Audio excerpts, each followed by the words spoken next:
Yeah, right. Let me help you do that. So you need to be recognized by the moderators on top. So, yeah, he's here. I think he's up there. Oh, okay. All right. So we're good.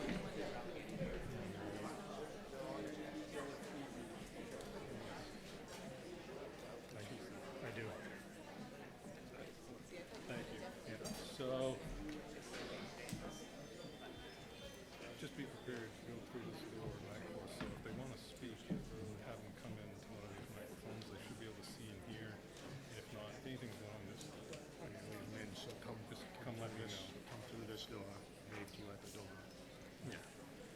Procedurally, how does Procedurally, you're just making sure there's no fights or. yeah? But procedures should be the same. In that just they'll have to come in here and not make any points. You can't really make any points in there. Obviously, we can't see it. That's all right. So if anybody's talking, just call it. Yeah, yeah. Yeah. Just make sure that everybody. I'm gonna cruise around and just navigate this passage And- first to make sure that And if it's accessible. yeah, and if we get to like 7 something, and there is a group in there. Standing up. Yeah. We asked the moderators to move to move. No, they can still say. I think we're fine in there. If this third is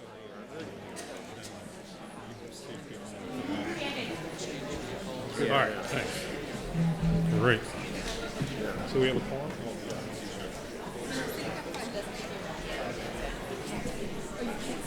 Yeah. Yeah. Yeah. Definitely.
Yeah.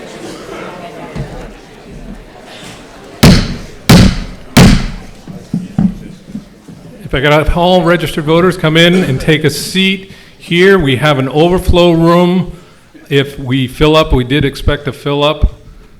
So we'll see as people come in. The cafeteria has also been set up. But for now, and I would also ask that all non-voters be in the cafeteria. Unless this room doesn't fill up, then we'll bring people over. But any non-voters, we'd ask to be in the other room along with any overflow. So, people may still be coming, but we have a quorum. So, a quorum being present, this special town meeting will come to order. The warrant for this special town meeting was signed by the Board of Selectmen on May 17, 2017. The warrant is posted on the town's official website pursuant to the town's general bylaws, and the warrant was posted by Constable James Bowles on May 24th, 2017. Therefore, I declare that the requirements of Chapter 2, Section 3 of the general bylaws of the town and Chapter 39, Section 10 of the Massachusetts general laws have been satisfied. My name is Norman Orrell. I am your moderator.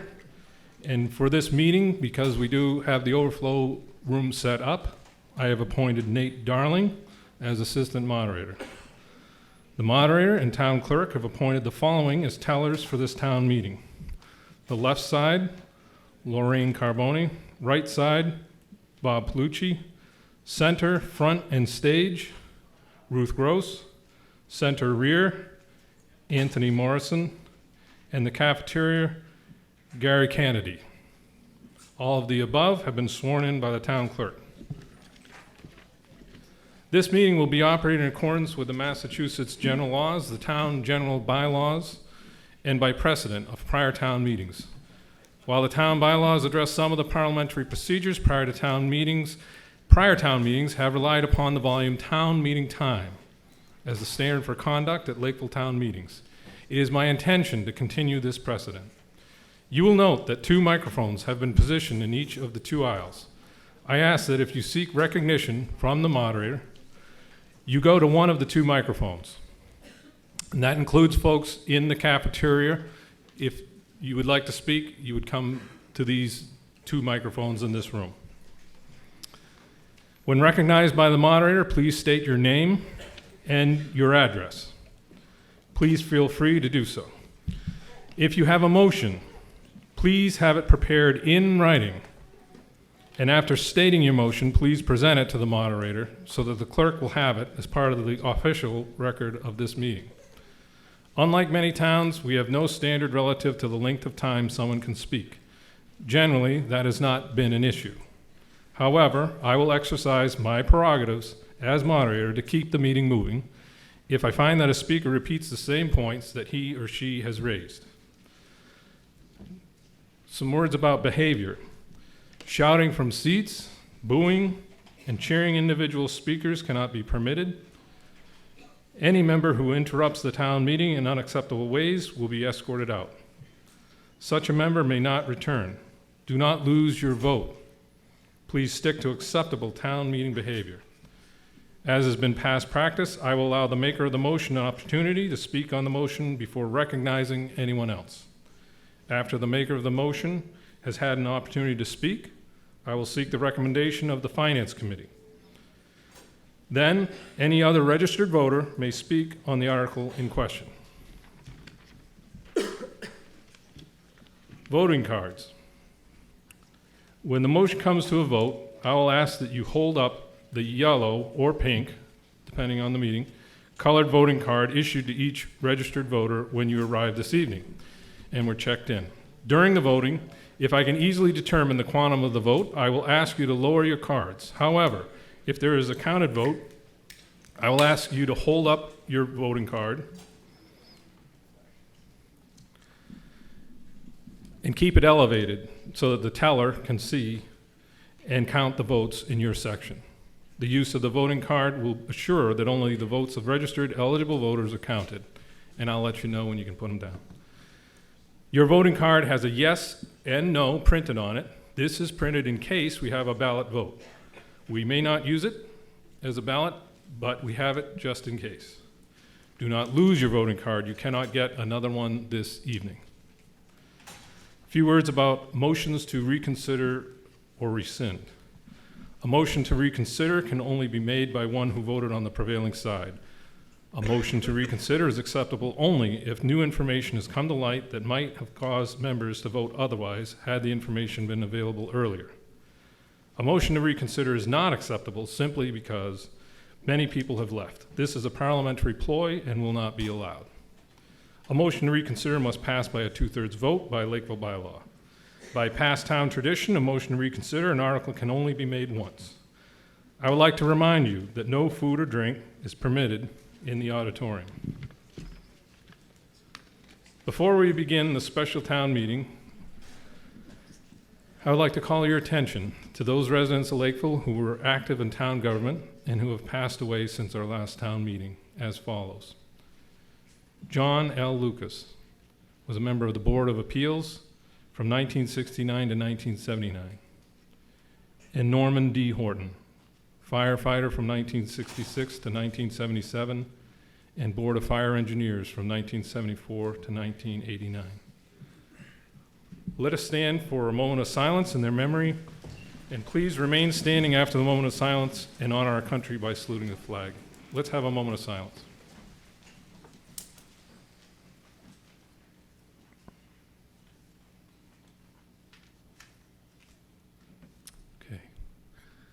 I pledge allegiance to the flag of the United States of America and to the republic for which it stands, one nation, under God, indivisible, with liberty and justice for all. Thank you. You may be seated.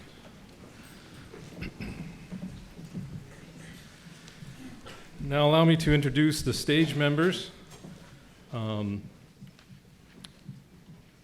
Starting at this end of the table, we have Lillian Drain, Town Clerk, followed by Rita Garbett, Town Administrator, Greg Corbo with the Town Council, Mitzi Hollenbeck, Selectwoman, Aaron Burke, Selectman, John Powderly, Selectman, George Velopoulos, Finance Committee, Joseph Fleming, Finance Committee, Daniel Holland, Finance Committee, Ryan Trahan, Finance Committee, Catherine DeRozier, Finance Committee, and Todd Hassett, Town Accountant.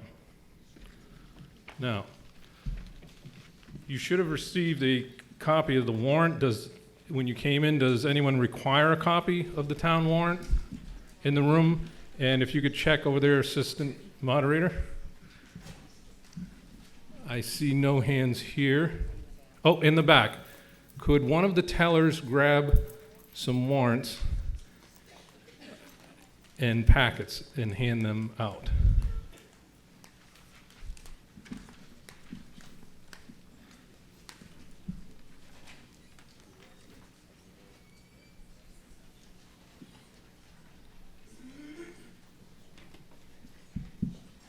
All set? All set in the other room?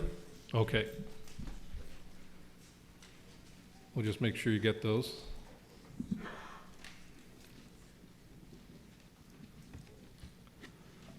Do you have the 9 residents? I'll have to grab that. You get it? Okay.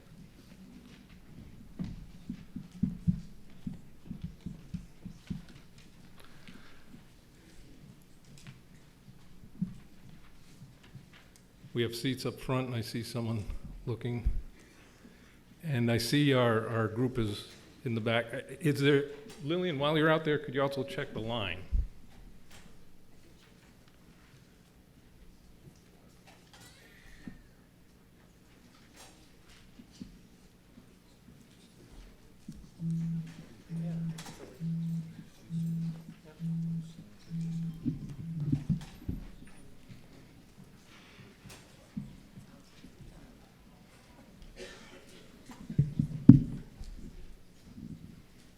Were the folks able to get a warrant? I wasn't noticing there. They got them? And I'm just waiting for the town clerk.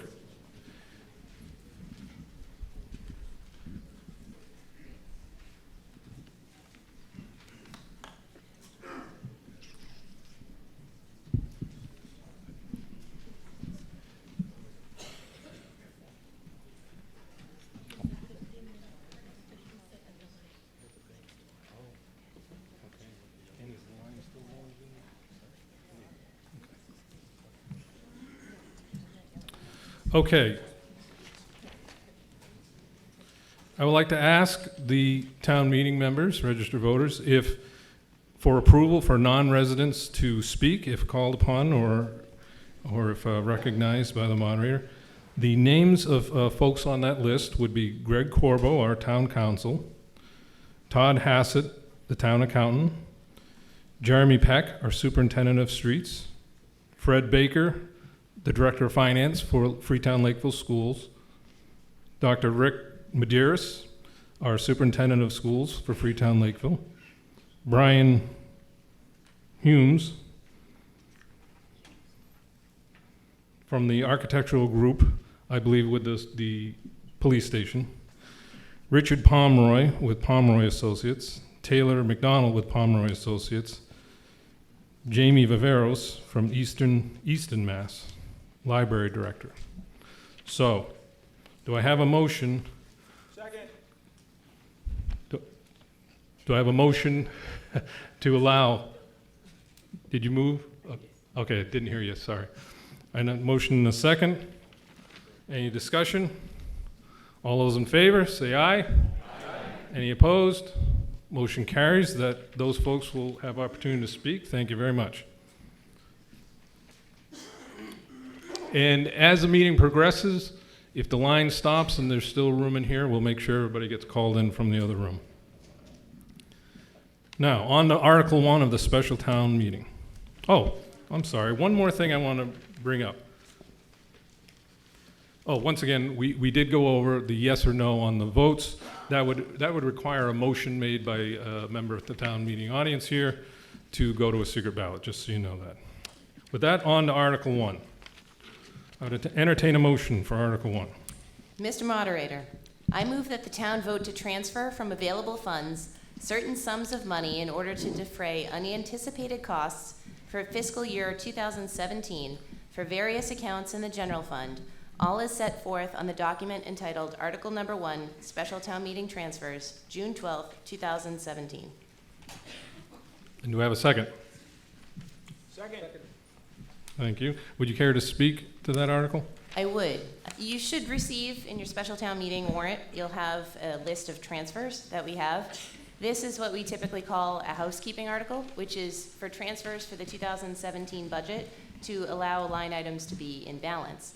What you will see, the majority that we do at this town meeting is to transfer from the reserve fund to cover, we have $130,000 from the reserve fund that's coming out, along with, as you can see, the entire list. I don't need to read them all off to you. But the majority of the reserve fund goes to fund our snow and ice salaries and snow and ice expenses, which we deficit spend every single year. The purpose for doing that is such that if we have a blizzard and we have not deficit spent our snow and ice account, the federal government will not reimburse us for that fund. So every year, in accordance with our annual budget, we transfer money into the reserve fund, which is all transferred out of the reserve fund at this special town meeting prior to the annual town meeting in general, so that we can cover our snow and ice deficit. That's the majority of what you see there. Okay. And could we have a copy of the motion? In the meantime, does the Finance Committee have a recommendation? Finance Committee recommends approval. Thank you. Is there any further discussion on this article? Seeing no one moving to the microphone, I'll call it to a vote. This is a majority vote. All those in favor of Article 1, please raise your cards.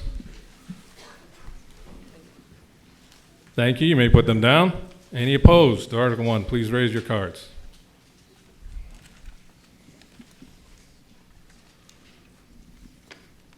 And I'll just check with the other room.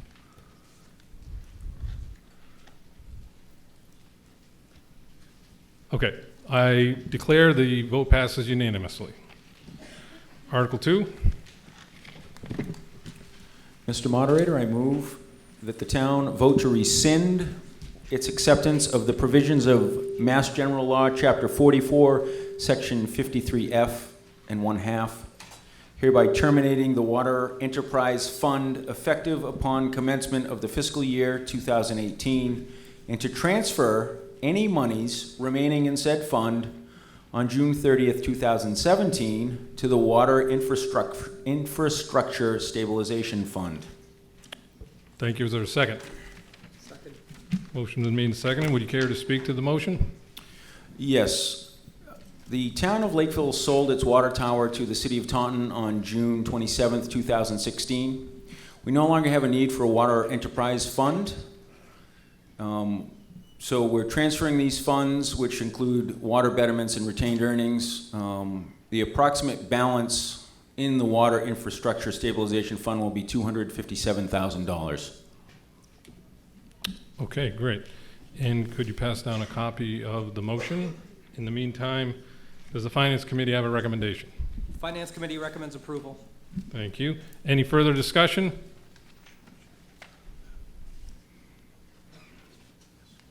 Seeing none, we will vote on Article 2. This is a majority vote. All those in favor of Article 2, raise your cards, please. Thank you. You may put them down. Any opposed to Article 2, please raise your cards. I declare motion passes unanimously. Article 3. Yes, Mr. Moderator, I move the town vote to accept the provisions of General Law, Chapter 41, Section 100G in 1/4 for payment of funeral and burial expenses of firefighters and police officers killed in the performances of duty. Thank you. Is there a second? Second. And would you care to speak to this motion? Yes, I would. Upon acceptance of this statute, if a Lakeville firefighter or Lakeville police officer is killed in the line of duty, the town shall pay an amount not to exceed $15,000 for their funeral or burial expenses. Upon receipt of documentation, the expenses have actually been incurred, that the expenses have actually been incurred, the family would be reimbursed. And there's a state statute which I've quoted, that 100G in 1/4, and as towns are recommended to accept that, obviously. Thank you. Okay. And if you could send a copy of the motion down. Got it? Finance Committee, do you have a recommendation? Finance Committee recommends approval. Thank you. Any further discussion? I see no one coming to the microphones. Therefore, this is again a majority vote. All those in favor of Article 3, please raise your cards. Thank you. You may put them down. Any opposed to Article 3, please raise your cards. And I'll just wait for a second for the other room.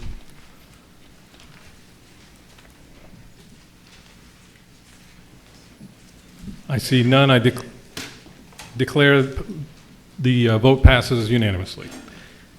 I would entertain a motion to adjourn the special town meeting. Second. I wanted to count it, I don't know if it matters, but on the second one, there was one person who said no, and so it wasn't no unanimous, I don't know if it matters. Well, it would require 7 people to question it. So, yeah, no, thank you. I'll try to look closer next time. Thank you. It would have passed by majority anyway. All right, thank you. So we have adjourned the special town meeting. I'm going to check quickly. Do you think there's enough seats in here to bring in everybody? We have no voters in there right now. Okay, good. They can enter and be in the back at this point. It looks like we have room. Thank you.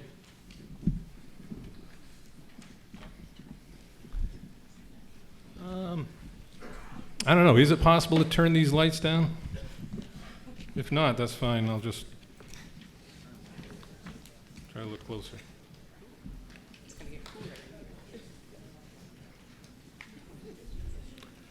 Okay. A quorum being present, this annual town meeting will come to order. I would ask that all voting residents take a seat so that you can be counted. Thank you.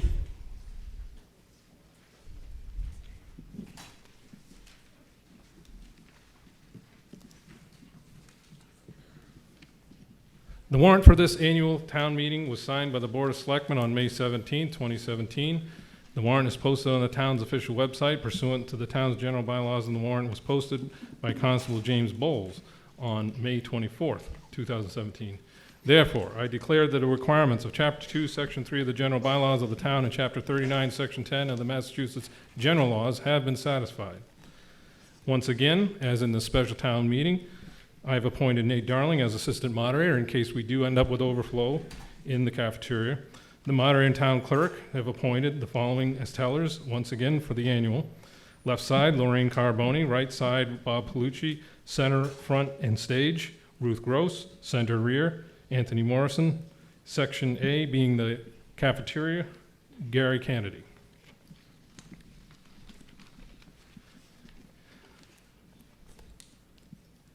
So if the non-voters want to move to the front, I guess, since you're standing, I hate to see you stand back there, but if we could just go into the one corner if you would like. If you'd like to remain standing, that would be fine. This meeting will be operated in accordance with Massachusetts general laws, the town's general bylaws, and by precedent of prior town meetings. While the town bylaws address some of the parliamentary procedures, prior town meetings have relied upon the volume. Town meeting time is a standard for conduct at Lakeville town meetings. It is my intention to continue this precedent. You will note that 2 microphones have been positioned in each of the 2 aisles. I ask that if you seek recognition from the moderator, you go to one of the 2 microphones. You must be at a microphone to be recognized by the moderator. If you would like to identify your address and state your name, please feel free to do so when you come to the microphone. If you have a motion, please have it prepared in writing, and after stating your motion, please present it to the moderator so that the clerk will have it as part of the official record of this meeting. Unlike many towns, we have no standard relative to the length of time someone can speak. Generally, that has not been an issue. However, I will exercise my prerogatives to keep the meeting moving if I find that a speaker repeats the same points that he or she has raised. As far as behavior, we'll go over again. Shouting from seats, booing and cheering individual speakers cannot be permitted. Any member who interrupts the town meeting in unacceptable ways will be escorted out. Such a member may not return. Do not lose your vote. Please stick to acceptable town meeting behavior. As has been past practice, I will allow the maker of the motion an opportunity to speak on the motion before recognizing anyone else.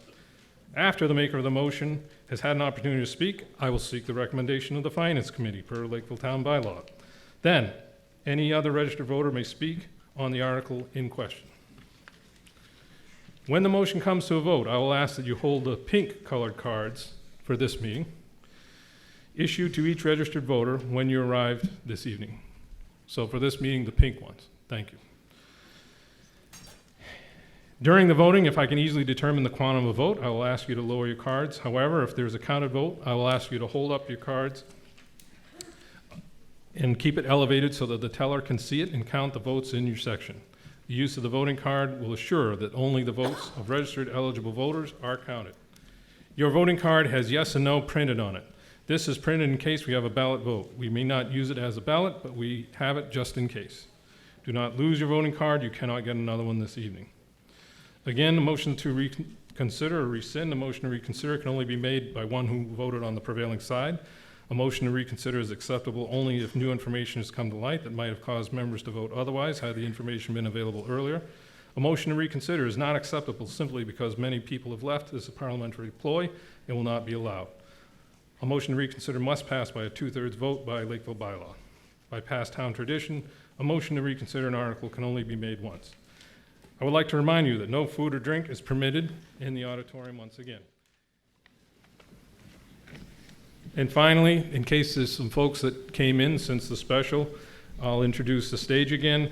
Town Clerk Lillian Drain, Town Administrator Rita Garbutt, Town Council Greg Corbo, Selectwoman Mitzi Hollenbeck, Selectman Aaron Burke, Selectman John Powerley, Finance Committee. This list is different than the special town meeting.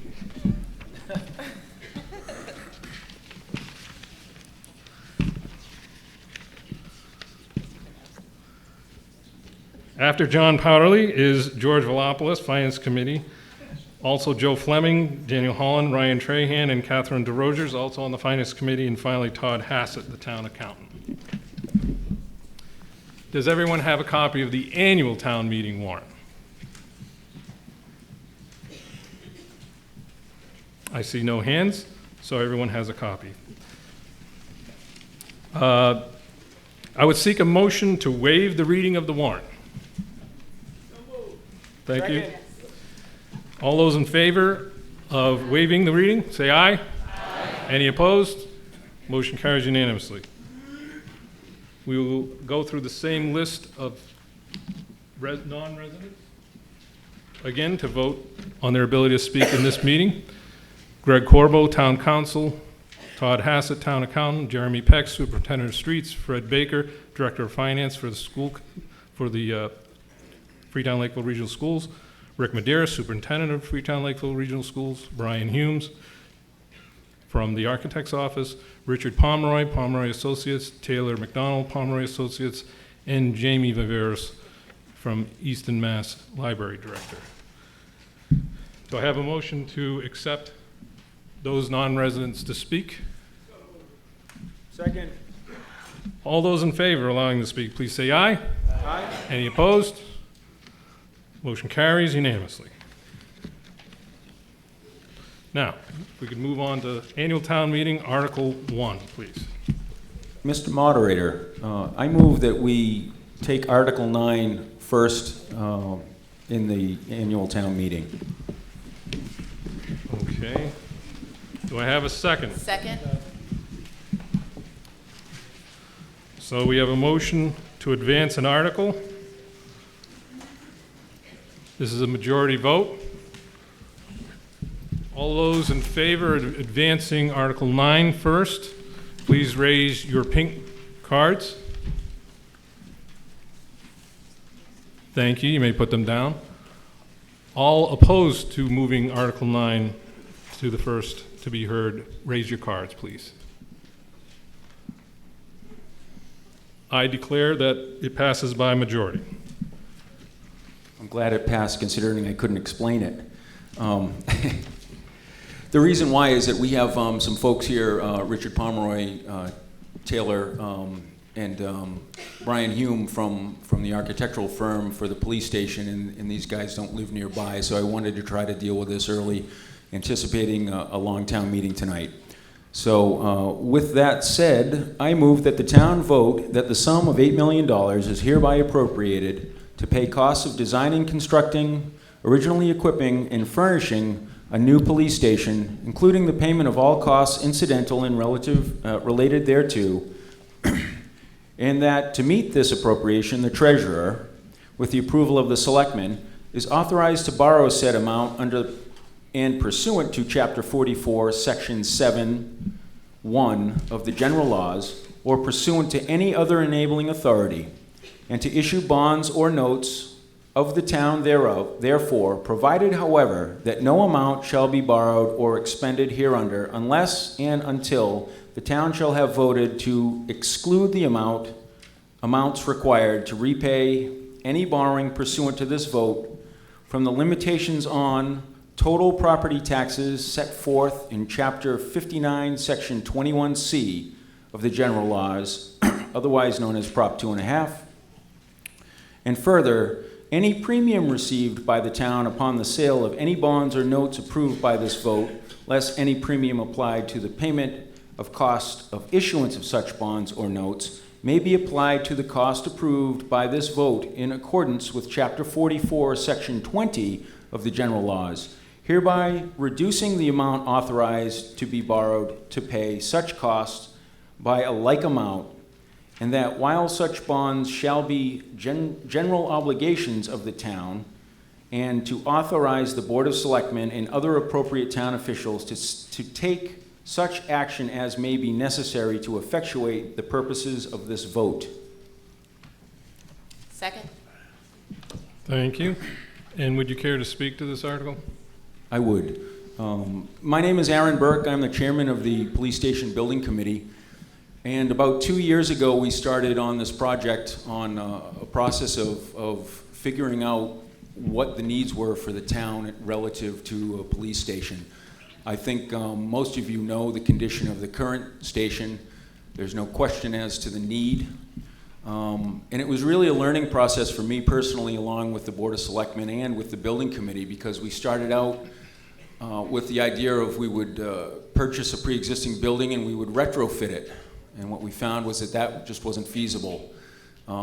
We explored the option of attempting to construct a modular building, and we found that that too wasn't a reasonable alternative to a more traditional building. It was about 2 years ago that we first got some money appropriated for the sake of getting design professionals involved and putting that building committee together. And I really appreciate the hard work that that committee has done.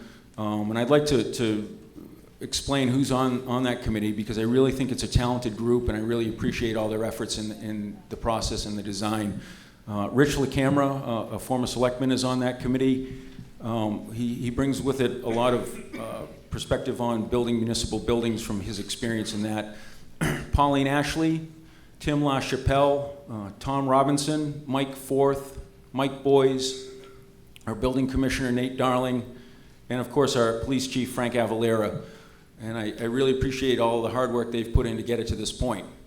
So we have a proposed design. It is up to you, the voters of Lakeville, to decide if you want to move forward with that. And I certainly appreciate your support in that. And I would like just briefly, if it's okay, to have Brian Humes, the architect, speak for maybe 3 to 5 minutes and just explain that process of design that we followed, including a space needs assessment that he helped design with the chief. Closer to 3 minutes if possible. And of course, if anybody has questions after that, feel free to ask. Yes. If you could just state your name and Okay, for the record. thank you. Brian Humes, Jakunski Humes Architects. We were selected through the request for proposals that the town of Lakeville put out for this project. And I think one of the things that drove the project toward our design firm was I've been designing police facilities for over 30 years. And for the last 22 years, I've been doing it through my firm as Jakunski Humes Architects. We've been designing over 80 police departments throughout Connecticut and Massachusetts. Some of them are neighboring to Lakeville. And whenever we go into a community, we are really surprised at the conditions that still exist in some of these communities. When we were selected and we talked to the building committee and we recommended that they go through a certain process. The process was a 4-step process, and we guided the process to include a space needs assessment, a site evaluation, schematic design, and then a professional cost estimate. So those are the steps that have been taken to get the project to this state. And I think the most important piece of that component was the space needs assessment. It was completed in February of 2017. It's 24 pages long, but we looked at various components of the community. We looked at population. We looked at calls for service. We looked at historical data within the police department. We looked at future growth potential within the community and within the department. We wanted to ensure that a facility, if built, it was designed specifically for the needs of this town. And specifically, we wanted this facility to last a minimum of 20 years. And I can tell you now, looking at future growth within the town, this is probably a 50-plus year facility that is being proposed. And I don't say that because it's larger than needed. The space needs assessment primarily wants to get to what are the needs and eliminate the wants. Of the 80 police facilities we've done throughout Connecticut and Massachusetts, they've all been municipal. So we can't go into a community and just provide wants and nice to haves. We have to really look at the budgets and really bring the facility back to what are the basic needs. We work that process through the police department, but we also work that process through the building committee. The building committee had to understand every component of this building before we had approval to even put a line on paper. They had to understand the size that was being proposed before we even If I could put just a line on interrupt for paper. a second, I think brief statements and then availability for questions. I think the 3 to 5 minutes My is 3 kind minutes of are up? already going. But if you could just boil it down, I think we're getting into some details. I would just ask you to. So the process was spelled out. The professional cost estimate that was the conclusion of this, which sets up the warrant article tonight, was a process that came at the end. It was done by a professional. It's all been understood based on the site, based on the schematic design, and we feel very confident that this facility is going to be a facility for today and into tomorrow. Okay, and you stand by in case there's questions, but in the meantime, I'll ask the Finance Committee if they have a recommendation. Finance Committee recommends approval. Thank you. Now, is there any further discussion?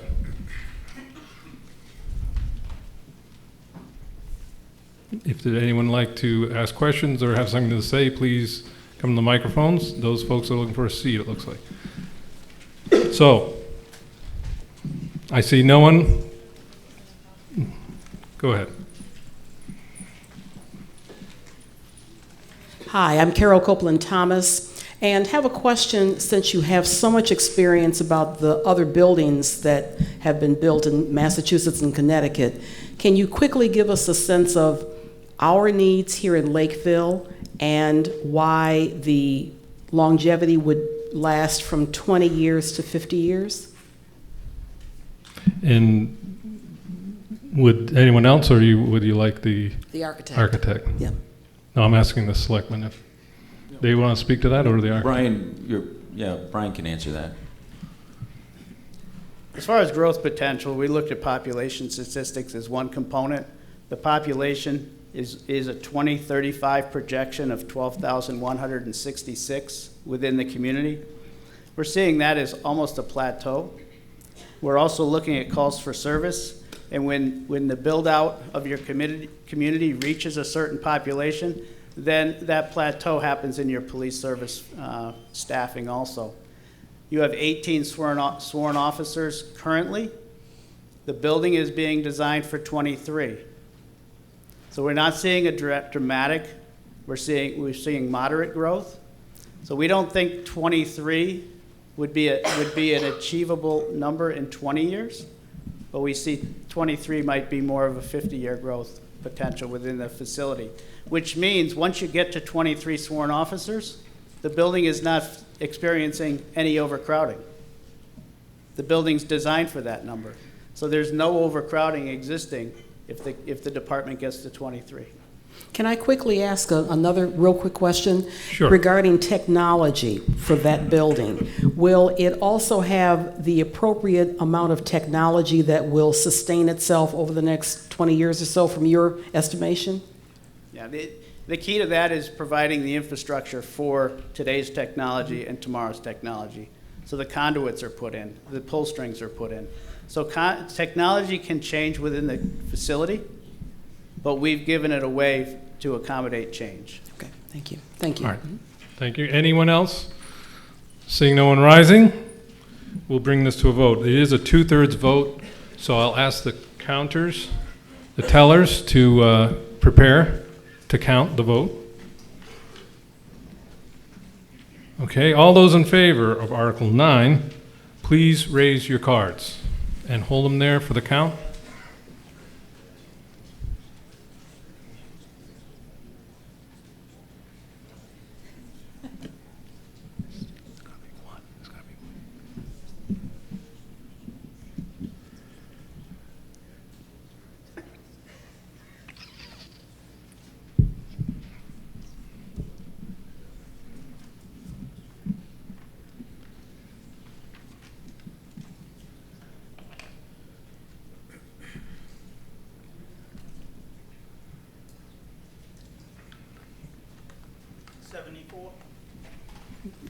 Okay. 71. 53. 64. Okay, you can put your cards down now. All those opposed to Article 9, please raise your cards.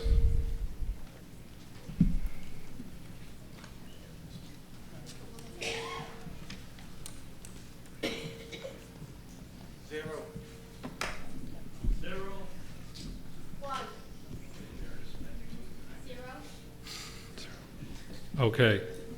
Without doing the math, I declare the vote passes by 2/3. Thank you very much.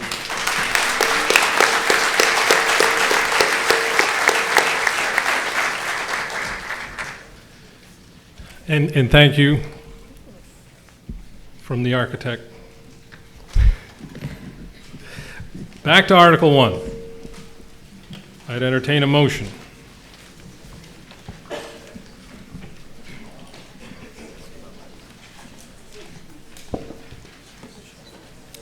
Mr. Moderator, I move that the town vote to appropriate the sum of $700,500.00 to pay costs of capital improvements and equipment and all costs incidental and related thereto as follows.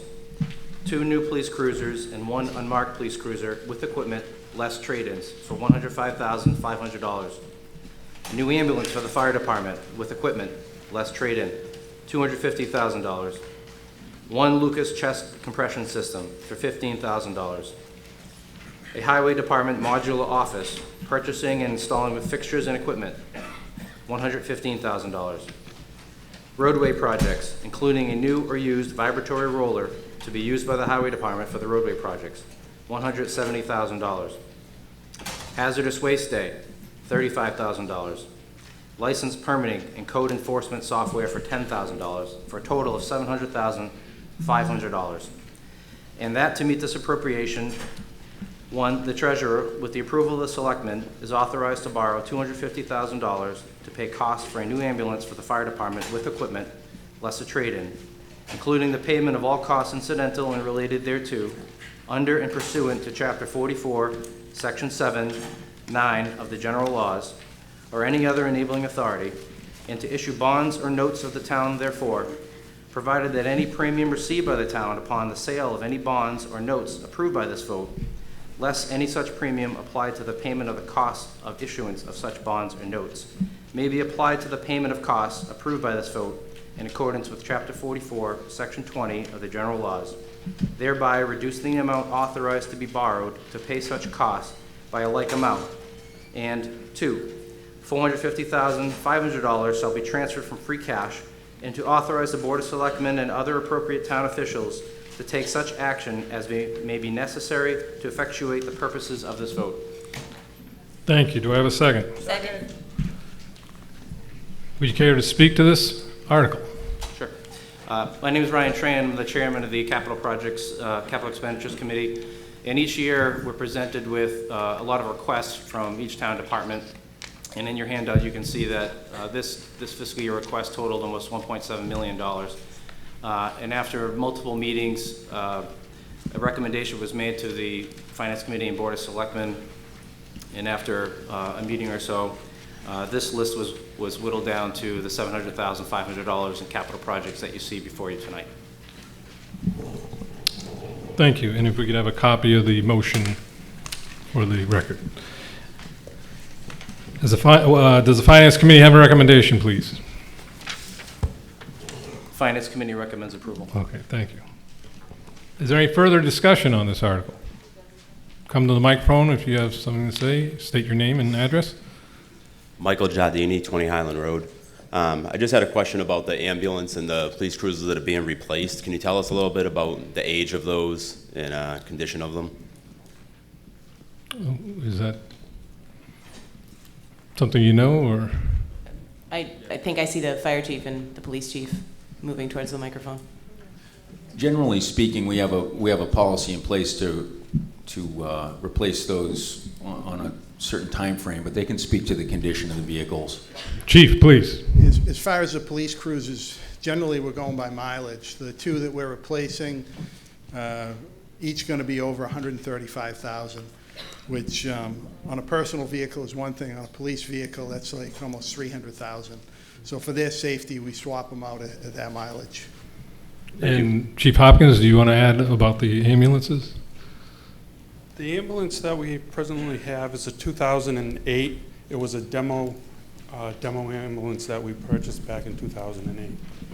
All right, thank you. All right, thank you. Any other discussion? Seeing no one rising to the microphone, this is a 2/3 vote. Again, I'll ask the tellers to do a count. All those in favor of Article 1, please raise your cards.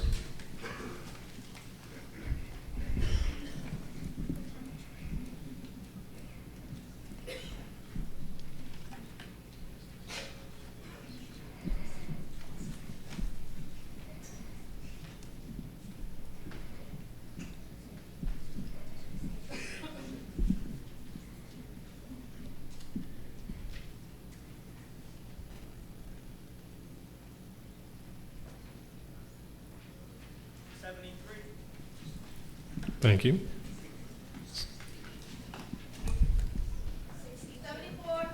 64. 62. 56, and Lorraine? 74. Thank you. You may put your cards down. All those opposed to Article 1, please raise your cards. And if the tellers could count.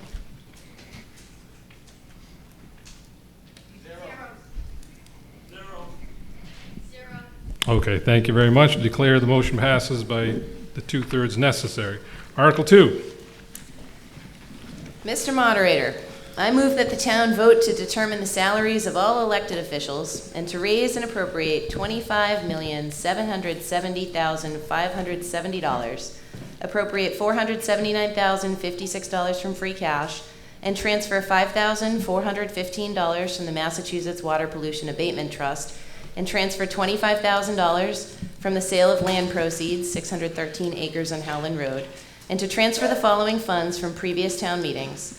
Article 14, the annual town meeting held on June 9th, 2014, $7,460. Article 12, annual town meeting held on June 5th, 2015, $4,000. Article 26, annual town meeting held on June 6th, 2016, $11,850, to defray town expenses for the fiscal period July 1st, 2017 to June 30th, 2018, inclusive, said sums to be allocated in accordance with the handout entitled Town of Lakeville Fiscal Year 2018 Budget. Thank you. Do I have a second? Second.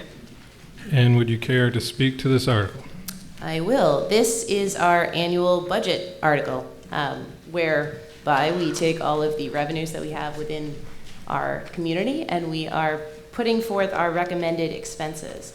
You will have received a number of different handouts that I just want to make sure that everybody is in possession of. It is our Lakeville Annual Town Meeting, which has a picture of the Lakeville Town Hall on it. You will find that that is our annual budget document.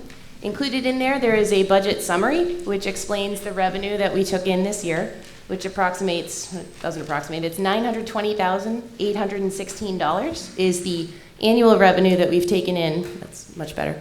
It's the annual revenue that we've taken in through recurring revenue sources, and it explains on the second page the expenditures that we have made with that $920,000, which is to defray all of the town costs and increases for all of our departments for 2018.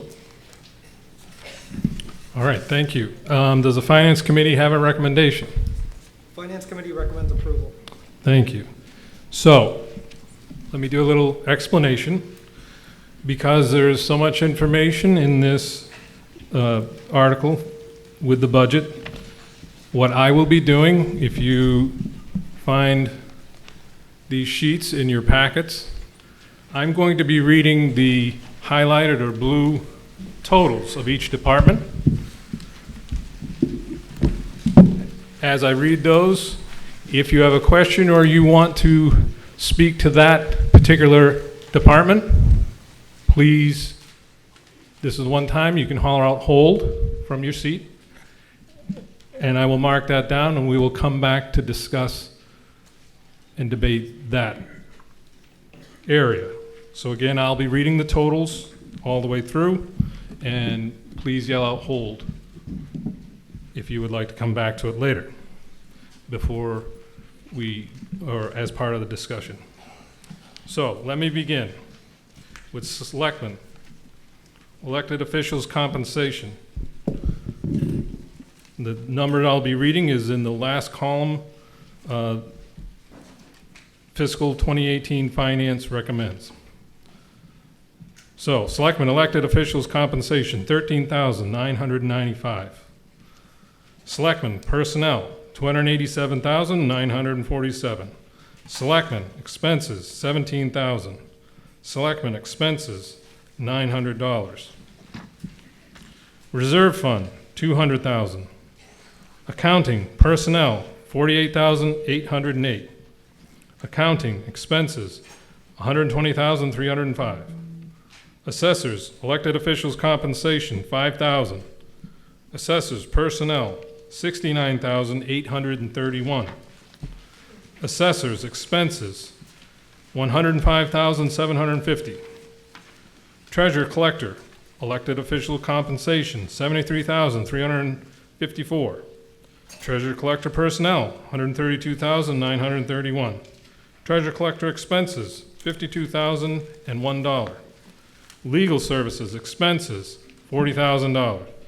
Personnel board expenses, $79,685. Information technology personnel, $50,000. Information technology expenses, $150,000. Town clerk, elected official compensation, $64,844. Town clerk personnel, $49,602. Town clerk expenses, $4,850. Elections expenses, $18,650. Registration expenses, $12,700. Conservation Commission personnel, $35,327. Conservation Commission expenses, $3,100. Planning Board expenses, $150. Appeals Board expenses, $300. Historic Townhouse expenses, $4,500. Town offices, fire station expenses, $126,500. Facilities management personnel, $54,026. Facilities management expenses, $52,000. Town reports expenses, $600. Cable TV Advisory Committee expenses, $5,000. Other general government expenses, $9,002. Police personnel, $1,691,699. Police expenses, $175,749. Fire personnel, $1,179,610. Fire expenses, $147,730. Building inspection personnel, $218,141. Building inspection expenses, $5,100. Gas inspector expenses, $11,000. Plumbing inspector expenses, $16,500. Weights and measures expenses, $2,000. Electrical inspector expenses, $25,000. Animal inspector expenses, $6,300. Health inspector expenses, $3,000. Emergency management expenses, $5,000. Animal control personnel, $85,631. Animal control expenses, $19,150. I'll break down the Freetown Lakeville Regional School budget as highlighted. Operating assessment, $12,097,482. Transportation, $511,496. Non-excluded debt, $100,449,000. Excluded debt, $457,447. Old Colony Regional Vocational Technical High School, assessment, $1,778,251.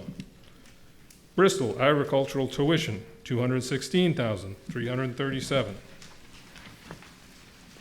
Highway personnel, $520,504. Highway expenses, $227,700.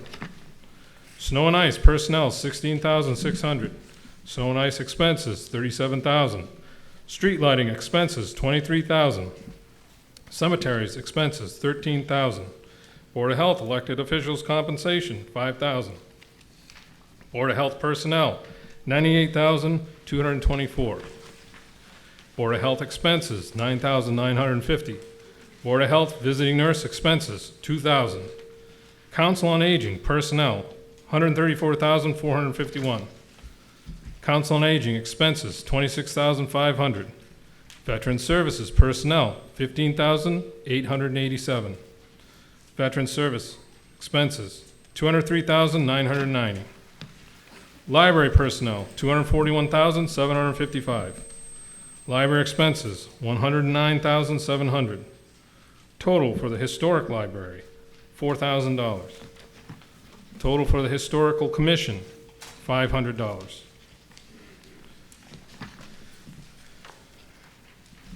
Total of debt service, $684,107. Plymouth County Extension Co-op, $500. Regional Planning Assessment, $1,891.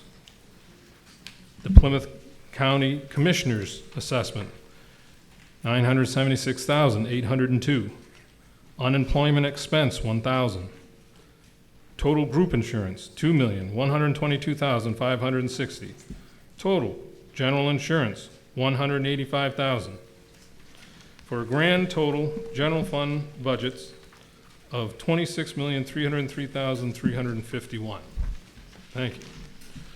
So, someone had a hold, I believe, so this is where we'll move on to further discussion. Let me find that section.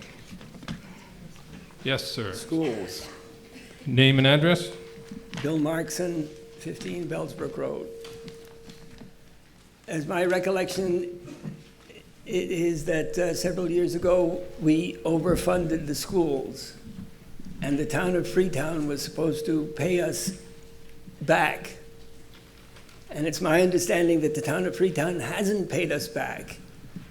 However, the school committee has paid us back. So basically, we've been paid it back, and half of what we've been paid back is what we've paid the school committee. Okay, can anyone want to speak to that? Can I- Well, we'll start with our select woman. Would you? So what Bill is referring to is that there was an overcharge from the school department, from the school committee, to the town of Lakeville in the amount of $268,528. This was on the fiscal year 2014, assessment that was noted in 2015. So what resulted from that was that there was an overcharge to the town of Lakeville based upon the state's apportionment formula, which did change in July, but was never rectified. And so what ended up happening was that Lakeville was overcharged $268,528, while Freetown was undercharged by $268,528. The town of Lakeville entered into a friendly lawsuit with the school district, and the result of that friendly lawsuit was that the school district would pay back to the town of Lakeville the $268,528, which was to be paid back over a 3-year period with $100,000, $100,000, and a $68,528 payment. All of that money has been received back now from the town of Lakeville. What we did, but what happened is the other side of the equation was never received from Freetown. So Freetown never returned the $268,528 back to the school committee, or to the school department, I should say, as they were not asked to do so. That money that came from the regional school district came out of what is known as their excess and deficiency fund, which is essentially the school stabilization fund. So that was $268,000 that came back to Lakeville, was never replaced to the E&D fund by the town of Freetown. What the town of Lakeville has been doing with that money over the past, what we had actually at the last town meeting for fiscal year 17, is we appropriated the first payment that we received, which was $100,000, to repairs at the Assawampset Elementary School, because we believe that we should be putting it back into the school district in the way that we can, which is through repairs at that elementary school, in addition to additional grant funding that we've looked for electricity and energy grants. So that is kind of the context behind what Bill is referring to with regard to that money. Okay, and could I have someone from the school committee? Would you like to speak to this at all? From the school committee first, if possible? Fred Baker, Director of Finance. Excuse me, actually, school committee. Is anyone from the school committee wherever you are? No? Would you like to speak to this, or? Okay, Mr. Baker, the business. Thank you, appreciate it. Just to fill in some of the missing pieces, it's important to note that the whole situation occurred because after both town meetings had passed their budget and after the fiscal year had ended, the state finally passed its budget and came in with different values than they had come in with before. So you can't look at this as an error. It basically was unknowable because it came after the fact. I guess the second significant point is that this was an agreement worked on by both parties with their attorneys, and the agreement was signed. And as in most agreements, I mean, both sides believed that it was reasonable and a respectful agreement. So the agreement was the settlement to the issue. Thank you. Does that answer your question? I have a question for town council. Was this in fact the agreement that we made, that we were to be paid by the school committee and that Freetown was not to pay back the amount that they had not paid? Was that the agreement or was that not the agreement? Thank you. Through you, Mr. Moderator. we made an agreement on behalf of the town of Lakeville. The arrangement between the town of Freetown and the school district was between those two parties, which we were not involved in. As you heard, Lakeville reached a settlement. That settlement came from a certain reserve fund of the school department. And as far as the town of Lakeville is concerned, the matter is settled. So in other words, the agreement provided that the school committee would pay the funds? I believe that's the My question answer, is, yes. did the agreement stipulate that the funds were to be paid by the school committee? And did the agreement not stipulate that Freetown was supposed to pay in what they had received, what they had not paid? It sounds as if the agreement was between us and the school committee, and there was no provision for Freetown to pay. Can I address Mr. Moderator? The agreement was just between the town of Lakeville and the school district itself.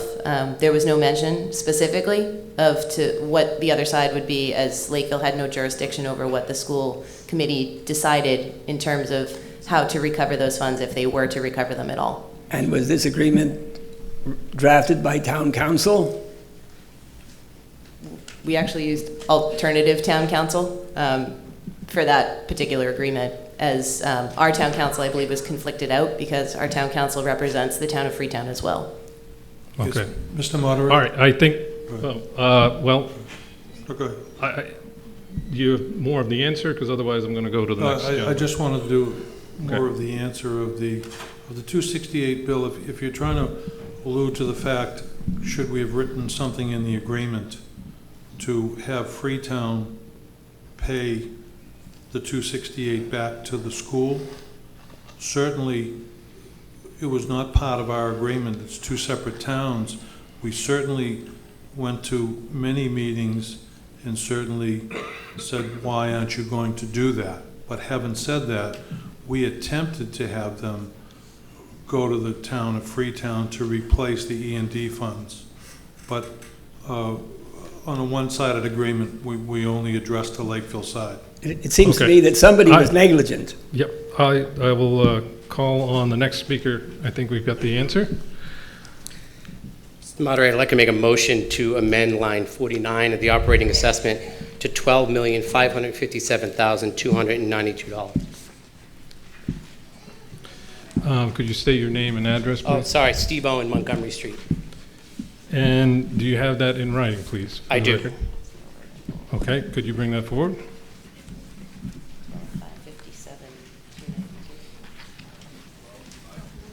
So, we have a motion to amend the budget. Would you care to speak? Well, first of all, I don't think I've heard a second. Second.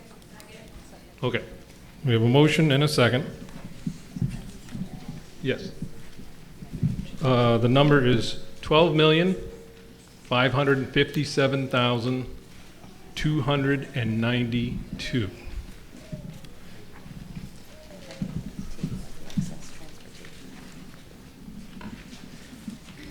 So would you care to speak to this motion? Yes, Mr. Moderator. This increases Lakeville budget $459,810 to be in compliance with Freetown, another member town of our district, who increased their budget to $350,000, and this number was derived based upon the formula that's in the regional agreement.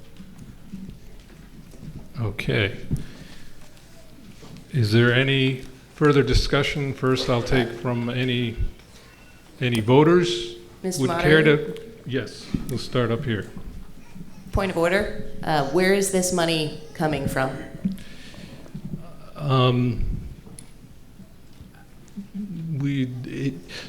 The question being asked, your motion simply adds the money by way of explanation. As moderator, it is not necessarily your duty to provide where the money comes from, but it is a matter that must be dealt with the budget.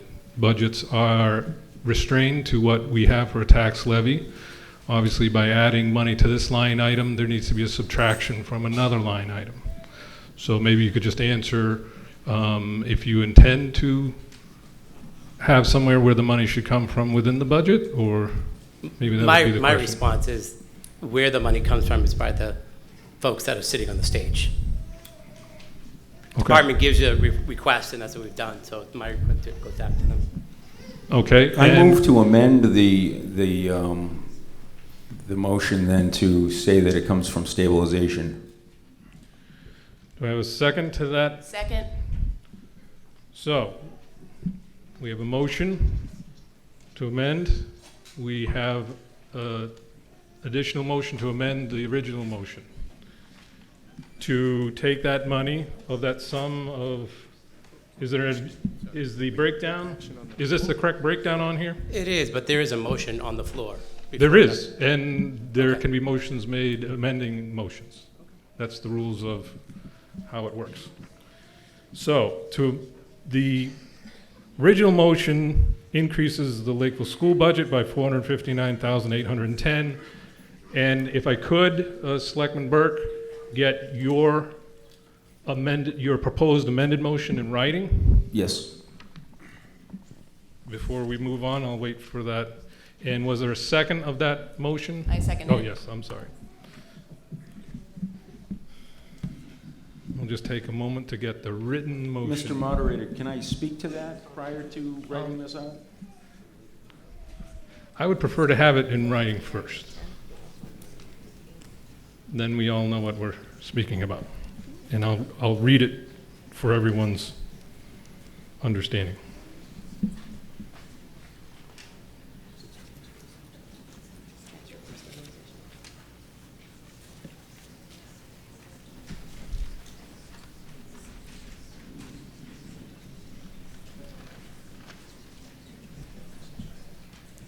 This is just a majority vote to amend.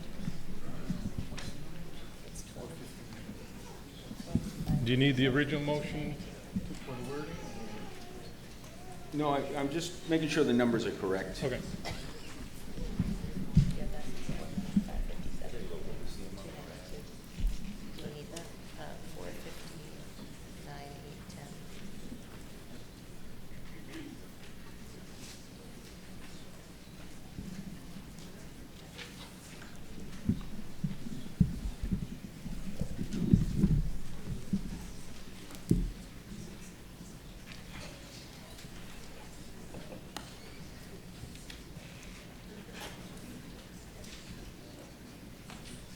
If you just bear with us while we get this in writing so that we all know what we'll be voting on.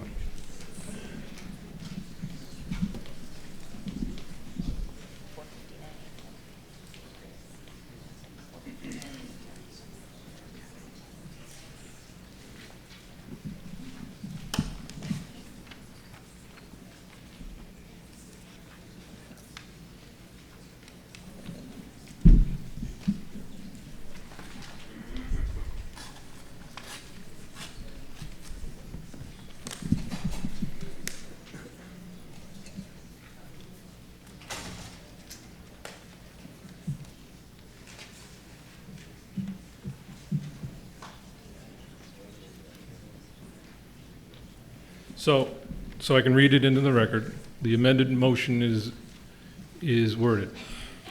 Move to transfer from stabilization the sum of $459,810 to the operating assessment of the Freetown Lakeville School District. So given that, would you care to speak to that motion? Sure. Thank you. So the budget process for the town really involves going through every town department, including the schools, to arrive at numbers. And in this particular year, the schools have had some challenges relative to certain things, and their budget request was more than what we could provide. I think if you look at the information that was on your handout, there's a pie chart that kind of shows the allocation of the tax levy and new growth and the funding sources. To tell us that we got to just take the money out of that budget that we worked so hard to create is a tough thing, because that really puts the challenge on where we need to cut money from, and ultimately it could impact the quality of services to the community.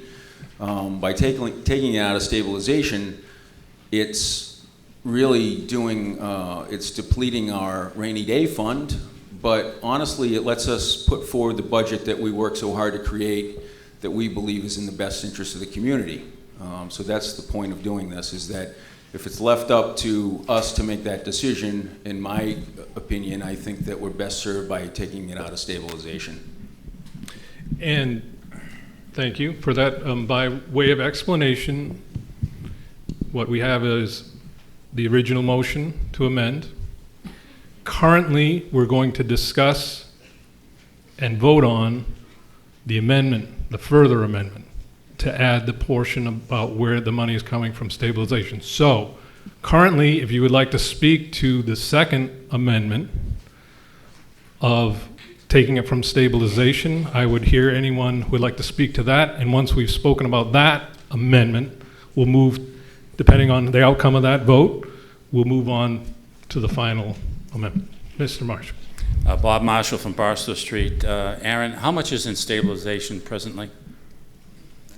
$1 million. $1 million. Thank you.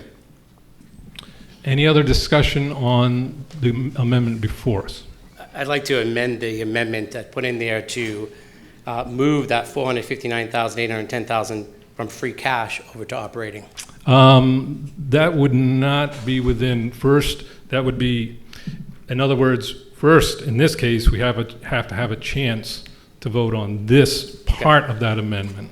So just a following question, we have $1 million now. After all this shakes through the budget, what would be transferring into the stabilization fund? Do you mean transferring in during the current budget year? Correct. 0. Okay. Okay. Any other discussion on the secondary amendment to add the stabilization? Mr. Moderator, I certainly object that we take any money out of the stabilization account.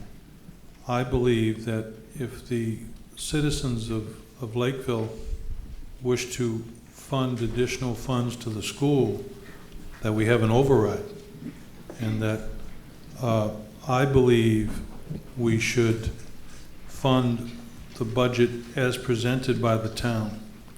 And having said that, if after the lines form as to why we should and shouldn't give additional funds to the school, I would still say that I would rather that the townspeople, the 7,000 plus voters, vote on additional funds as an override and not take any money from the stabilization. Thank you. Okay. Any other discussion on this amendment?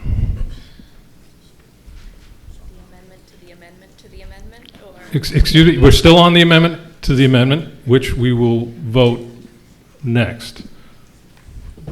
Okay, seeing no further discussion on the further amended portion. Well, Oh, yes. Mr. Moderator, my name is Richard Medeiros, Superintendent of the Freetown Lakeville Regional School District. Lakeville residents, your counterparts in Freetown supported this budget request last week. Now it's your turn. Please understand that the amount requested tonight still falls far short of the necessary resources, but is consistent with the assessment formula and the amount approved in Freetown. It's clearly a step in the right direction, and it is critical to the future success of our children. As one of your selectmen stated in a public meeting to me this year, the schools do a great job with minimal resources. Now's the time to stand up and say minimal resources, or 293 out of 323 school districts in educational spending in the state is no longer acceptable for our children. Mr. Superintendent, we're actually discussing the addition of the okay, I understand. it's so far. It's Okay, school I just want to make sure that that was part of this. Okay. Yep. Our great teachers otherwise deserve we'll better, come back to it. but more importantly, our students deserve better. In my 3 years here, the community has Point of order. I risen have to a the point of occasion. order. It's related to the school budget. Sir, we're actually discussing the amendment to the amendment, which would be, should we or should we not add the portion of stabilization?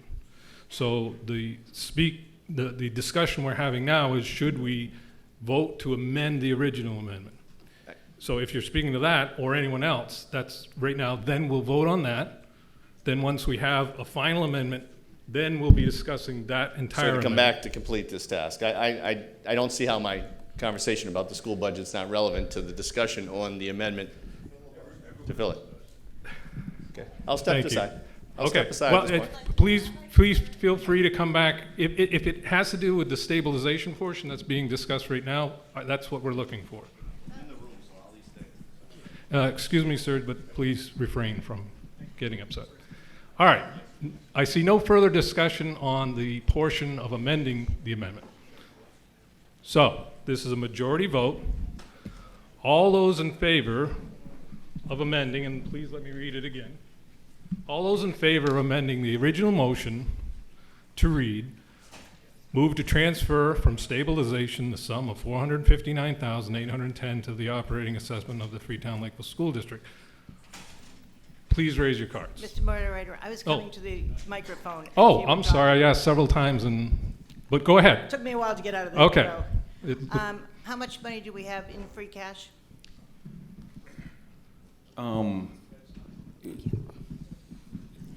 Is this relevant to the Well, motion? I think it is in as much I mean, I as don't whether or know not that- you should I'm take happy it to from answer the stabilization. question, but some of free cash.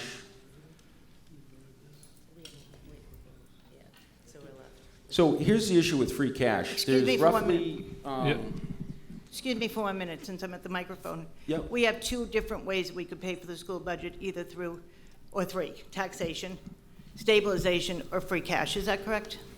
There are multiple ways to pay for it. It's a matter of where the It money is comes on from. taxation, you're right. So, So while I'm so I think looking he's for it, answering the question of. Since we know how much is I in have the answer. stabilization. Okay, I'm hang looking on, for how much in free one ca- at a time. So, I'm just looking for how much is in free cash. yes, so he's trying to answer how much I is in have free it. cash.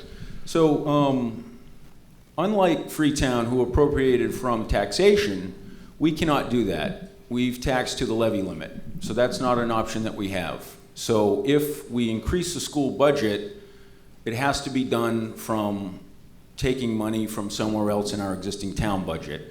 What she's asking is, can we take it from free cash? We've appropriated a portion of free cash in the first article. What's left is I'm asking. $479,056 that was actually not put on hold when we read those numbers. I don't know if that's a point of order for the moderator. So what was the figure again? 479,056. The problem with taking it out of free cash, though, of course, is that reserve fund, the $200,000 of that's the money that we put in there, that we just put in at the special town meeting, for the sake of paying our snow and ice deficit to get that reimbursed from the state. So if we use that, we're really paying for it twice, because we're not going to get that money back from the state. So that doesn't, in my opinion, doesn't make any sense to deal with that. The other big piece is the OPEB trust. That's our retirees' benefits. That includes actually retired school teachers as well from Assawamsett before we fully regionalize. So in my opinion, messing with the OPEB trust is bad news too, but that's just my opinion. Okay, so is that the answer? So the answer is $479,000 is available in free cash. In your opinion, it belongs somewhere else, but it is available. Well, the entire budget is available, I think is the answer. Currently, free cash is being put into other parts. So, any further discussion on the secondary amendment? Mr. Moderator, Yes. I'd like to know from the school committee or representatives how much this additional amount that's being requested, thank you, what that will represent in terms of potential cuts if that went through. Again, I think that I don't know that really has to do with. We can ask that once we have a final amendment. It does to me because as to whether or not you take it will stabilization? impact on whether I want to vote for it or not. For stabilization. Well, is just the stabilization? Just the stabilization is what we're discussing now. Mr. Moderator, may I speak to the stabilization component? I didn't know there was one, but okay. The amendment to the amendment. Oh, yes. I hope we don't keep going with this because I'm going to get Well, I'm confused. trying to get it to a vote. I just want to point out that the amendment to the amendment being that the funds coming from stabilization, you did receive the town's financial policies. Those were adopted by both the Board of Selectmen and the Finance Committee. So you can refer to that handout that we've provided to you so that you can see a little bit more maybe about what we're talking about when we talk about stabilization funds and free cash. And you can see what the town has decided is in the best interest of the long-term financial fiscal sustainability of the town in its use of both free cash and of stabilization. To that end as well, in the Lakeville budget summary, as was alluded to, the increases in revenue through taxation, that's the $920,000 to run the entire town. The other monies are in there because they're funded from one-time contributions or one-time funds. So when you're looking at what's in stabilization, that's because we have made transfers in the past of additional one-time money that was in the budget that we've transferred into stabilization. This would mean that the stabilization funds would be coming out to fund an operating component of the budget, but that is something where currently with our free cash is the other alternative, that is actually going into fund kind of the more existing and kind of recurring operating items that are one-time. Okay, any other discussion on the amendment dealing with coming out of stabilization? Okay. Sherry? No? Okay. So, we're going to vote on the amendment to the amendment. Once this vote is done, we'll vote on a final amendment, which will do the adding of the money. Okay, so all those in favor of the amendment to the amendment, which will take money from stabilization, please raise your cards. This is a majority vote.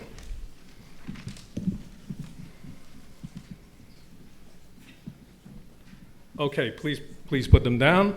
All opposed to taking money from stabilization in this amendment, please raise your cards. I declare the amendment to the amendment passes by majority. Now, on to the amendment as amended. I'll read it again for the record. If I could just. So, what we'll are voting on next, and please feel free to come speak to this. What we're voting on now is we have an amendment to the budget that would move to transfer from stabilization the sum of $459,810 to the operating assessment of the Freetown Lakeville School District. Mr. Moderator, I move to amend the amendment to reduce the amount that comes from the stabilization fund by $248,000 and to reduce the amount of the main increase by $248,000 and let Freetown fund it, and we'll fund the balance. Okay. Do I have a second? Second. Okay. So, do I have that in writing? Yeah, about a piece of paper and a pencil.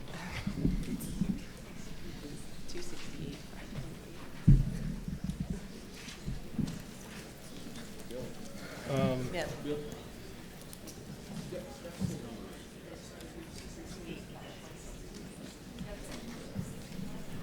And if you can just bear with us while we get this motion in writing, and then we'll go through the same process again, discuss this current amendment to the original.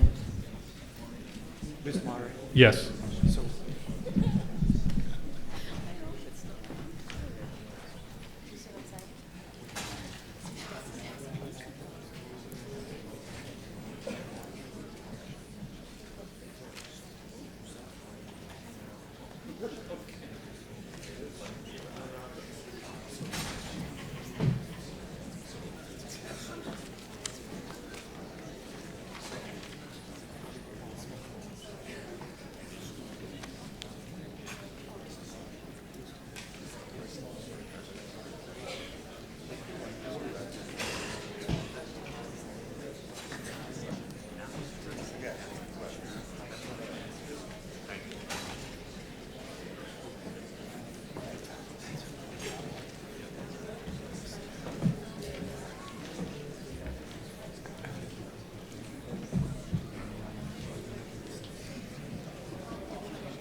So while he's writing this amendment, I'll just give you a little more information to help you prepare. And I have the written motion that's been seconded. And so what I'd like to just go over is we do have a bylaw in Lakeville that governs when there are motions with varying dollar amounts. And in an effort to save time, the bylaw states that the larger of the two amounts should be voted on first. So we have a second motion that would result in a smaller number, which I can read to you in a moment. But the process we're going to do is we're going to kind of have two motions in play, but because of the bylaw, we'll vote on the motion we already have in place for the larger amount. If that fails, then we'll come back and vote on the smaller amount. So at this time, I would ask anyone to come speak to either one of these, because they kind of are both in the same order of just amounts. Mr. Moderator, before we go on, can you just read the new Yes. number? So the new, the amendment for the smaller amount would say, motion to amend by reducing the amount from stabilization fund by $268,528. That amount to be funded, well, I don't know if we can say this, that amount to be funded by the town of Freetown. I don't know that we can. I don't think we can, we don't have that power. Mr. Moderator, that necessarily reduces the amount of the additional appropriation. That's implicit in what I wrote. I wrote hurriedly, so basically that would reduce the 400 and whatever. Right. So I think the first part, I think we can strike the second part about where the school would get that amount. I think that's beyond our scope. So again, I'll read it again. If this is okay with you, Mr. Markson, amend by reducing the amount from stabilization fund by $268,528. Does anyone have a dollar figure for how much that results in?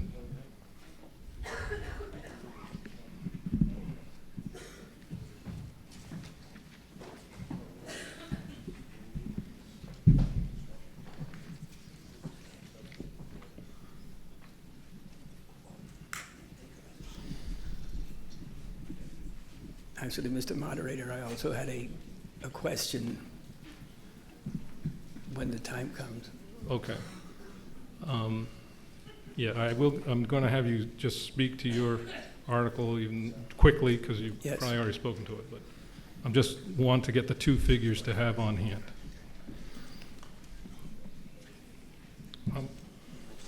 So the original amendment would add $459,810 to the school budget. What would the second amendment? Mr. Moderator, the second amendment would propose adding $191,282 to the Finance Committee's recommended budget.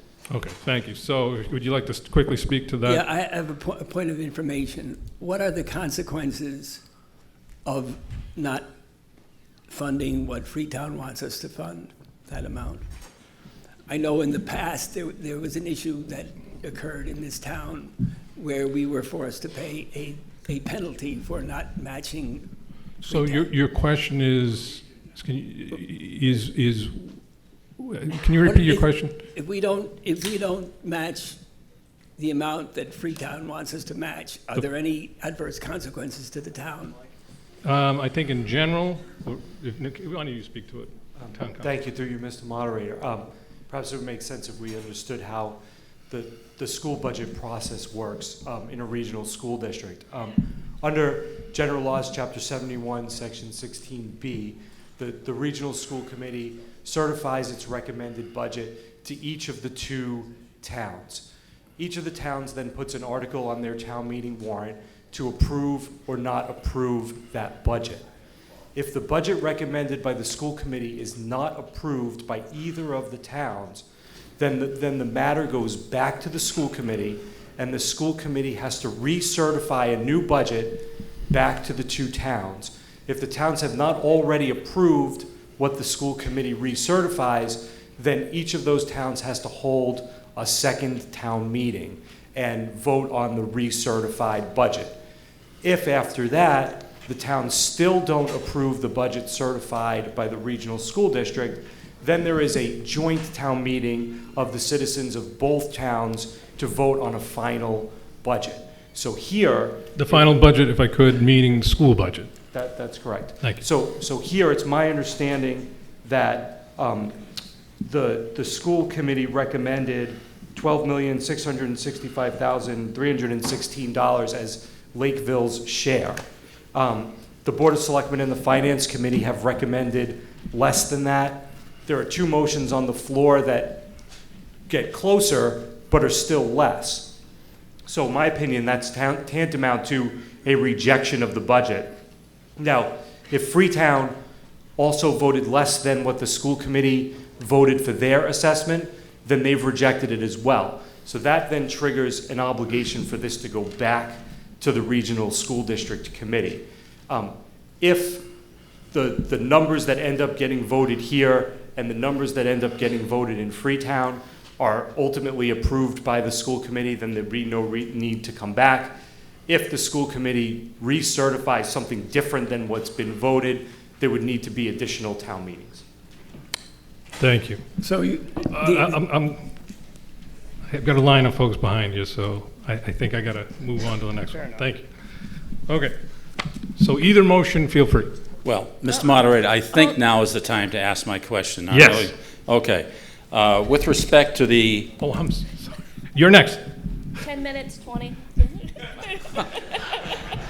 With respect to the first amount of 400 more and so forth, if we were not to pass that amendment of adding the 400 plus thousand, I would like to know what, in terms of cuts from the school department, that money would represent. Thank you. Anyone from the school committee want to? Okay. Mr. Moderator, once Yep. again, Superintendent, I think this is my chance There's to your respond to chance that. now. So the 459 is actually a reduced number, but it's consistent with the Freetown number. If that amount is not funded, and I began to say that earlier, but I know you were referencing the motion, it will be devastating. And the specifics behind the devastation are 5 classroom teachers, 6 paraprofessionals, multiple clerical staff members at the elementary schools, and 4 custodians. So those are the specifics, and those teachers would be at each level, and then the domino effect is obviously it impacts class size, it impacts supports for students, and kind of goes to my earlier piece. Maybe I'll hold on, or at least I'll finish it at this point. I think it refers to what Mr. Marshall said. But the reality is Freetown accepted that challenge last week. I was here today and here tonight to talk to you and certainly answer and speak to any questions. This isn't raising taxes. This is within the capacity.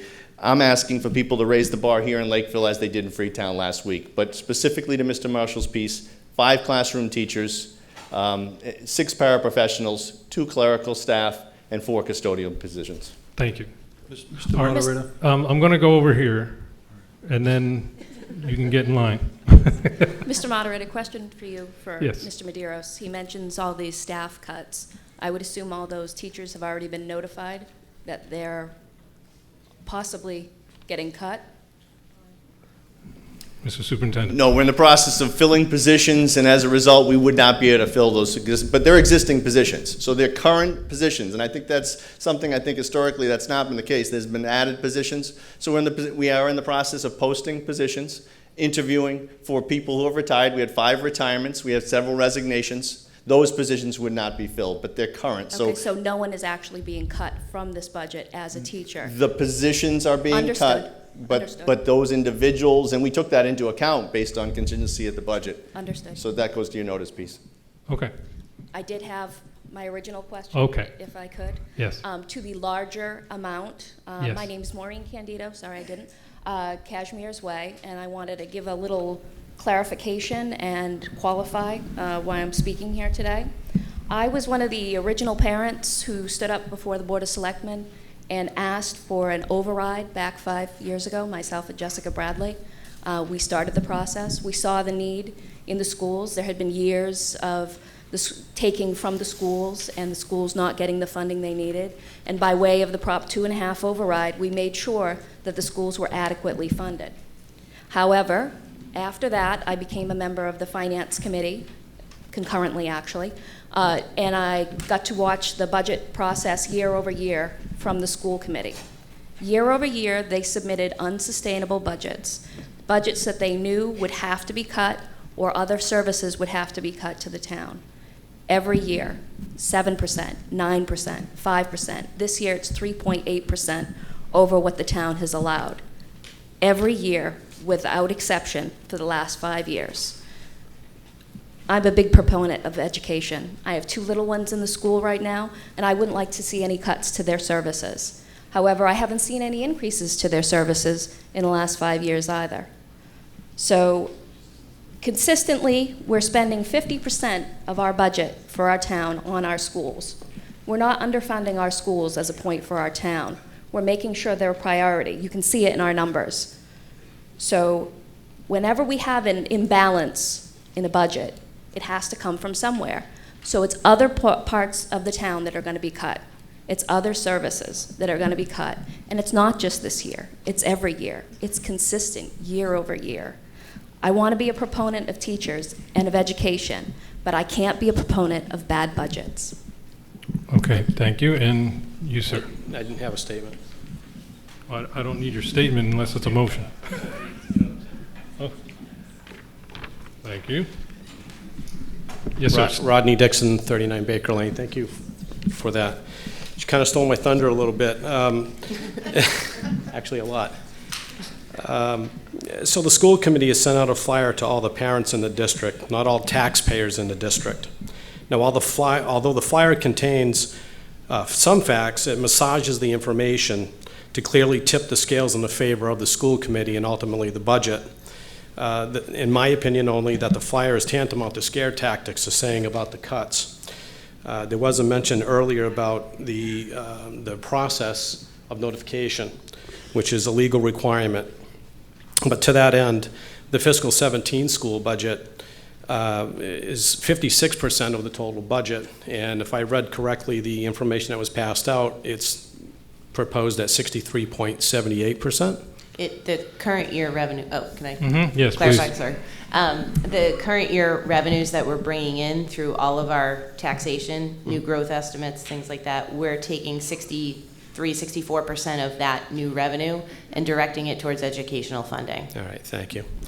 We all know that education is important, but I think 63% is a substantial amount of a budget. So that's 63 cents of every dollar goes to the school system. Now, to that end, we talk about Freetown's assessment, our assessment. I actually agree with Mr. Markson insofar as making Freetown pay their fair share. We hear that term repeatedly in our environment, so I'd like to have Freetown pay their fair share. So to that end, I feel that the school committee's flyer about cutting the budget is actually disingenuous. That Lakeville's not cutting the budget, rather reducing the request of the budget, because the school committee in essence said on this floor that they expect Lakeville to come up with the funds, and if I heard correctly, from the stabilization for free cash, correct? Okay. So the school committee had said that Lakeville has free cash to fund their operating budget. Now please note that the Board of Selectmen and the Finance Committee set and approved the financial policies that you received when you arrived here at the meeting. Free cash, of course, is used for one-time expenses, and free cash is generated through one-time activities and cannot be relied upon to sustain an operating budget. For the last several years, I understand, the school committee has used the stabilization fund to fund their operating budget. Now, someone who works in financing and budgeting and contracting, I can tell you that this is completely unsound financial practice, or in layman's terms, bad business. Yet the school committee continues to do it, and then they question why they have sustainability problems. The school committee tells us a tale of cuts that will be made if we fail to pass the budget. They mentioned teacher reductions. Mr. Superintendent, you said earlier that if that is true, at least from what I understand, that the layoff notices have not been sent. Is that correct? Yeah, I believe Correct? there are no layoffs. involved. So if that's true, it's required by law. I'd like to know, according to the school committee, that there are teacher retirements in the positions that were not filled in the current budget, that the implication is layoffs or cuts, whatever term you'd like to use. So I would ask the school committee, again, if the layoff notices, as required by law, have gone out, and if not, why not? So finally, from my understanding, the district has lost approximately 500 students over the past 10 years. Now, I know on the flyer it said there was a projected increase of 85. So 500 minus 85, we're still down 400 and something students over the last 10 years. Yet the school district has not had any significant reductions of staff during that time. So I would close in saying, why? Okay, Thank you. so out of that, I think there's 2 questions for the school committee. Just one is confirmation that any laws dealing with layoffs has been made. Okay, defer to the superintendent. Well, since it's a personnel matter, again, just for clarification, individuals either resign or retire. The positions are open. They're existing positions. They're not new positions, but there are not individuals. As a result, there's no need for notice. We're not talking about individuals. Right. And I'll just use an example. If it's a science teacher at the high school, someone's retired, that position has not been filled. If this budget doesn't follow through as an existing staff member position, that position would need to be cut. It doesn't require notice because we're not technically laying off. It was a financial sound position. We have paraprofessional positions that we need to fill for next year that we won't fill if this budget doesn't go through. Those are the numbers, and that's just for clarification. There's kind of an implication that we weren't following legal perspective. That's simply not true. Okay, thank you. And then the second question, I believe, was there's been a reduction of 500 students, yet there's been no staff reductions. I think that was a question. Does anyone want to take that one? And the question was why, unless it's untrue, then that's fine too. But my understanding is that we're down roughly 500 students over a 10-year period of time. So, but to that end, you had mentioned about the legality of it, and I appreciate that. Just simply the flyer that was sent out, whether with your permission or not, says cuts. So it's fear-mongering that we're going to cut. And that cut implies layoffs. So that was the point that I made. Thank you. All right. So your questions have been answered. Okay. Next, sir. Hi, my name is Michael Giardini from Highland Road. I'm new to town. I have a son in the schools in Assawamsett, however you pronounce it. And I think the teachers do a great job. I went on to educate myself a little bit. I went on the Department of Education's website with the state, and I see that the median income for teachers is very fractionally above the state average. So I'm happy for that. I think they deserve that. I did briefly look at the flyer that was handed out, and one of the things I did notice on the state's website is the transportation cost per student is on the most recent information they had, which I think was 2015. Was $717 per student, when the state average is $573. That's 20% higher than the state average. And I believe on that flyer they were asking for additional funds for transportation. I think that's in a different line item. I'd like to respond to his question on transportation. Okay. Do you want to take that one first? Let's deal with that one at a time then. Yeah, the issue on transportation is that you have great variance in the amount of miles that have to be done. For example, the city of Chelsea is 4 square miles. The city of Brookline is 4 square miles. The kids walk to school or take the T. A lot of the areas that have students are not as, for lack of a better word, as suburban rural as these 2 towns. So it's a function of miles. Miles means time. We also don't want the kids on the buses too long. I mean, we could put more kids on the buses, but then it would increase too greatly the time they would spend on a bus, which parents have told us they don't want, and we don't think it's a good idea. So unless you're looking at communities with similar geography, the transportation figures from the state are really worthless. Okay. Those numbers are on the website in similar towns larger than ours. It spends less, but I'll just go to my last point. when I looked at it, I voted for the increase in police, even though it increased our taxes. I'm willing to pay more money if there's a benefit to our students.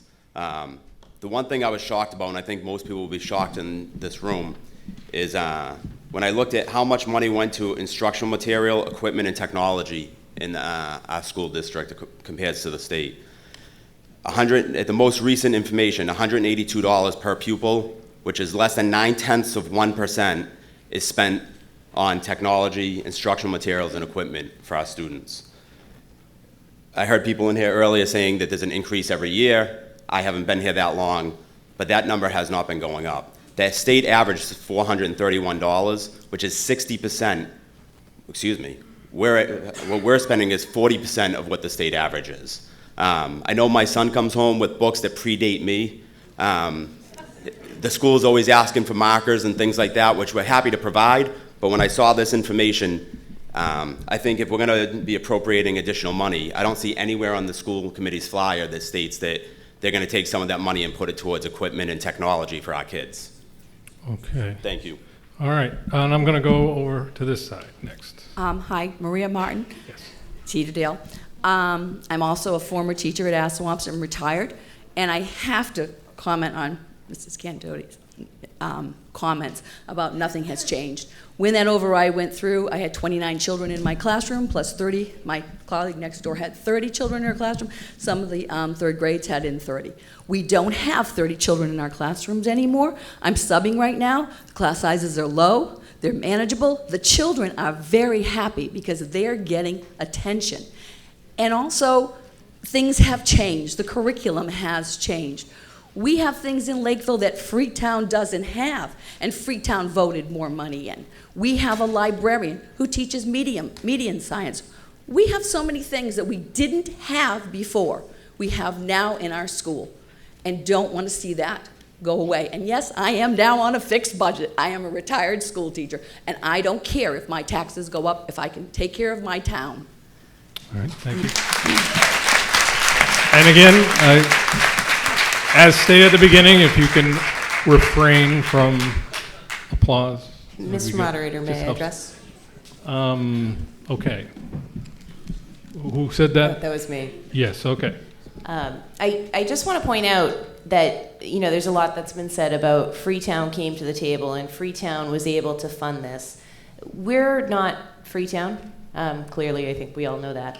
But what happens with regard to our budget is that we go up to the 2.5% levy limit every single year.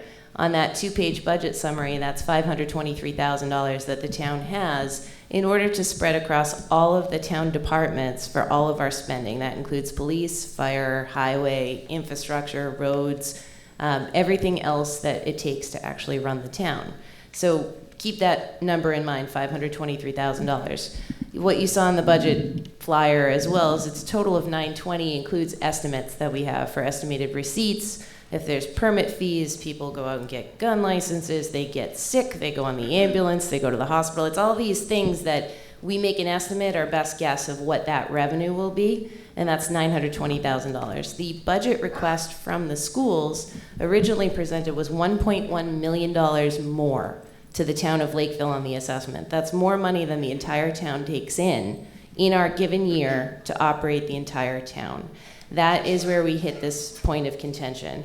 If, as people are saying, they're willing to pay more to fund the schools, that is your right, you are taxpayers, but that is a Proposition 2.5 override.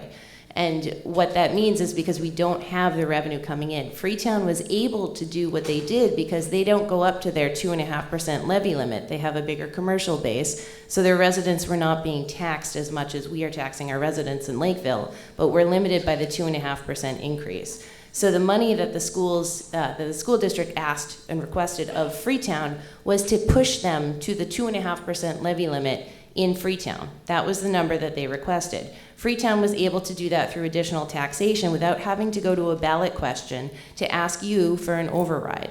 As we look to this and we look to our funding sources, if we take from stabilization or we take from free cash, you have to remember that $459,000, which is the request, means that that is the base budget increase, again, for fiscal year 2019. So you are taking that twice when we get to next year's budget, which would mean that our $1 million in stabilization is gone by the time we hit 2019 without a 2.5% override.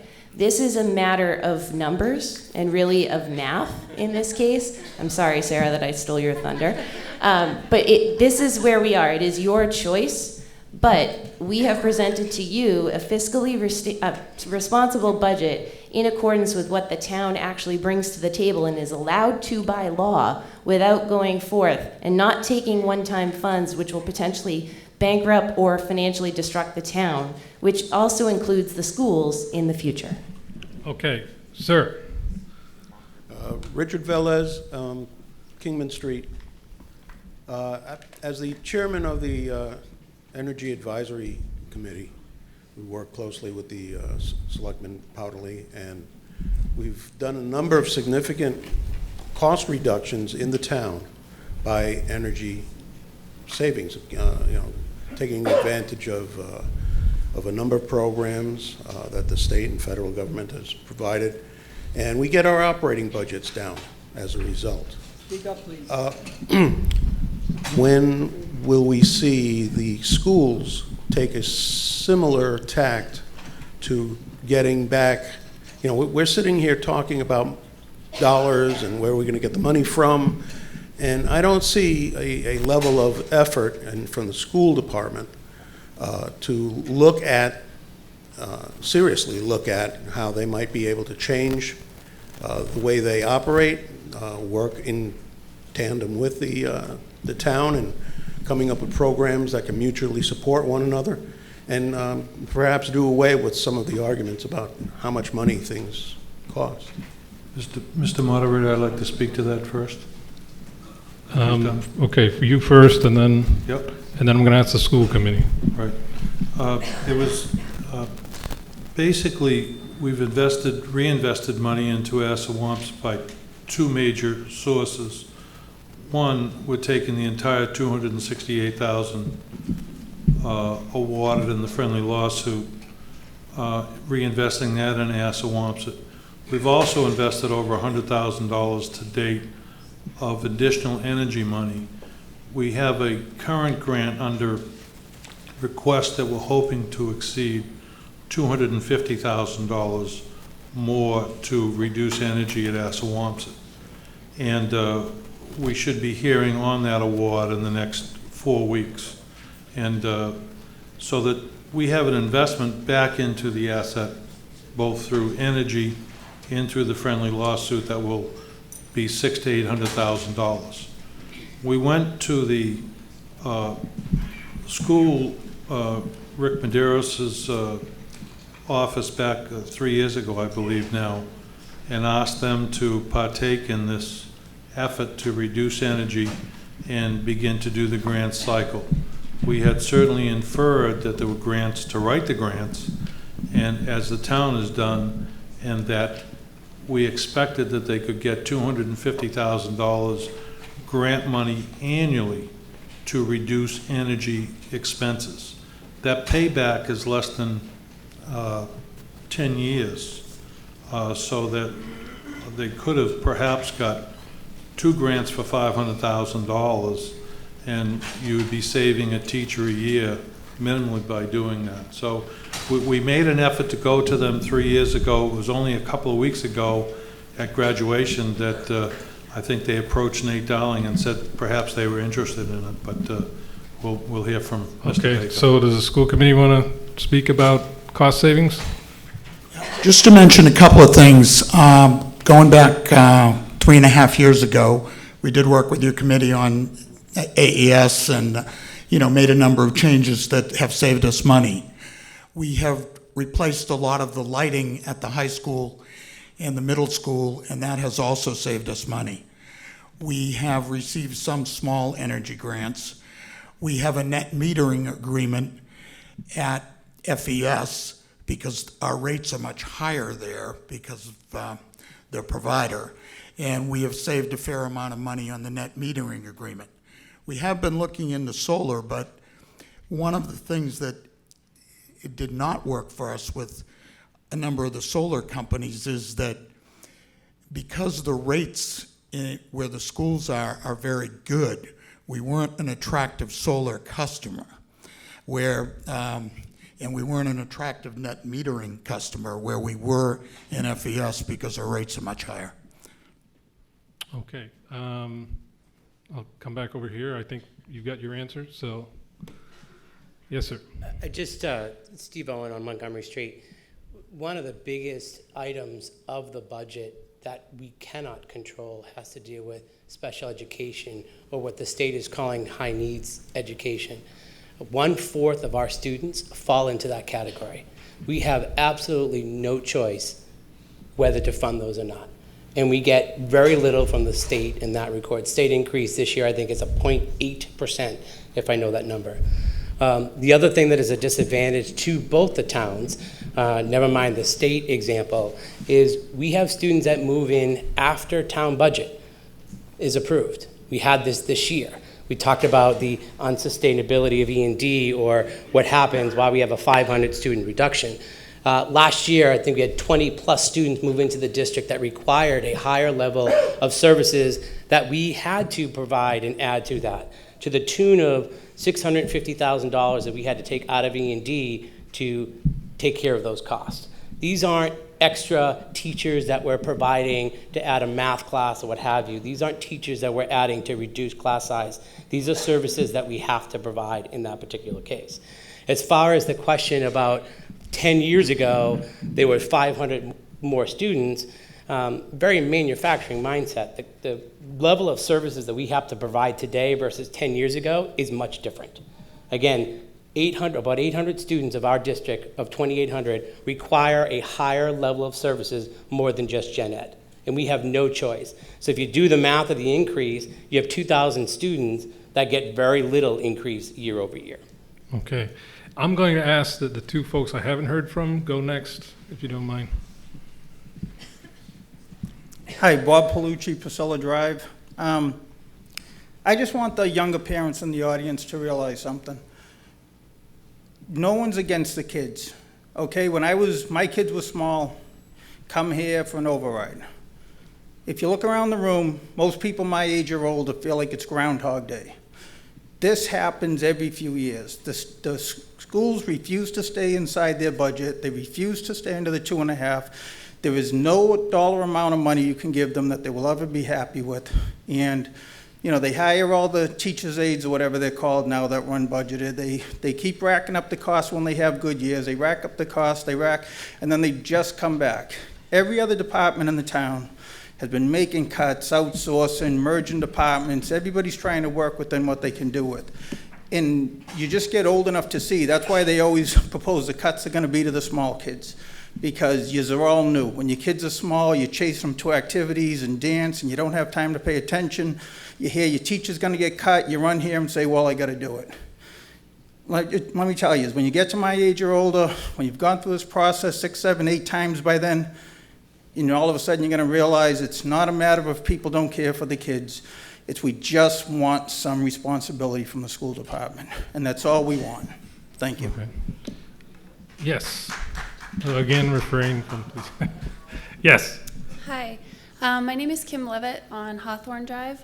I'm relatively new to the town as well, and this is my first town meeting, so I do not mean to offend anybody. It's a genuine question, but the first article we voted on, and I know we're not supposed to probably drag up prior business, but we voted on $8 million for a police station, and we've heard the statistics that we're losing 500 kids over the last couple of years, so I'm struggling to wrap my head around how many pink cards went up for a new police station, $8 million without a thought.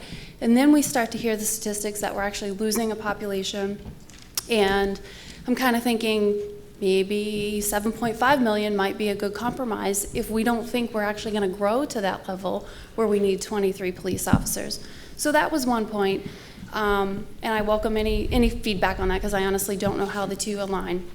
But the second thing is, I did live in Bridgewater for a year when my daughter was in first grade, and she had the opportunity to take a Spanish class every Wednesday at 2 o'clock or whatever.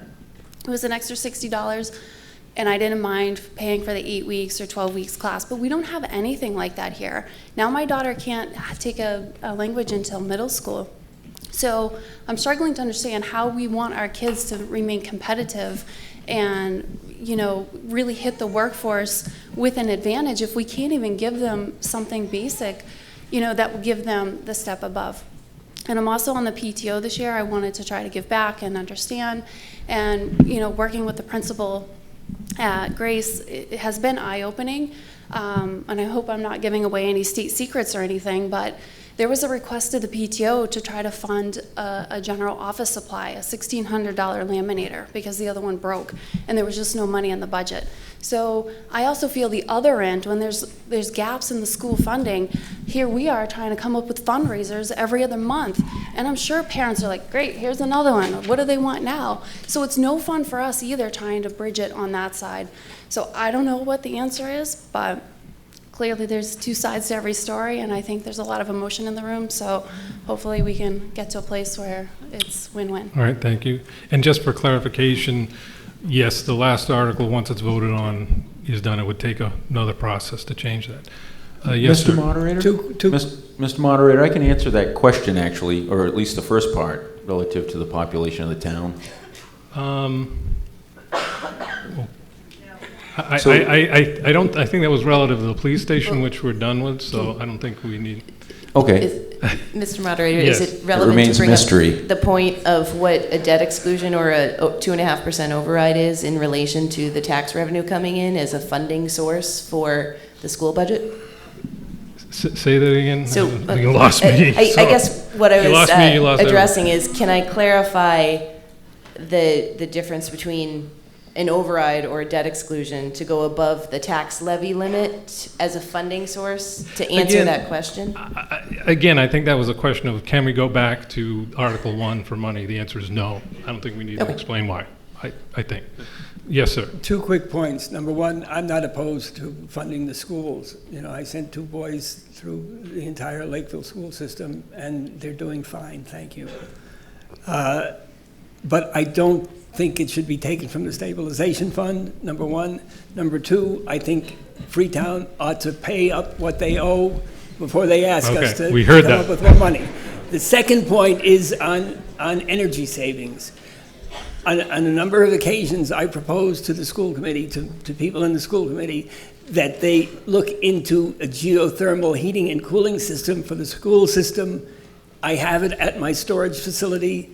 My electric bill for that whole place runs $500 to $600 a month, and that's all the energy bill I have. Why aren't the schools using this technology? Okay. All right.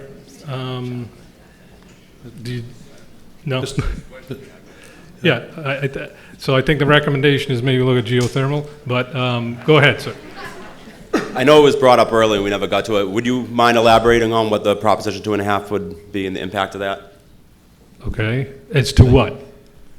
As to if this didn't go through and it went to a Proposition 2.5? Okay. Thank you. Thank you. I misunderstood that then. Sure, I can speak to that. So, again, as everybody brings up, and I have 2 children in the district as well, but when you look at the numbers and you see the lower per pupil spending, or you see these statistics, you also need to look at our tax rate as it's compared to other municipalities in the state of Massachusetts. And we're pretty low in terms of the tax rate. I'm not necessarily an advocate for additional taxation either. But if that is something that the townspeople want, then I believe we can make an amendment on the amendment on the amendment on the amendment, maybe. I'm not entirely sure what number amendment we're on at this point.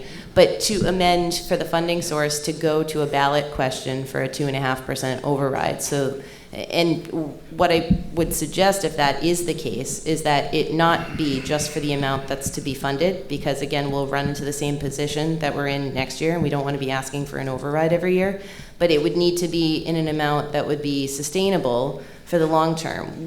I'm a member of the Regional Finance Subcommittee, which means that both myself and George Vlahopoulos and the Finance Committee, along with one member of the School Committee from Lakeville, and the same contingent, a Lakeville Selectman, a Freetown Selectman Finance Committee member, and a School Committee member, we meet, the 6 of us, to determine and to try to hash out these issues between the town budget and the school budget. We met once or twice this year. Inevitably, the meetings fell apart this year. Not due to any sort of issues, but when this was presented to us back in January, the first iteration was the assessment to the town of Lakeville that came out in February. I asked specifically, so you're giving us an override budget? The school committee at that point said, no, we don't believe this is an override budget. Granted, looking at our sources of revenue, we knew that this was an override budget, but it never moved to that point. I wanted to move it to that discussion if that was exactly where we were going. So an amendment could be made to move this to a 2.5% override ballot question. What would happen is that there'd be a town meeting vote and there would be a ballot. So everybody would go to the polls to vote yes or no, similar to what we did with the police station. I know I'm not going to revamp that first article we talked to, but that's the process by which the taxpayers in Lakeville would be able to vote, do you want your taxes to be increased in order to fund the schools? I believe that's the only sustainable option that we're looking at here, other than making expenditure reductions within the school budget. Mr. Moderator? Yes, okay. I'm interested in what you have to say.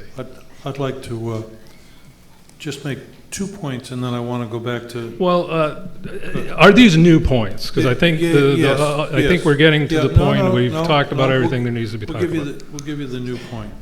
We talked about reduced enrollment, but I'll give you the down and dirty is this room sits 503 people. So we've lost, specific number is 484 students, but the point that hasn't been made is that we call it phantom students. Now, phantom students, when we talk about the state not reimbursing for sped funding or whatever, the state actually reimburses the town for lost students, not that went to parochial schools, but through student declining enrollment. The state of Massachusetts, state legislations, inserts into the budget a hold harmless provision that does not allow state aid to any district to go down. So basically, you have fewer students, but the state still gives you that chapter money for those students that are no longer in any school system. So you have a double-edged sword. You could have raised money two ways by having a track your expense down as you lose students, but more importantly, the state actually continues to reimburse those. That point hasn't been made. But to go back to Mitzi's, and my comment in the beginning was, don't take the money from free cash, don't take it from stabilization. Let the 7,000 voters of Lakeville decide where the funds should come from. I'm back to the original suggestion of the numbers that were voted in the beginning, the 12 million and change, not adding any, and then go to an override vote. And that override vote, I believe, should be $1.4 million. And that is something that the voters can decide on. That should back away, having come back to this issue the next 1 or 2 years. But that's all we'll come back to. So I would certainly support an override vote, and then you can take and give that money to the schools. But I would not support anything less than a $1.4 million override. I, on the other hand, say, my God, how do you lose 500 students and not adjust expenses? I've heard both sides of the story. But having said that, if in the heart of hearts you want more money for the schools, do an override vote. I can live with that. It's $1.4 million, add about $260 to your tax rate. Forget that, just do the override. Don't take it from operational money. The money that Mitzi talks about, the $900,000, the new growth numbers, those will not repeat. You're doing the same thing of taking non-operational one-time monies and spending in an operation. Do an override. Mr. Moderator? I would encourage you to do that. Thank you. All right. Mr. Moderator? Yes. Actually, my first request, I want to respond to a couple of the budget items and the fact that an override isn't the solution, nor are we recommending that. There's a joint town meeting. There's a clear mechanism if the town of Lakeville chooses not to support us tonight. I just saw a mom over that way holding their child for a while, though, that's been waiting for a while. So before I answer, I actually am trying to defer to her. So okay, go ahead. Thank you, Mr. I'd like to Medeiros. respond to the budget. But to Mr. Partley's point, We just approved a debt exclusion for the police station. I don't know if anybody's been following what's been going on in the news. The state of Massachusetts, their bond rating was just downgraded, their credit worthiness. If we raid the stabilization fund, which is not a sustainable funding source, how much extra money are we gonna spend now financing that police station? And again, what are we gonna do next year when it's gone? That's all. Just go for an override. I have babies. Can I make this point now? You can tell I didn't really script that based on that, but I just, in response to the piece, but I still appreciate her opportunity. Okay. I just want to speak to, this is my third year here as superintendent, something unique for the regional school district, right? The first 2 years, I did not come forward with additional requests. So just to clarify, there were some percentage increases historically. My tenure, 3 years, 4%, 2%, both approved. I'd like to hear from the FinCom tonight as well in relation to this specific piece, but I also want to be clear, it's not an override. So that's where I think I'll say, Okay, but if it's a not- resident would like to ask for the FinCom, Okay. I would have a resident ask. I respect that. Mr. Moderator. But I just, my last piece. Hang on. My last Hang piece on. in relation to the override piece, because I don't want to mislead the residents Mm-hmm. here. There is a mechanism in a regional school district if the budget is not approved, if our amount is not approved. And that's a joint town meeting. It does not require, if this budget is not approved, it does, the school committee has already taken action, has already voted to take that next step if necessary. It would involve. It's simply not one town. We're talking a region piece. So certainly my support would be obviously that the budget that we've presented and that has been amended come from existing funds. The funds do exist. It's really a will. Mr. Moderator, may I address? Hang on, I would like to hear from a few more folks here first. Hi, Yes. Ann Marshall, 16 Barstow Street. Getting back to the question of an override for a larger amount to anticipate future needs, am I mixed up on the fact that it goes into the general fund after an override? If an override were done in this year, the following year, I don't think that money is designated for the schools. I think it's then part of the general fund, and we would be back here again. So, Correct. May I address that one? As briefly as possible. The answer is yes. Okay. And then that money would be available as additional funding sources on the base going But I forward think for the it would entire be I think it would be misleading to think that if we did a 1.4, which I agree that that would be a great idea to anticipate, I don't think it's not like a debt exclusion that it goes for a particular project. It goes into the general fund the following year. So theoretically, you could have it in your budget, have a successful override, have it in your budget, and some other needs could come up the following year. We would be sitting here, and that money could be allocated by town meeting to another. I would So- certainly vote that it goes to the schools every year. I don't know that we can, though. Is there a mechanism? No, so May I think the general answer has been, it goes to the general fund. Okay. We can That debate is true. future town meetings where the money's going, so we'll save that All right. for next year. So it would only be, the effect would be the year Correct. of, and then It we're on w- our So own. we're gonna vote tonight on a budget. If we vote to ask for an override for it, then the override would just make the funds available. Mr. Moderator, may I Y- move that? Point of order, yes. Point of order is this. A 2.5 override requires a special town meeting that has to be properly posted. We can't vote for a 2.5 override here at this meeting tonight. Mr. Moderator? So town council, would you, I therefore continue my point of order that any discussion about a Proposition 2.5 override is out of order. Mr. Moderator, may I make a motion? Actually, no. I'm answering this point of order, which takes precedence over everything else, sorry. Town council, what would you say about this point of order? Thank you, through you, Mr. Moderator. So what we're talking about here is various possible funding sources for this increase in the school budget. A Proposition 2.5 override is a mechanism whereby the town can raise its tax levy ceiling by going to a ballot question.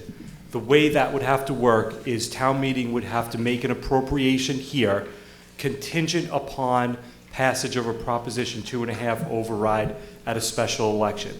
If such a contingent appropriation is made, the Board of Selectmen would then have a certain period of time to schedule a special election, and that question would be put to the voters at the special election.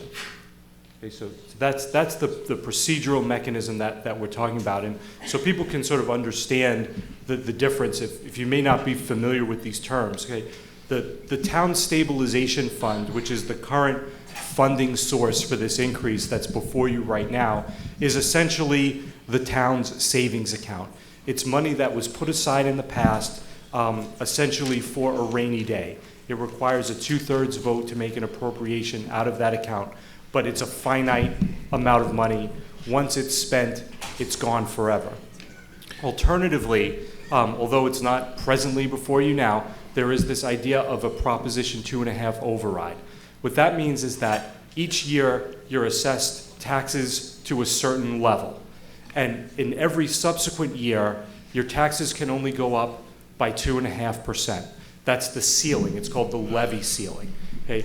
What Proposition 2.5 allows you to do is it allows you to increase that levy ceiling by having a mechanism of approving an override at town meeting and then approving it at a special election.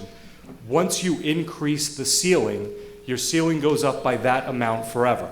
As opposed to what you did in the previous article with respect to the police station, there you voted in favor of a debt exclusion. This is a temporary increase in your taxation ceiling, which means that your taxes go up by the amount needed to pay off the police station. Once the police station is paid off, your taxes come back down. Here, with an operational override, once the ceiling is raised, that becomes the new ceiling, and the 2.5% gets added to that every year thereafter. So, you know, the difference really that you're thinking about here is, do we want to take it out of our savings account, a finite fund that, you know, would no longer exist if it's spent down, or do we wish to generally increase the amount by which we can raise taxes so that going forward you have that source of revenue on a continuing basis?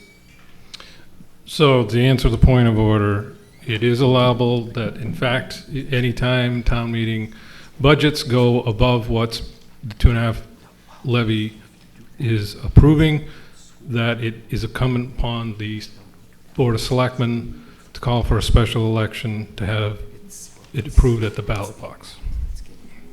So, yes, you're next. Sherry Barron, Success, Munn Circle. So the school committee disagrees with the fact that it is an override. We feel as though there is funding. We've already identified free cash and stabilization. I think many of us are interested in the recommendations of the Finance Committee, who hold a very serious job in our town in helping us with our finances. So if you could help us out with that and tell us a little bit about your thoughts. Thank you. Finance Committee. Sure, I can start. My name is George Vlahopoulos, Jamie's Way. So I have a real problem talking about an override when there are sources that I consider to take from first. So jumping to that, before we exhaust the other options, we're basically asking the taxpayers to pay when we have funds to pull from, and that doesn't sit well with me. So I'm not in complete agreement with what I'm hearing in terms of some of the back and forth. I do believe that the school committee has an obligation to ensure that going forward there's a sustainable budget. I do think that there's a real problem with this year's budget, which I'd like to believe is a one-time problem that we can solve right now. And then I have faith in the school committee and the superintendent that they need to make it right going forward without asking taxpayers to pony up more money. And that's just my opinion. If anybody else wants to speak to it? I would. Joe Fleming, 11 Colleen Drive. I'm a financial business management professional, and I disagree with rating our savings account, taking good money where I think it really comes down to a management of funds. I believe the management needs to change the philosophy and structures. Reason being, Lakeville faces the same burdens for all our kids in residence. Obviously, Freetown has the same, so I believe the management needs to make revisions on how they do things. And I don't want to see good money being thrown after ineffective management. Dan Holland, Fuller Shores Road. I largely agree with George that, but it comes with a factor of trust that I don't know that I have, and that comes partly due to what Mitzi said in the number of meetings that the regional school committee is meeting on over the course of the year. I think we said 1 or 2 meetings, and there would need to be a lot more commitment, I think, to meet more frequently throughout the year, so that you can avoid a situation like this next year. So if a vote were to pass tonight to approve the 459, 810, what does that look like next year to avoid that? So revisiting the budget entirely, so that you're not looking for the same amount, and perhaps even not looking for an override to address the problem in the future. Yes.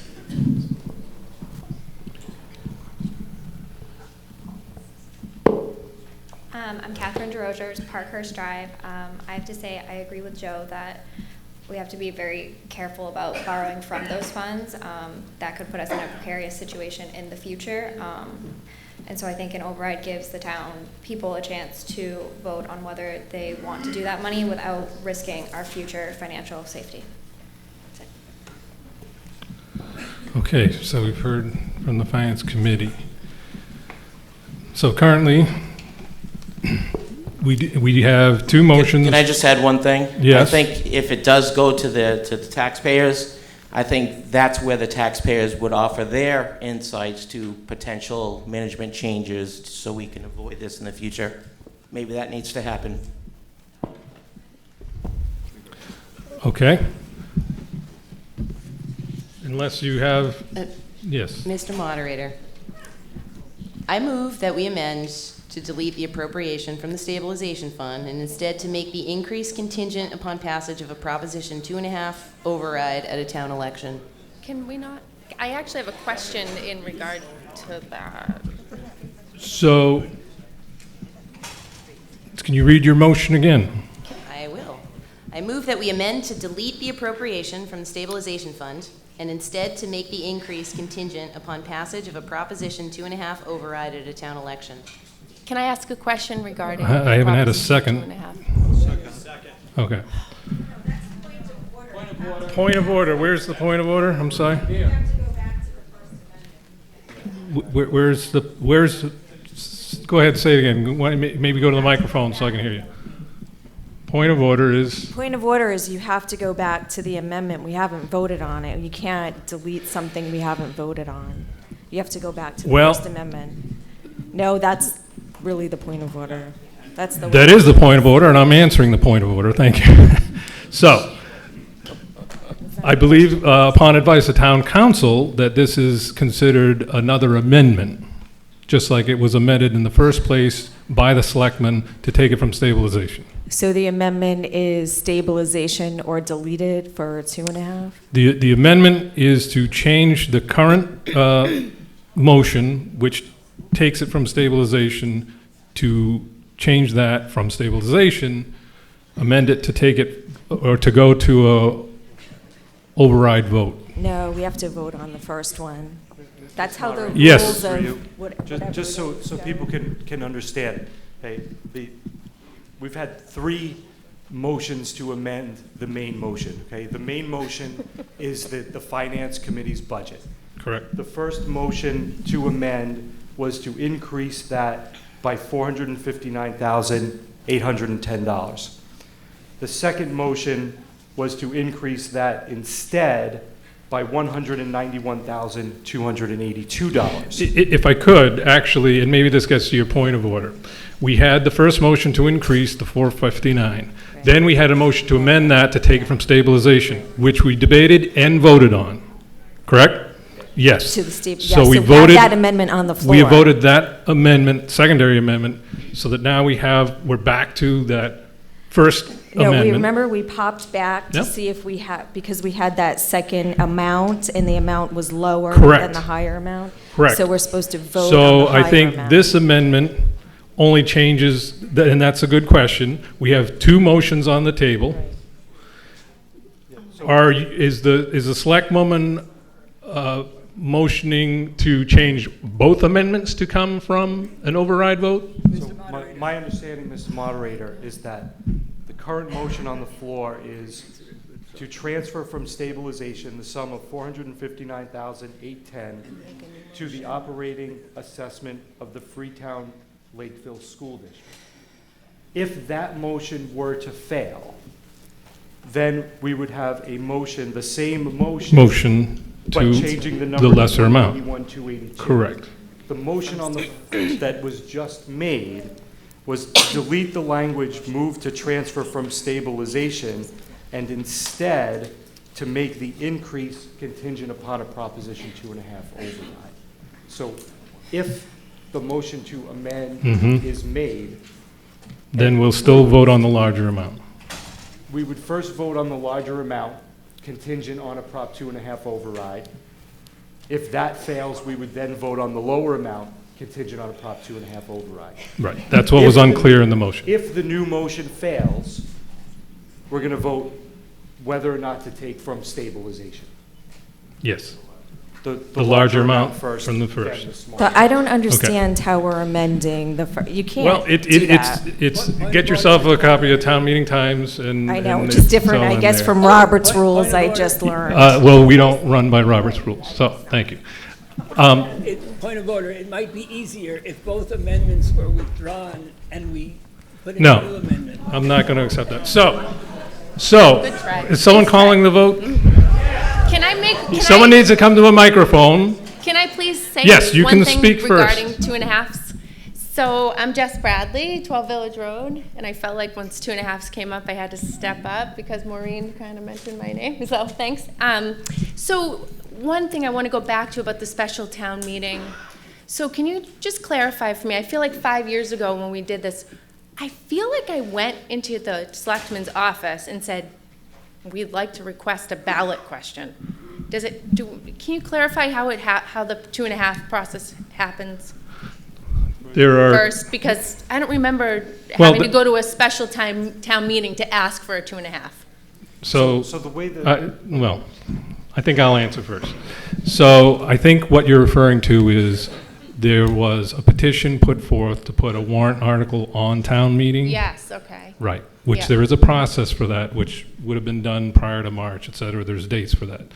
So what we're doing tonight is in the process of trying to decide how to fund the budget.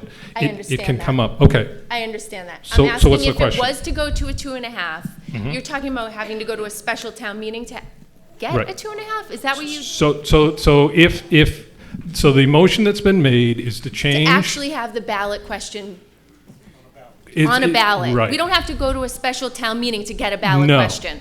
to go That to a is- ballot. That's what it sounded like Okay. when you were talking about it before. Okay, so just for clarification, we don't need a special town meeting to get a ballot question. Correct. For a 2.5. Okay, that's the first thing. At the moment, we're debating and then voting on I understand. an amendment to change the language to take it from a ballot initiative 2.5 override rather than I got it. stabilization. Got it. Okay. And the second thing, I don't know if it's not a question, it's just 5 years ago, I was doing this when my daughter was in kindergarten, my oldest, she's now in 4th grade, here we are again.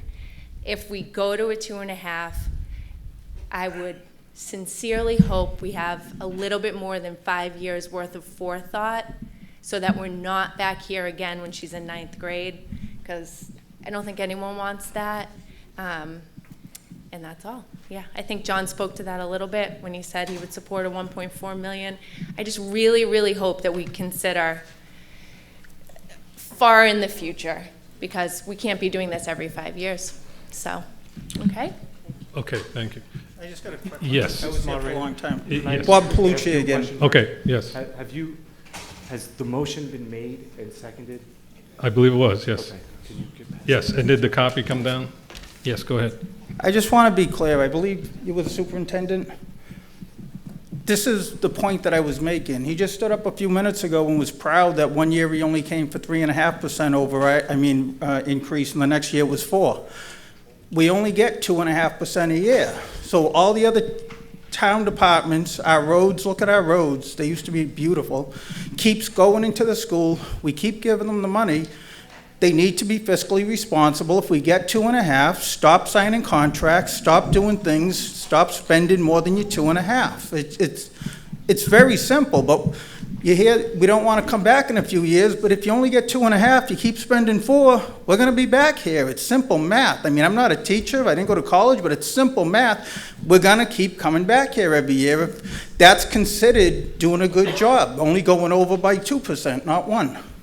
Okay, Thank you. So, one more over here. So Martin Gross, Mullen Hill Drive. So specifically to Ms. Hollenbeck's most recent amendment, the town of Lakeville just passed a debt exclusion. I'm very pleased, and I think it's long overdue, but I can't believe that right now we can go back and now ask the town for a 2.5 override.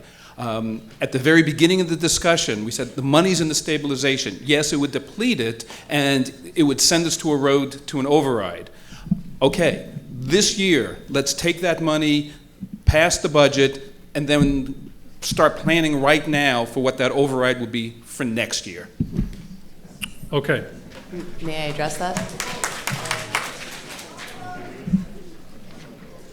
Quickly. Just to that point, I guess I want to say the debt exclusion also, the actual increase on your taxes doesn't start until roughly 2019 as well. But with regard to the 2.5 override, I agree. It's not what I want to see. I would rather see reduced expenditures on the school budget side. I would rather see a sustainable budget. I would rather see, it as alluded to by other points, I'd rather see a budget that's within the means that both towns are able to come up with without having to go to a 2.5 override. But in the event that it's not, I can't see us raiding our stabilization account because we will be in the same boat. The state also hasn't even finalized their budget for 17 or 18. We have no idea what our state aid figures are going to look like. Potentially taking out a stabilization could be detrimental to both the town and the school's budget even further than we can anticipate at this moment. Yes, sir. Jim Gallagher, 18 Lincoln Street.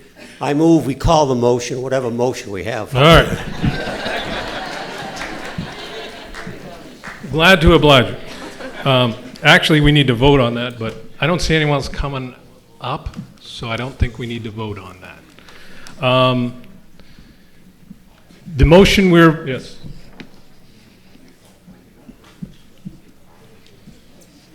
Let me try, and if you need to add. What we're doing is voting on the current amendment, which is on the original amended amendment. So this amendment that we're voting on says, I move that we amend to delete the appropriation from the stabilization fund and instead to make the increase contingent upon passage of a proposed Proposition 2.5 override at a town election. So this, if passed, a vote of yes means no more taking money from stabilization in the original amendment, instead inserting upon passage of a proposed 2.5 override. Then, if this passes, we will then take up the original amendment, which will change the budget to add the larger amount to the budget with money from the override, if an override passes. If you want to vote no for this, that means you want to keep the original amendment with adding the money, the larger amount first, then the second, but the larger amount from stabilization. So it's basically yes means contingent upon a 2.5 override vote, and a no means keep it coming from stabilization. Any more to add? No, Mr. Moderator, I think that sums it. Thank you. No, could I ask a question? I'm going to come back and vote on the call to the vote. Because we more or less have shut down discussion. Right, no, I don't. Only because no one was at the line. But are we voting on the high number or the low number? We're first voting, okay. First we're voting on the high number. But you're not voting on the number yet. We're not voting on the number yet. Yes, you're confusing me, Mr. Parley. You're out of order. I still would like a little more clarification about the vote before I vote. Okay. Could I have just one more piece of clarification? Because you're just kind of like to make... Hang on. Yes, sir? Do you mind if I take a shot at it? Go ahead. Thank you. Okay. We've been through a series of things, okay? The the heart of the matter that you ultimately want to vote on is whether or not to increase the recommended school budget. Okay, but before we get there, we have to do a few procedural things. Okay, so the motion that was previously on the floor was to increase the school budget by $459,810 and to take that from the stabilization fund, the savings account. There's now been a motion to amend to, instead of taking it from the stabilization account, to make it contingent upon a Proposition 2.5 override at a town election. So the first thing that you're voting on is, do you want to have this question put to a town election for an override? If you vote yes on that, then the ultimate question is to increase the budget by $459,810, subject to an override. If you vote no on that, the ultimate question remains to increase the budget by $459,810 and take the money from stabilization. So the first thing you're voting on is, what's the source of the funds? Is it stabilization or is it override? If you vote yes, it's override. If you vote no, it's stabilization. Once we have that vote, then we're going to vote on whether or not to add the money into the budget. If you vote yes on, regardless of what you vote on that, after that vote is taken, we will have a vote on the budget itself. Okay, so we have three votes ahead of us to get to the finish. Oh, okay, so I just want to make sure that if we voted down the two, the stabilization, Yes. and we voted down the override, we go back to the original one that was given to the school committee about just getting those funds No. and leaving it up to them, because that was the No. original amendment. That's been amended already. We've already voted yes to stabilization. Correct. Okay, so. Okay, all right, thank you, I understand now. Yes. Mr. Moderator, Yes. there's another vote. The other vote is if the $400 and some odd $1,000 amount is defeated, then there will be a vote on the lower amount. Correct. According to my amendment.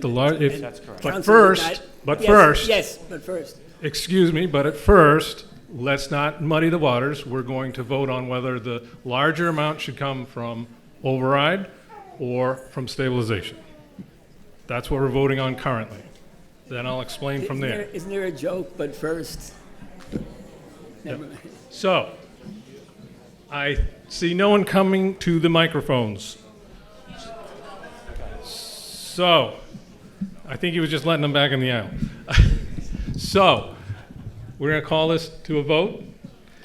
This would be a majority vote to amend. All those in favor of changing from stabilization to contingent on an override, please raise your cards.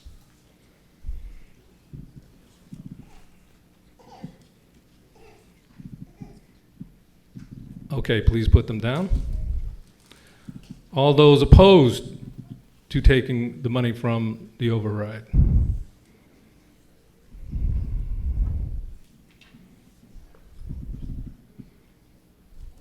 I declare the motion does not pass by majority. So, that leaves us back to the motion to add the money of the larger amount first, 459. I'm losing track of the number, but 459,810 added to the school, taken from stabilization. If this does not pass, then we will move on to voting on the lower amount. Whose amendment? Correct. That will be the second vote. If the larger amount does not pass, then we will move on to the smaller amount. So, is there any more discussion? I don't see any. Thank you. So, maybe I could have the motion. No, now we're yep. We're going to start numbering these things. So the motion we're voting on is move to transfer from stabilization the sum of $459,810 to the operating assessment of the Freetown Lakeville School District. This is a 2/3 vote. Counters, please count the vote.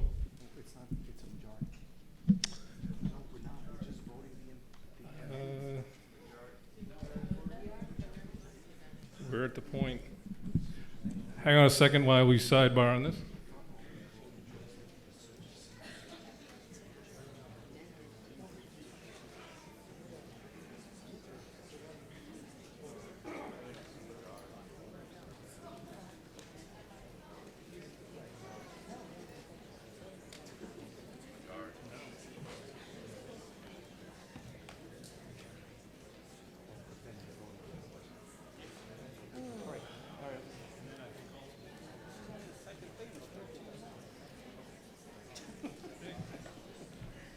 Okay, we're clarified. So this is a 2/3 vote. Counters, please count.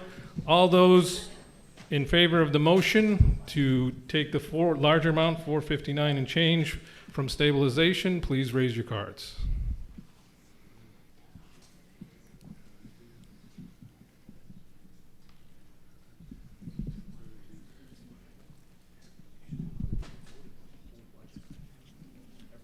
No, we're only voting on the amendment.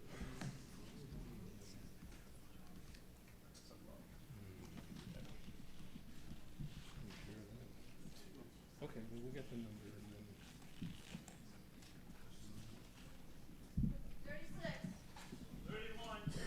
31. 30. Okay, thank you. Put your cards down. All those opposed to the article, or motion, I should say?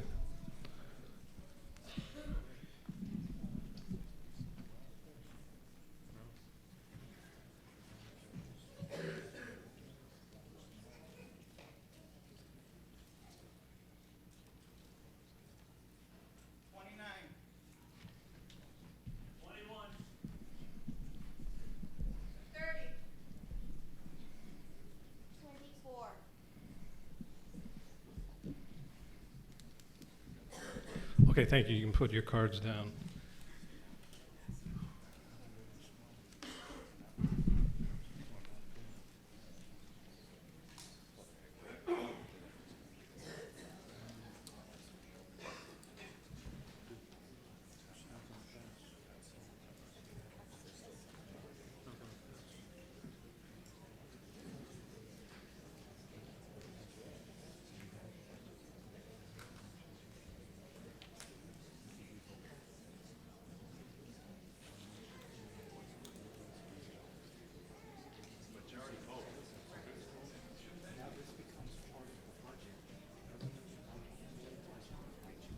Yeah. We're working on clarifying the vote count.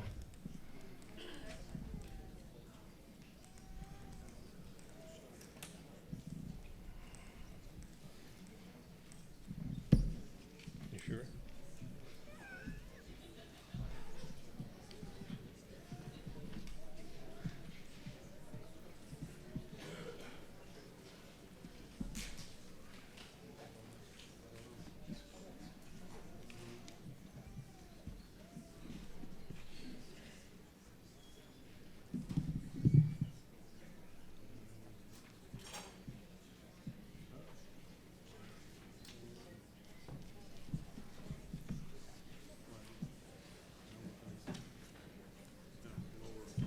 Okay.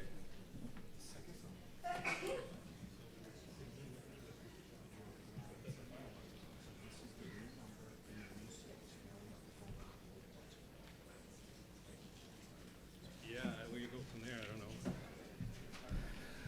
Okay, actually, we've had a revision as far as the vote still counts. We've got a good count on it, which is good. But it is a majority because it's an amendment. So even though it takes money from stabilization, what that means is this vote will be a majority vote to amend, and then the final budget will require the 2/3. And that's what we will do next. And I declare that this amendment to take the larger amount from stabilization passes by majority. Now, we have to vote on the entire budget as amended. as amended, and because this budget takes money from stabilization, this next vote will require a 2/3 supermajority. Okay.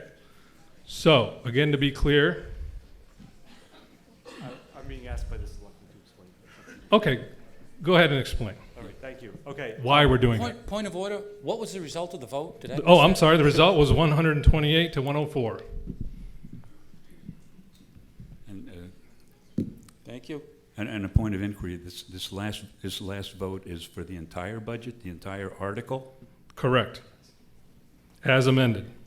So all of the police station stuff, all of the police and all of this Every other item in the budget is being voted on right now. And that will have to be as a supermajority, just because of this one stabilization item? That doesn't sound right. I'll have town council. Just because we have one little stabilization thing in there doesn't mean the entire $25 million is going to have to be voted 2/3.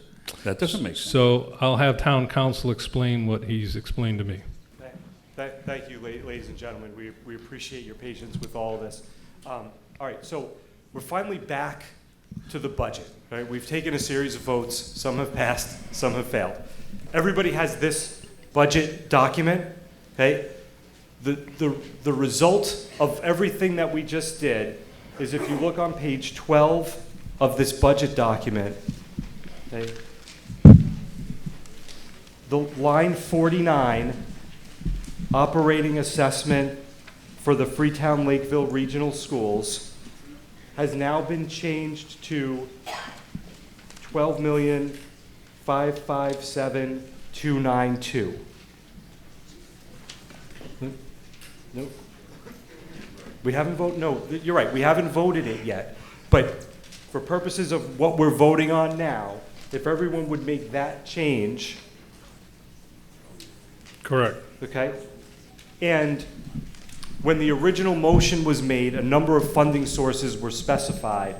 A funding source of stabilization is added to that motion. So now what we're doing is we're voting the entire budget as it's been changed by our previous votes. Okay? But because part of that budget is dependent upon a transfer from the stabilization fund, it requires a 2/3 vote. Now, if someone were to make a motion to divide the question to separate the school vote from the rest of the budget, the school vote would be 2/3 and the rest of the budget would be majority. Point of order. I move we divide the motion from the... I had a point of order first. But I started before you did. There is a point of order, but it's got to be The point of order is it defies logic. He was stuttering. I was speaking clearly. Yes. Yours was a motion, his a point of order. Okay, hang on, Mr. Markson. Yes, Mr. Markson, your point of order, please. The point of order is that it defies logic. That's not a point of order. Unless you have something different to say, please sit down. The point of order is that council is wrong. A 2/3 vote is required on the amendment. Well, what Because I've just had, so that's not necessarily, that's not a point of order. So, to answer your question, however, we have a motion now on the floor to divide the budget to do a single line item, which will require a 2/3 vote, meaning the rest of the budget can be voted on separately by a majority vote. Okay, so we have a motion and a second. In essence, we're voting the last vote. But for the record, we'll do it again.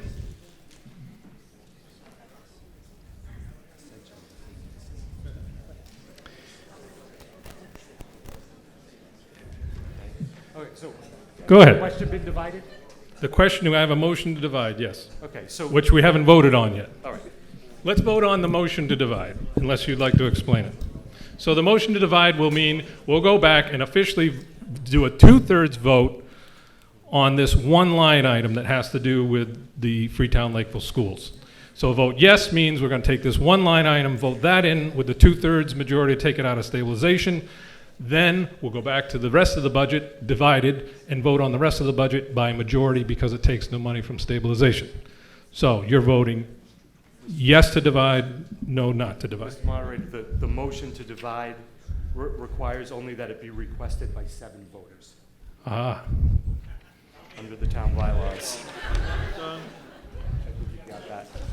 I think you got that, but I do need the motion in writing. And get 7 names on it. And we do need 7 names. So the maker of the motion, if you want to come get your slip of paper, I got a paper right here. It makes it real easy.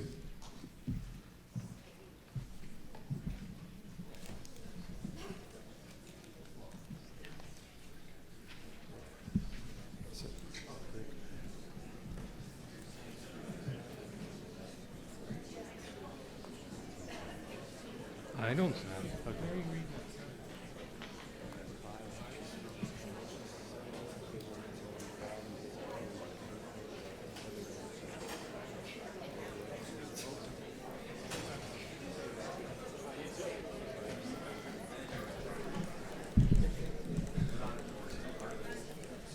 I actually thought that's what.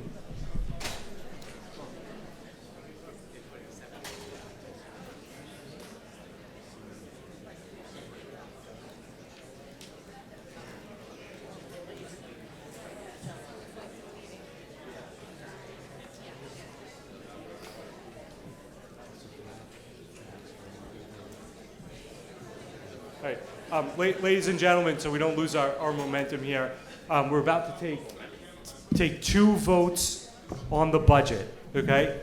The first vote is going to be on the school budget only, okay? And if you approve the increased school budget and you approve the transfer from stabilization, okay, that will require a 2/3 vote to pass, okay? Once that vote is taken, we will then take a vote on the remainder of the budget.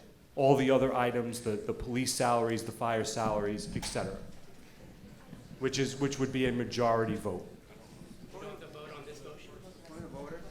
We can. Don't we have to vote on dividing it? We are about to. We're first getting the motion to divide it. That'll be the next vote. So if you vote no to not divide it, it's going back to approving it for the whole budget. The whole budget, but it'll still be a 2/3 vote. So if we vote, hold on, 1 second, please. If we vote no here, it's a majority rule. So if we want to fund the schools. Sir, under the town's bylaws, this is not a motion that gets put to the voters. If 7 people have requested that the question be divided, it gets divided.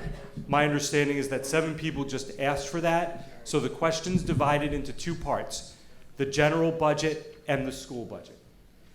Right, but if you want to keep the school budget in the general vote, requiring the 2/3 vote. It's too late for that. It's too late for 7 people that. have requested, the question has been divided. Did we have to vote on it? No. There is no vote on it. So town bylaw allows for once it's been asked for by 7 people, it shall be divided. Bill McGurk, Cinder Hill Path. So we voted to divide the question. What are we about to vote on? Are we about to vote on the amount in excess of what would be required to trigger the 2.5 override? Or are we about to go up or down on the entire school budget? So what you're voting on, this next vote, we're going to take the school budget line item, the one line item that we've been discussing, and we have it amended currently in the budget to be the larger amount addition of the 459 with that money coming from stabilization. So we just have to finalize that vote. And because it takes money from stabilization, it's 2/3. Once we vote on that, yes or no, then we go back and vote on the rest of the budget by majority. We did, but now it's as a divided. Before it was as an amendment. So it has to be re-voted again? Yes. Well, basically all we're doing is rather than voting on one budget, it's been asked to be divided, so we're taking it one piece at a time. There's no provision for combining, only Point dividing. of clarification. Essentially, we're voting on the same thing we just voted Excuse on. me, but I can only hear one person. essentially, we're voting on the same thing we just voted on, but now it's agreed that it's 2/3. This, rather than amending the budget, this is voting the budget. First, school only, requiring a 2/3 vote, then we'll move on to the rest of the budget by majority. Mr. Moderator? Yes. Is it possible to vote the remainder of the budget such that we can actually get a vote that maybe we agree on first? and then go to the schools? No, I think we'll just, Just try to move it along. We can get half of one. I think there may be some validity to that in that we've only been discussing one thing, so let's set aside the stuff we haven't been discussing. So that would be the rest of the budget. So the first vote we'll take then will be the entire budget, withstanding the line item for the schools. Then we'll come vote on the school side budget.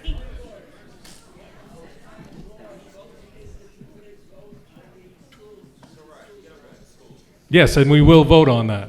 We'll just do, it's just determining the order of the vote.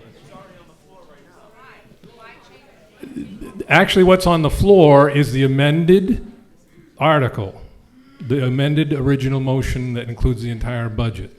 So then we've had a motion to divide that by 7 people. We're going to divide it. One has to come before the other. It could be one or the other. I think because we've been debating the one, let's move forward with the rest of it and then come back to the school.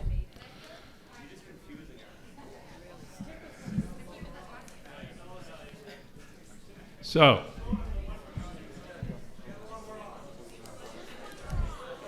well, okay, hang on. Hang on. You'll have a chance to vote on the school, so this will take, we're doing the 2 votes anyway. It's not a matter of changing, it's a matter of doing one or the other. The maker of the motion to divide has asked for the rest of the budget to go first. And the motion to be divided, that's how he was asked, to do one first, then the other. So that's why we're doing it in that order.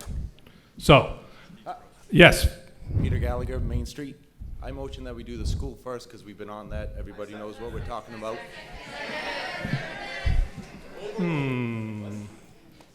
Sure, majority vote, let's go. All those in favor of doing the school first, raise your cards. Okay, put them down. All those who want to do the school second, raise your cards. Okay, motion passes. We'll do the school first. Thank you, town meeting, for verifying your will.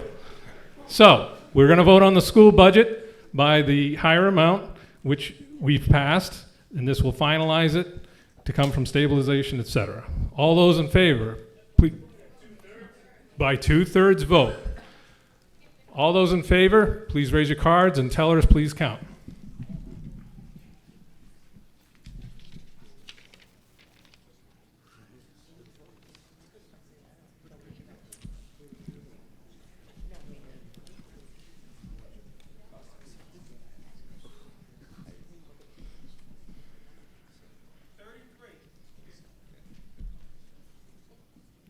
$33. 36. 30. 34. Thank you. You may put your cards down. All those opposed to the school budget as amended, raise your cards.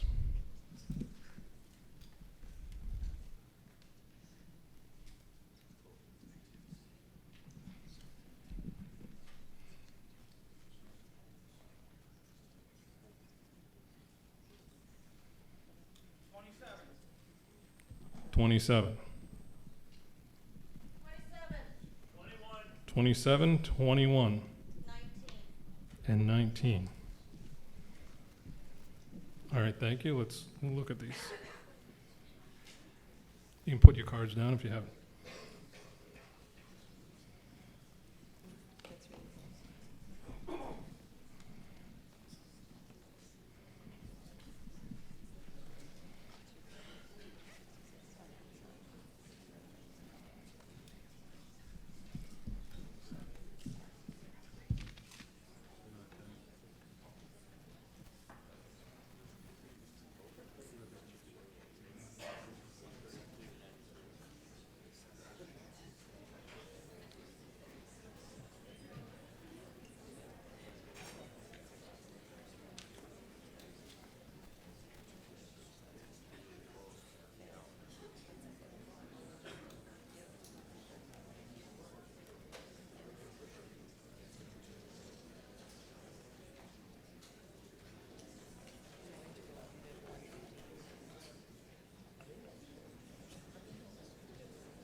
So that vote required a 2/3 majority. The vote was 133 to 94. A majority of 2/3 would have required 152. So the vote fails the 2/3 vote. So, in essence, that means there is no school budget. So we're asking the selectmen what they would like to do. Mr. Moderator, through you? Yes. Okay, so to understand where we are, a school budget was put forward and amended with an increase. The amendment passed, which means you only voted the increase. The increase didn't, the overall budget did not gain the required 2/3 vote. Therefore, there is no school budget before the meeting at this point. As I explained earlier, what that means is you voted no to the school committee's recommendation. The school committee needs to go back, recertify, and bring it back to the meeting. Motion to put the original budget back in. Well, that's what I was going to say. The next would be in order, if anybody so desired, to put the original selectmen's number back into the budget. Do I have a written motion? I need a motion in writing and then dollar amount. I still need a motion in writing. Mr. Moderator. Hang on while we dispense with this business. I have a written motion already. Unfortunately, there's a motion already being made. Oh, I'm sorry. You know, you are correct. I didn't even recognize he wasn't at the microphone. Motion to amend line item 49 operating budget to the amount 459,810 to come from free cash. Okay. Okay. Has there been a second? Okay. And unfortunately, sir. Point of order, Mr. Moderator, that constitutes. On the floor, not from a microphone, and there was a person standing at the microphone, so I'm going to take his motion first. So what I just explained was, as I was distracted, I heard the motion coming. In fact, there was someone at the microphone that I'm taking his motion first. The motion is to amend, or actually to make line number 49 operating assessment to $12,557,292 to move $459,890 from free cash to operating. 810. I'm sorry, 810. That's a 10, not a 9. Point of order. The point of order is this. This constitutes a reconsideration of a prior vote. Again. Mr. Moderator, Brian Day, Elder Spawn Drive, I would suggest that line 49 no longer exists due to the last vote. Let's move to the full budget. Second. Hang on. No, hang on.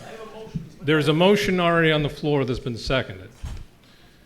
So, What is the motion I that's on the floor? quite honestly didn't even hear what you just said. Point of order, you can't vote to vote on the rest of the budget when we're voting to add this.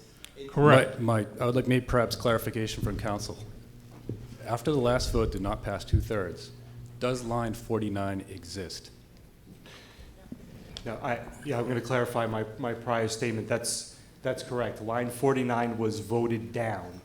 So in order to bring the school budget back, there would need to be a motion for reconsideration. Or we're currently considering a motion to replace it. If you want to treat that as a motion for reconsideration. That's what it is. And then that requires a 2/3 vote just to reconsider. And it requires that it be made by a party that. Hang on one at a time. Yes, I'm going to ask you to come forward just because I can't hear you from back there.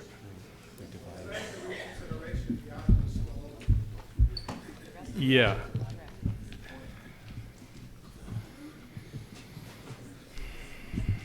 Mr. Moderator. If we had the 2/3, that I was s- for the may I? stabilization.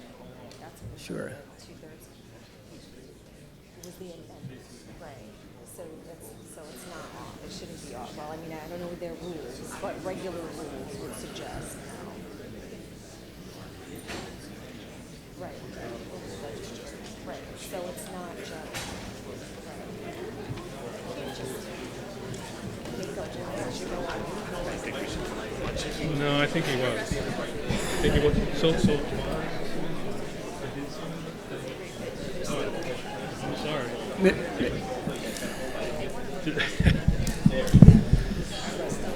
It's a moving. So, yes, Mr. Markson. I submit that the only vote that can properly come before us at this time is the original amount that was on the printed sheet, because the amendment was defeated, and to vote on the amount as it was amended. Well, that actually is not the case, because it was divided, and this goes to the pointer order in the back. Because we divided, it more or less, the one article became as two. One article being the line item of the school department, another being the rest of the budget. So that's why we're treating this as, we require a motion to rescind, which I'll remind you, as I read in the beginning, can only be made by one who voted on the prevailing side. It is acceptable only if new information has come to light, and I think the new information is that people didn't understand that not passing 2/3 and by dividing it would eliminate the school budget. A motion to reconsider is not acceptable simply because many people, we know that. And then we need a 2/3 vote. So, do I have? What about the motion to put it back into the budget?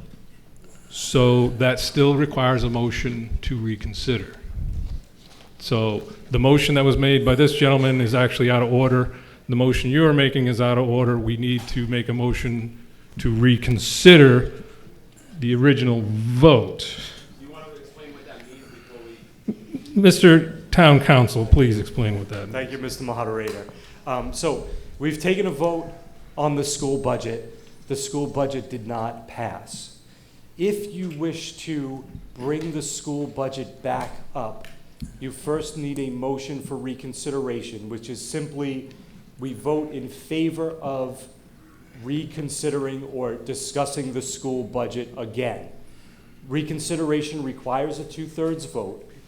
If it passes, then a new motion for the school budget would be in order, and someone would have to make that motion, and we start all over again.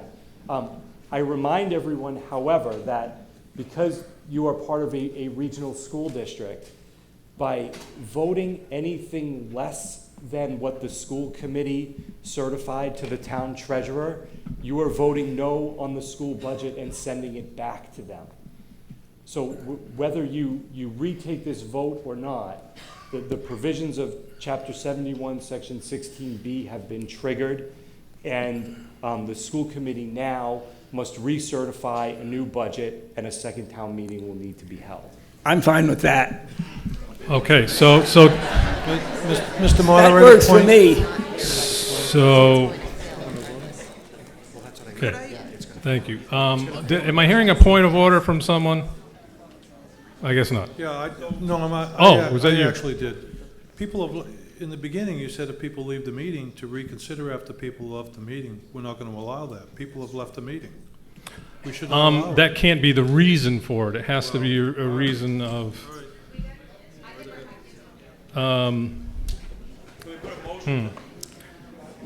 Mr. Moderator, can we move the question for the budget, for Article 1? I move the question for Article 1. I mean, there is no motion to reconsider, so let's get this going here. Well, Why actually, isn't there a motion to reconsider? Actually, there hasn't been the motion to reconsider, and he has made a motion to move the question on the rest of the budget.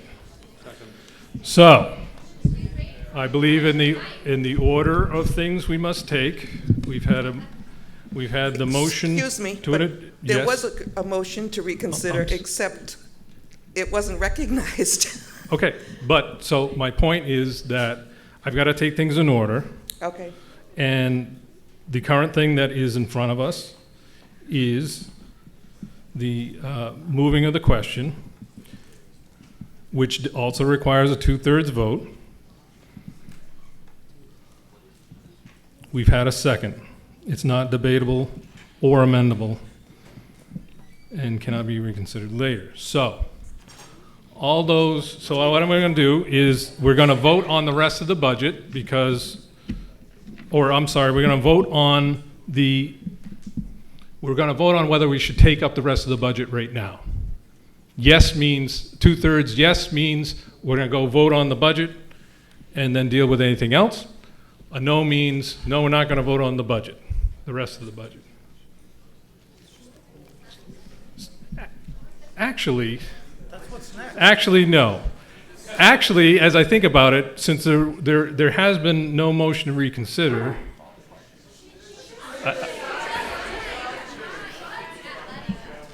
well, Mr. Moderator, yes. I recommend that we vote the budget. Yeah. Okay?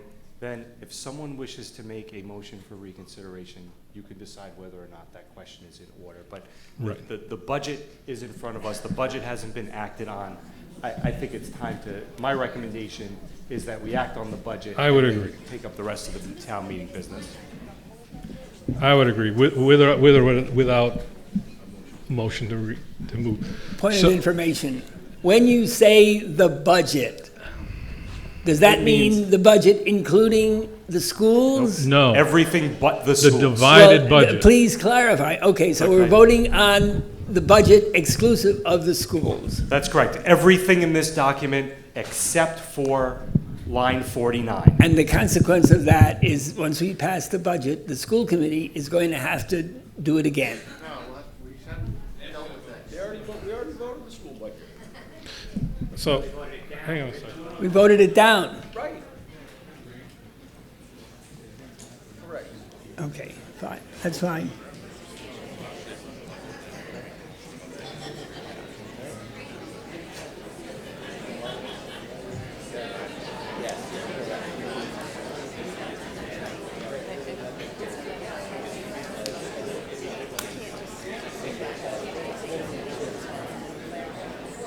If that's the case, Mr. Moderator.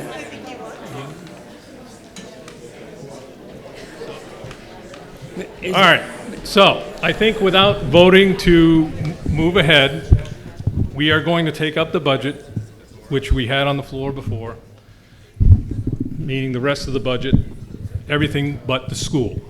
This is a majority vote for all of the other line items in the budget. Seeing no one coming to a microphone, I'm going to call for the vote. Again, it's majority. All those in favor? Oh. Okay.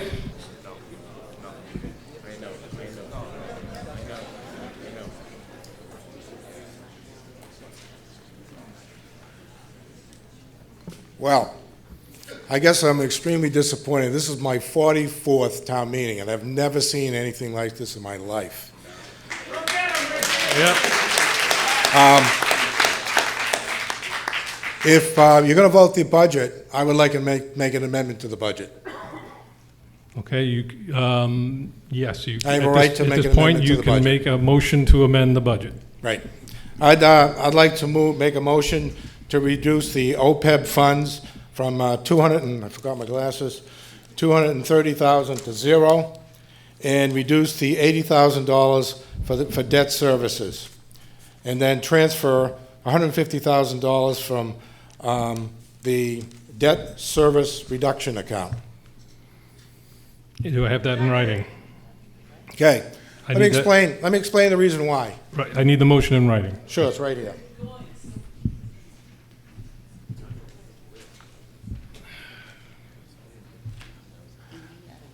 First of all, this all started with the Board of Selectmen, two members of the Board of Selectmen making a recommendation that comes down to stabilization account. And we've talked about this now for 2 hours. Why did they make that motion if they weren't going to back the motion, which they voted it down? Let me tell you the reason why I'm suggesting we do it this way. It won't affect anybody's budget. And the OPEB benefits that Mitzi talks about is not required and is not mandated to do at this point. This is something for long-term. And the town has always paid their health insurance costs for retirees as they go along, as all cities and towns have done, as all the state of Massachusetts has done. The state of Massachusetts does not have an OPEB fund being funded, at this point. So this $230,000 that I'm recommending to bring it to zero would have no effect in the short term and even the long term, 10 to 20 years from now. The other thing was I'm asking to reduce the debt by $80,000. I don't understand why there's a debt payment for the police station, at this point. As I am a member of the building committee, and we decided that what we're going to try to do is do the best we can to control the cost and get a number that's more reasonable. We understand the budget's probably higher than it needs to be, but why make a principal payment at this point that you don't have to? You have to make an interest payment, and that's required to do that.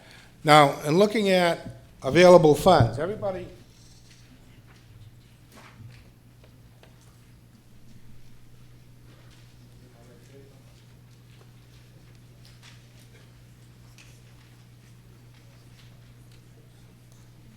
The selectmen focused on the stabilization account.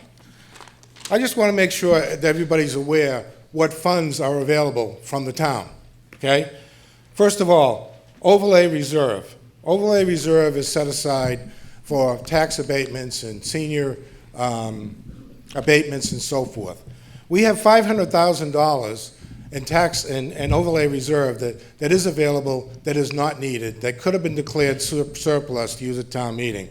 In the past, we always declared the overlay surplus at town meeting and used it. There's an account that's been set up a few years ago called Debt Reduction Stabilization, and that's used either for reducing debt costs or using to pay down debt or whatever. We are using zero in this budget, and we have available $932,000. Why aren't we using some of that money as part of the budget to offset some of the debt costs? The stabilization account that everybody's talked about is $1,027,000. We have the Howland Road property up the street that's been sold. There's $685,000 in that account that's available as well. What are we going to do with that money? The water abatement that they just talked about, the closing out the enterprise fund, between the water account of $258,000 and the infrastructure account, we got $694,000. What are we going to do with that money? So the bottom line is that if you look at all those accounts, we have available $3,813,000. Now, all we're asking for is $450,000. I made recommendations of two items that we should reduce in the budget. Okay, thank you. I just think, and I think George made a good point, and one of the other finance committee, nobody's going to win if we go to a joint town meeting because it's going to cause problems between the two towns. Let's do what we need to do this year and try to fix it going forward. Thank you.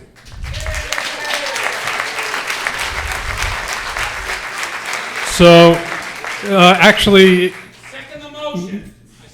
Okay, we got a motion and second, and actually, Mr. LaCAM, if you could not run away too far, because I think there's going to be more questions on your motion.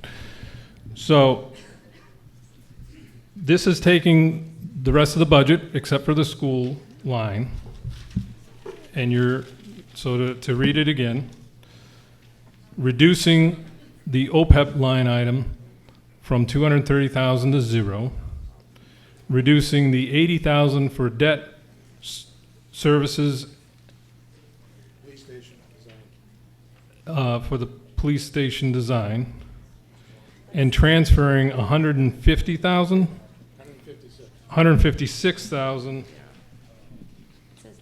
from the stabilization account to where? It's transfer from where to where? So it's transfer 156 stabilization account That's the from, right, so I guess the question is where you're transferring it to. But. Yeah, you have to transfer it to something. So certainly you can reduce to appropriation lines, but I don't think that you can have a transfer from stabilization to nothing. I think right. you're thinking ahead, anticipating that there's going to be a successful motion for reconsideration, and I would suggest that the appropriate time to do that transfer would be that. Right. Motion of reconsideration. So would you be, well, first we're dealing with this motion. So this, would you be okay if we eliminate the transfer? Okay.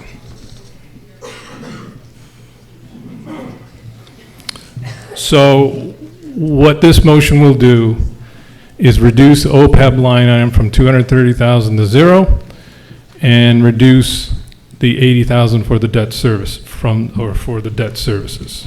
May I speak to that? Yes. I want to speak specifically, I can speak to each of Rich's points. The OPEB liability. We have a $13 million liability that we have on our books, and that is related to our health insurance costs for our retirees. We have, as required, done an actuarial study to determine the amount of funding that we would need to put into this liability account, similar to what we do on pension, every single year to become fully funded. What happens right now in our budget is we have pretty much a one-to-one payment. So there's almost $1 million in the current budget that's being paid for health insurance for retirees. As Rich says, he doesn't believe that this is going to be an issue in the future. What is happening is, as teachers and as former teachers from Assawamsett when it was not part of the regional district, but as townspeople retire, they become paid out of your operating budget. So you start making it to the point where you have 2-to-1, 3-to-1. So all of a sudden, if we're paying $1 million for current year health insurance, we're paying another $1 million right now for retirees' health insurance. Before long, it's going to be coming up to $2 million for retiree health insurance with $1 million. So what we're doing by not funding this and making sure that we've paid for this $13 million liability, which is real, it's our largest liability in the entire town, and every city and town has it. And although they may not be addressing it, they're kicking the can down the road. We created financial policies to look out for the fiscal sustainability of the town of Lakeville. Again, when we have money that's dependent upon state aid, state receipts coming in, we can't rely on the state to keep funding us in certain mechanisms. So to not fund, we could not fund for a year, that's something, but that liability still exists. And as we start to put money in, it will become fully funded and self-funding so that our future generations will not have to absorb this liability. With regard to some of the stabilization accounts that Rich was alluding to, the sale of the Howland Road property, that the amount $685,000 that's remaining in that account, that is only able to be used for capital debt payments or capital projects. So that money is restricted from general use. The debt service stabilization is the same, $931,000. That is also restricted for debt service payments. The $251,000, the water infrastructure stabilization account, you can refer back to the police station vote with a $239,000 water tie-in line. That's what we're using that funds for. So these funds are not actually available for a lot of what is being listed here. Again, these are all one-time funds. Some of them are restricted by really, I guess, right as to what they can be used for. I'd like to have my turn, please. Okay, yes.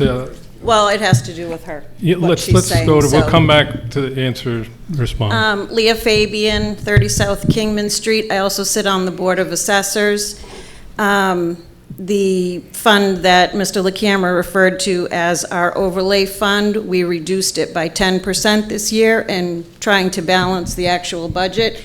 $25,000 doesn't seem like a lot of money when you take it away from 250, but let me tell you, the Board of Assessors put a lot of thought into that because any personal property tax that doesn't get paid, abatements, all those other things all come out of that money. So we're already reducing our portion, our safety fund. He alluded to the fact that there's over $500,000 in there, but what I know as of our last meeting just a couple of weeks ago is we have a big, I don't know if you'd call them a utility company, I can't discuss it because it's something that's abatement related, where we could be looking at a potential bigger, it's not just us, once again, when some of these bigger companies, whether they're utility companies or whatever they are, the T, all those kinds of, companies, we could potentially be losing more money. And that money would be going against that money. All the abatement money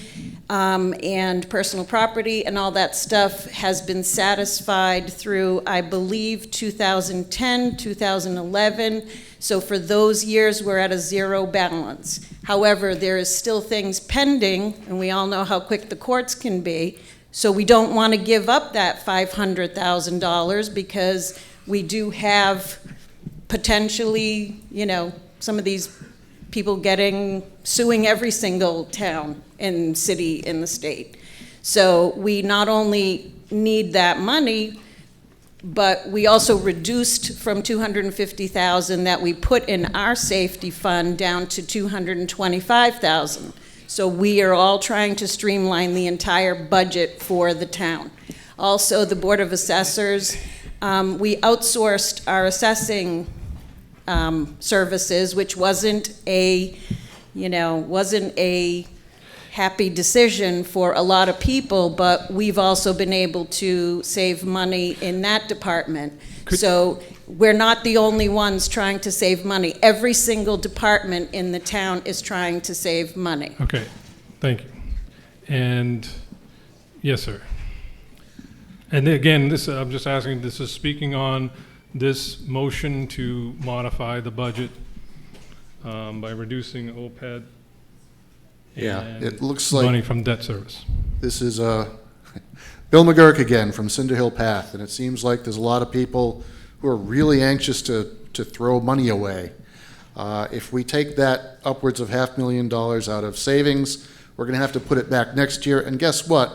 We're going to have to pay that increase in school funds again next year. This isn't a one-time request.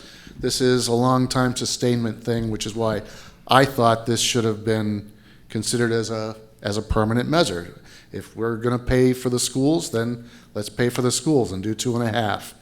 And Mr. LaCamera, maybe he had some great ideas. I don't know the details, but I didn't hear any other holds when we were going through the budget, which tells me that it's a pretty recent development, and maybe he's looking for ways to fund the budget. At this point, I'm prepared to say, sorry, we have no school budget. Let the school committee look at it again. Maybe they will come up with some efficiencies that they didn't find before. Maybe we'll be up against that override. Maybe it'll come up to the to taking out of existing funds again. But I think we ought to move ahead with this. Okay. If that money, those monies are available, and I hear you, Mitzi, when you say that they aren't because they need to be used for capital. My question through you, Mr. Moderator, to Mitzi, why didn't we use those for capital expenditures to free up other money that would be available?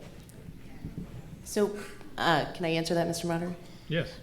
If you look at the budget summary this year, we have a reduction in debt service. We have been doing a reduction in debt service. It's about $240,000 this year, and that's what helped to fund our operating increase. So our total recurring revenues that we brought in, just that two-page budget summary, $920,000. We actually ended up spending $1.1 million roughly this year because we had a reduction in debt service that we've been using. It did not transfer from the debt service stabilization because we've been looking at the long-term debt schedule, but we anticipate also with the police station debt coming on, I know we've been talking about, if you look at our capital budget request or our capital items request, I don't even know what that number is anymore. It's $9 million or something that's on there for capital requests every year. It's actually $10.9 million. So we're looking to the future in terms of making sure that we're covering ourselves. That with includes debt the police department? I think that's gone. It's under general. including the- Sorry, there's a general, 4.9 plus 2.4. Is that what I'm looking at? Oh, no. Sorry, I need to do some math on this sheet because All it right. doesn't add over. My point is this. It seems as though some money, a pretty large amount, was available in a few different areas. And I think you're saying you have plans to use it at some point in the future. I hear that.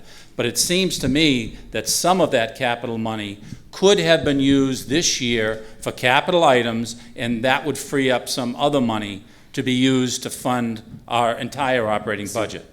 Just to that point too, we did use some of that money this year, the sale of the Howland Road property. The problem is we're still paying for the Howland Road property, so we have debt on the Howland Road property even though we sold it. I don't understand how that works either. But we still have that there because we haven't been able to pay that off. All right. Mr. Moderator. Tom Rogers, Old Main Street. Earlier I heard in order for us to have a reconsideration that there has to be new information that comes to light. Earlier I also heard there's 3 ways to pay for this.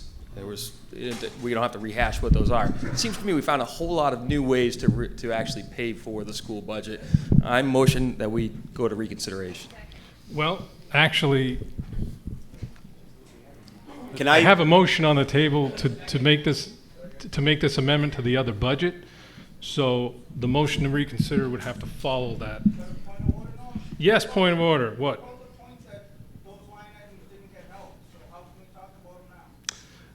Because we haven't voted on the entire budget yet. The hold is there mainly for that purpose, but I think given the way things are going, it's allowable to bring them back to discuss. Now, so,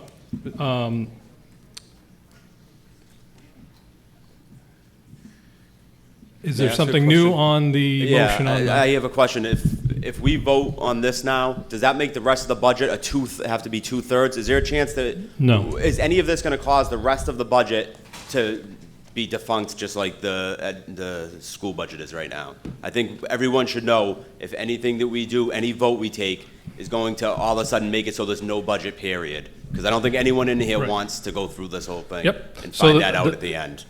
So the current vote is to amend the budget with these changes, which I'll read in a minute.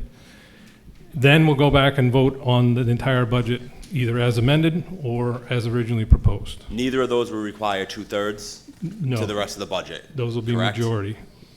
Mr. Moderator? I'm going to go to this person out here. Point of clarification, if anything, there's been so many account names and values thrown around. Mhm. When you read those off, I'm now curious, in the motion, the accounts listed, due to what Mitzi said with restrictions on what we're allowed to use certain funds for, is that motion even acceptable? Are we able to change those values for the accounts that are mentioned? Town council, please. Through you, Mr. Moderator, can I see the motion, please? So, again, with reference to the spreadsheet with all the blue on it, okay, what we're voting on is to accept all of these numbers except for the school. There's now a motion to amend that to change the line item for OPEB, and I'm sorry, I don't know what the number is. Part of line number 78, okay, on page 20.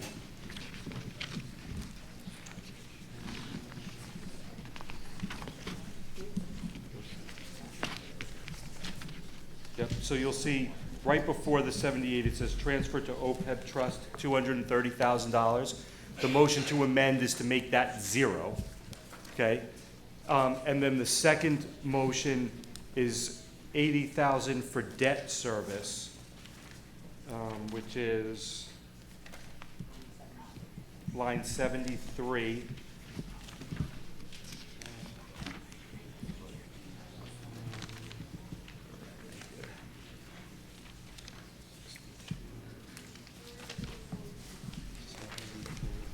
All right, line 73, which is on page 19. To reduce that 684,107 by 80,000 so to 604,107. Okay. So we're going to reduce those two lines. What we're not doing is changing where the money to fund the budget is coming from. Okay. So There's no 2/3 vote, there's no change in the funding sources. All we're doing is eliminating some of the expenditures. Okay, so the first thing we're gonna do is vote on whether you want to eliminate those 2 expenditures. Once that vote is taken, we will then vote the general budget either as amended or not. Correct. Is there another question? I have a point that, once again, I'd like to make. Everyone, through the moderator. Yes, having to do with this Yeah, motion. Everyone is positioning what line item they should reduce to try to fund something else. Once again, everyone is for funding the schools. It's just which line item or where it comes from. I don't know why everyone is so afraid of an override vote. Let the 7,700 voters in the town. Well, so we've already discussed that, yeah. Thank you. Okay, so I would also, since this is getting into the Finance Committee's approved budget, I would like to hear from the Finance Committee your thoughts on this motion. So based on what we've heard, this is something that we financially have the means to do. Whether or not the Finance Committee as a group would approve it, I can't speak to that because we haven't voted, right? it. But in terms of, is this feasible, is this doable? Yes, it's there to consider. I'm sorry? Well, excuse me, there's not any questions from the floor, please. You come to a microphone and you'll ask me. Would you say it's financially responsible to do so, in your personal opinion? My personal opinion is that we have the funds to do it, and I would say yes. Personally, I think that we could do it and we should. Okay, sir. So the two amounts, the 80,000 to 230, add up to 310, but we're not at the 459, 810 we would need to get back to avoiding another town meeting. That's so we haven't even gone back to the school budget. Right. So that would be a secondary amount. Okay. And in order to fund that, to answer your question, if we move and vote to rescind and go back and start the school budget again, that's where you would look to fund that amount. Mr. Roderick? But if I'm not finished here. If the money then has to come from stabilization, then we're back to the 2/3 vote again. Right, which I think we've already disposed of that. Okay. So I don't know if Mr. LaCamera, who knows the budget better than myself, can come up with any other amounts that could get us from the 310 we are now up to the 459, 810. Can we vote on we have this motion. Unless it gets amended further, Mr. Moderator? I think we should vote on this motion. Yes. So do you have a question or I have comment? a point of clarification. The Freetown voted a budget which was less than the school committee's recommended budget also. This budget is less, even the 459,810 is still less than the school committee's recommended budget. So even if we do this and move all this around, it's still a rejection of the school committee's budget. So we have not had a request from the school committee to raise to the amount that they originally requested on their budget. And Freetown voted it down as well. So just as a point of order, even if we do move money around, it's still getting thrown back to the school committee regardless, and we're going to find ourselves back here. I'm not sure that's... Potentially. But it's well, Lester Zinkowitz, 6 Anaconda Drive, it's still well above net minimum school spending.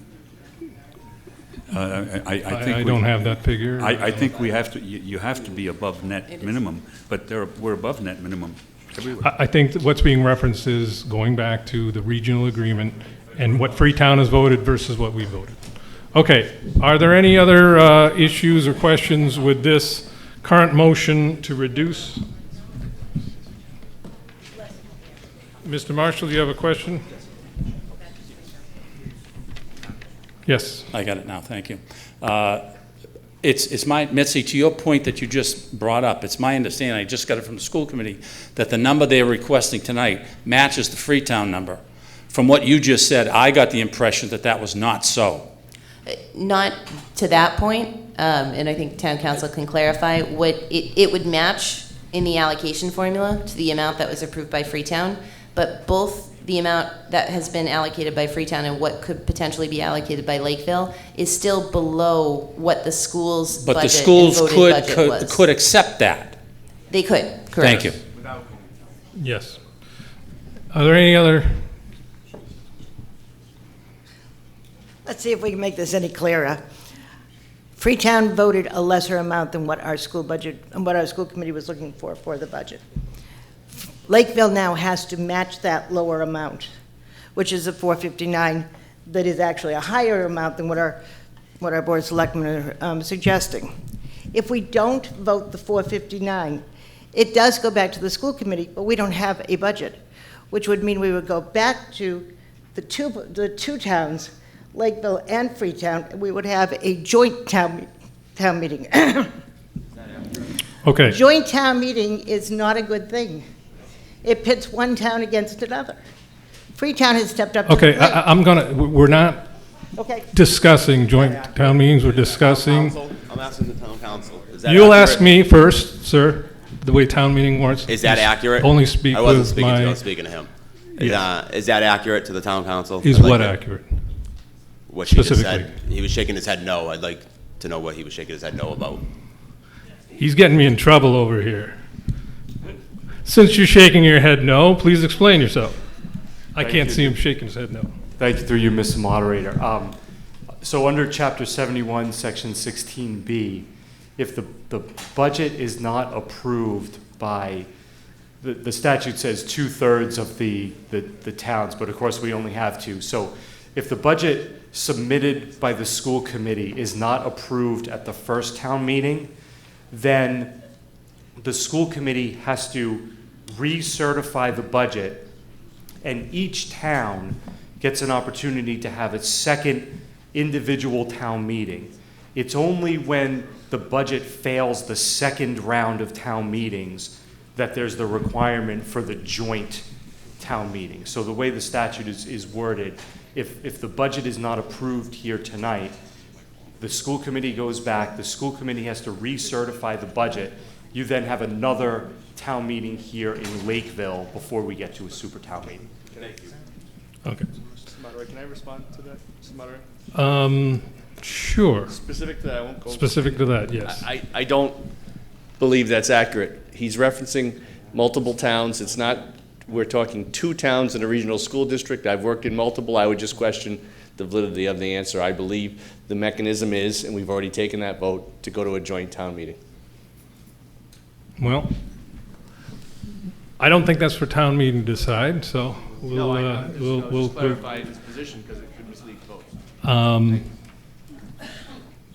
We have a town council and we have a superintendent of schools, so there you go, folks. Yes, ma'am. I have a question regarding the line item regarding Old Colony. What do we spend per pupil to send students to So- that school compared to what we spend for net school guess, spending a student? So I have to, I know this is kind of hard Well, to it's follow. part of that Yep, number, So hang on, but we're not voting on the full amount yet. What we're voting on now and discussing is actually a motion to reduce two items in line, and neither one of those are Old Colony. That's part of the total, though. But, so we're gonna vote on this first, whether or not to reduce these two, then we're gonna go back to vote on all of the budget, and I guess at that point, we could question Old Colony, if that makes sense. I just don't wanna muddy this vote we're having now. We've been muddying everything all night. Okay, well, I think that I'm doing the best I can, given the circumstances. I agree, but So, I'm trying to provide order. By providing order, I'm saying we're going to have one vote to amend the budget. Yes or no, we either vote on an amended budget next or a non-amended budget, and at that time, that's when we debate the rest of the budget. but somebody can make an amendment to this amendment that we voted on, just like what happened 2 Um, votes ago. This is where I'm getting very confused Well, on the whole voting process. This is town meeting. As Rich LaCamera said, this usually does not happen. But the laws of the Commonwealth allow for motions to be made, yes. In terms of voting for an increase or not an increase, would that affect Old Colony? What parts would it affect Okay. the 459? Does it affect them? Does it affect children sent out of district? No. I'm getting the answer no from the Old Because Colony. is it mandated that we have to fund those students? But we don't have to fund the other students if, the same amount. All right, so since you've gone this far, I'm having a hard time understanding the question and know who to ask. Keep but- debating the totals, the increases. I want to know what students are going to be affected if So, we don't so right vote now, in the amount. so right now, the only students that have been affected by any votes have been the Freetown Lakeville Regional School District, as far as the budget. Assawamsett, Freetown Elementary, Elementary. Grace, FLMS, and Aponequid. Correct. Right now, we are voting on an amendment to the rest of the budget that does include Old Colony and Bristol Aggie for other schools. So those are haven't been voted on yet, and that's what we're getting ready to do eventually now. Right, but, so if something extraordinary happens and we have, let's say, the increase in SPED funding, and there's no money left for the school department, because we're not, let's say we're not giving the funding that they need now, what happens to the other students that are not mandated to be covered, their services? The students that are not mandated to get the help that they need? At the other schools or at Freetown In the Freetown Lakeville schools? What does the town I'm do not at that point? sure. Like, we had 700,000 of unexpected SPED costs. If there's no money for that, because the school committee did not get the budget that they need, what will happen? What happens to the town? Do we go to stabilization then to cover that? I think. Or does everybody all right, else? so let me try to frame. I think what your question is it Freetown Lakeville question or is it one of the other schools? Let's first get that. It's all of Okay, it. all town, okay.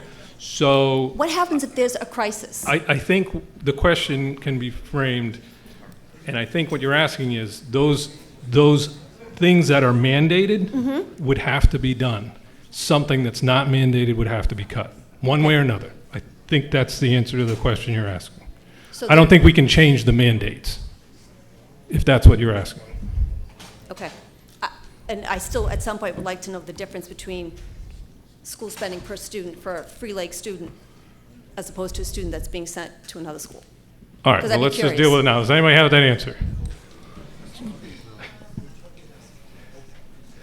I understand, but Shall I answer? if you can have a quick answer Oh, so that God, doesn't I have to don't. come back later. I never have a quick answer. This has to deal with the Chapter 70 Well, no, funding the formula. question that I want answered, that's been asked, is what is the per student spending at Old Colony versus the per student spending in Freetown Lakeville? I would like an answer to that, or otherwise we'll move on to something else. Do you have the actual number? Old Colony, do you have that figure? So for Lakeville, it is $14,226. Freetown Lakeville? That's for the Lakeville portion. This is if we take the number of students in our operating assessment for Old Colony and divide the two.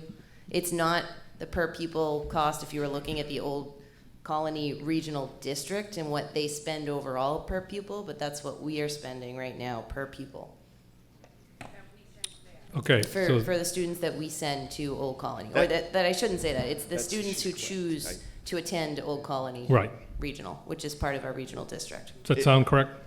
It is, That's because exactly in fact, correct. even though the rate is higher, it's a minimum contribution with last year's October 1 enrollment combined, and when you do the math out, number of students, it comes to that. Okay, so you answered, you say that's correct also, from Old Colony? That's correct. I'd rather Okay, answer. thank you. So your question's been answered. Now, we would like to vote on the motion to reduce. I thought that was part of the answer. The Freetown Lakeville, is that separate?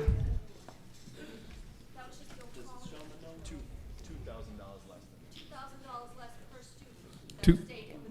So the answer I'm getting from the superintendent is that, and correct me if I have this correct, is that the Old Colony figure, which was 14,000 and some change per student, the Freetown Lakeville per student is what? Again, I'm not trying to throw more figures. The Old Colony figure per pupil cost is 19,000, but that's not what Lakeville is assessed, as Mitzi pointed out, and I think the gentleman Sayer. Okay. It's a $14,000 figure based on the way the formula is, because Lakeville's a town member.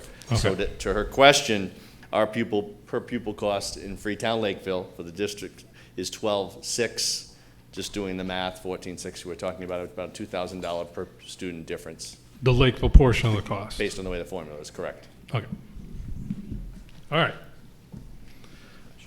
I see no one else rising to the microphone, so I'm going to call a majority vote. I know this has to do with the amendment. Okay. Lorraine Carboni, Pickens Street, also one of your tellers. If we are reducing these line items per Mr. LaCamera's request, where is that money going to be held if we're voting on the bottom line of this budget? It's supposed to make it easier. Doesn't it have to go somewhere? Didn't we already say that? At the moment,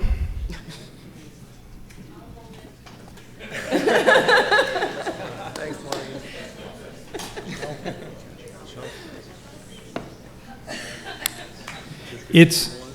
so the intent, I believe, behind it is that it's preparing a way to fund the schools. However, I believe the real answer may be, and correct me if I'm wrong, the real answer may be you've reduced the overall budget by that amount. So then any motion to fund the schools would require bringing the budget back to that amount. Through you, Mr. Moderator. So you may recall several hours ago, there was a motion to raise and appropriate, which means by taxation, $25,770,570. If you reduce some of the budget lines, that raise and appropriate ends up going down by that amount of money, unless prior to certification of the tax rate, there's another town meeting and the budget is redone, which would likely happen in this case. So to be clear, a vote of yes for this budget for now means you reduce the amount the town will raise in taxes, more or less. So, and a vote no means we're going to keep the budget as it was proposed. Again, exclusive of the school line item. So, again, the motion we're voting on is to reduce OPEB line item from $230,000 to zero and reduce the $80,000 for debts, and reduce the debt services $80,000. Are you coming to speak or coming to count? I think you want me to count. Actually, it's a majority vote. I'm going to try doing it by just the raising of cards, but thank you for being prepared. So, all those in favor, again, this is a majority vote. All those in favor of reducing those two line items per the motion, please raise your cards.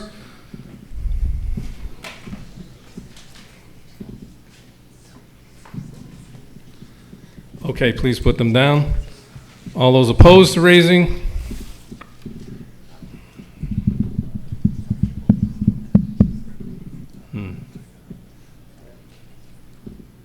It's close enough. I'm going to ask for a count rather than call that one after all this time. So tellers, if you could do the count, I'll ask you again to raise your cards if you are for the motion to amend and reduce, and hold them there for the counters.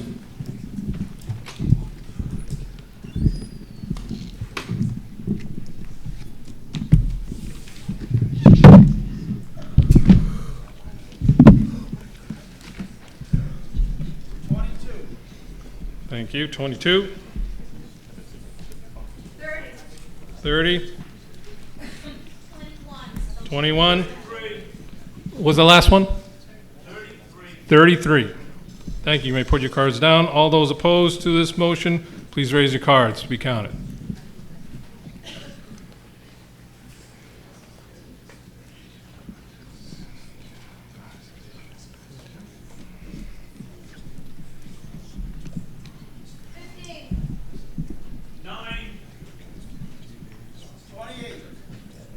$28. 19. So we have 15, 9, 28, and 19. Thank you. You may put your cards down.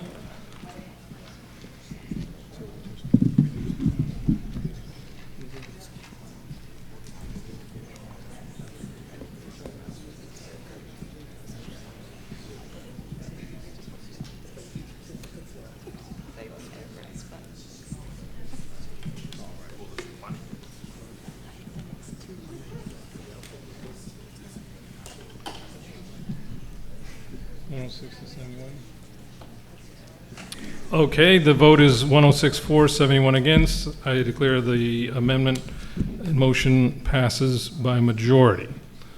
So that leaves us with the amended budget to vote on, exclusive of the school vote. So, does anyone have any questions on that? No questions, but can we now bring back the school vote and vote for a school budget and take the money that was just freed up and include that without having to raid the stabilization fund? I think... No, this doesn't get into that, sir, but please refrain from speaking up.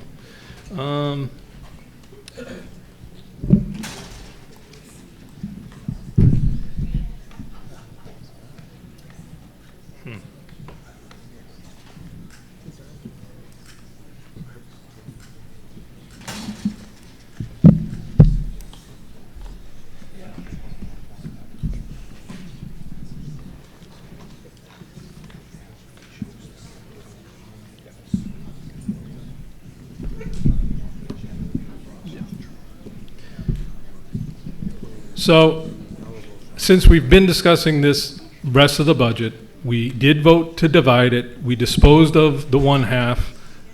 Let's finish the other part, which is the rest of the budget. So, right now, the next vote we have will be on the budget as amended without the schools. So, I see no one at the microphone. This is a majority vote. All those in favor of the budget as amended, please raise your cards.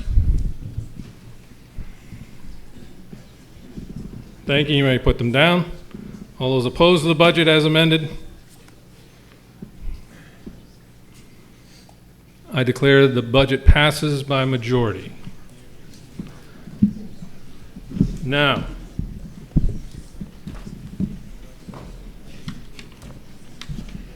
we will move on to Article 3, unless I hear something different. Mr. Moderator, I move that the town vote to appropriate the sum of $297,000 for the Park Department Enterprise Fund as follows. $50,000 to be raised from Park Department retained earnings and $247,000 from estimated Park Department receipts.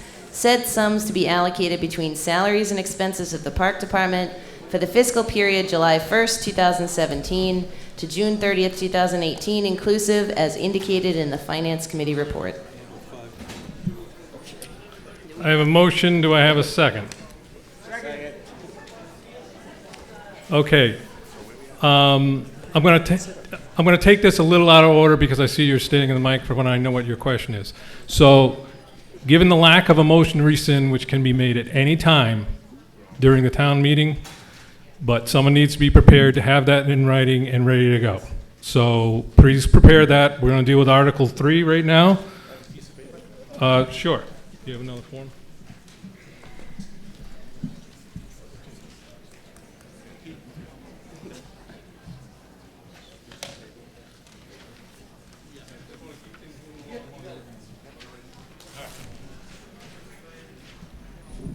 So again, the motion to rescind can come at any time, and we'll deal with that when it comes up. So, Article 3, would you like to speak to this article? I would. This article is our budget request for the Park Enterprise Fund. The Park Enterprise Fund is a enterprise fund, which is a fund that's supposed to be self-sustaining through its own revenues. They are using some items from their reserve fund, essentially, or from their retained earnings, which is $50,000. The rest is to be raised from their estimated Park Department receipts. All the detail you can find in your budget book. All right, thank you. And does the Finance Committee have a recommendation? Finance Committee votes to approve. Okay, thank you. Is there any further discussion on this Article 3? I see no one raising the microphones, so this is a majority vote. All those in favor, Article 3, please raise your cards. Thank you. You may put them down. All opposed to Article 3, please raise your cards.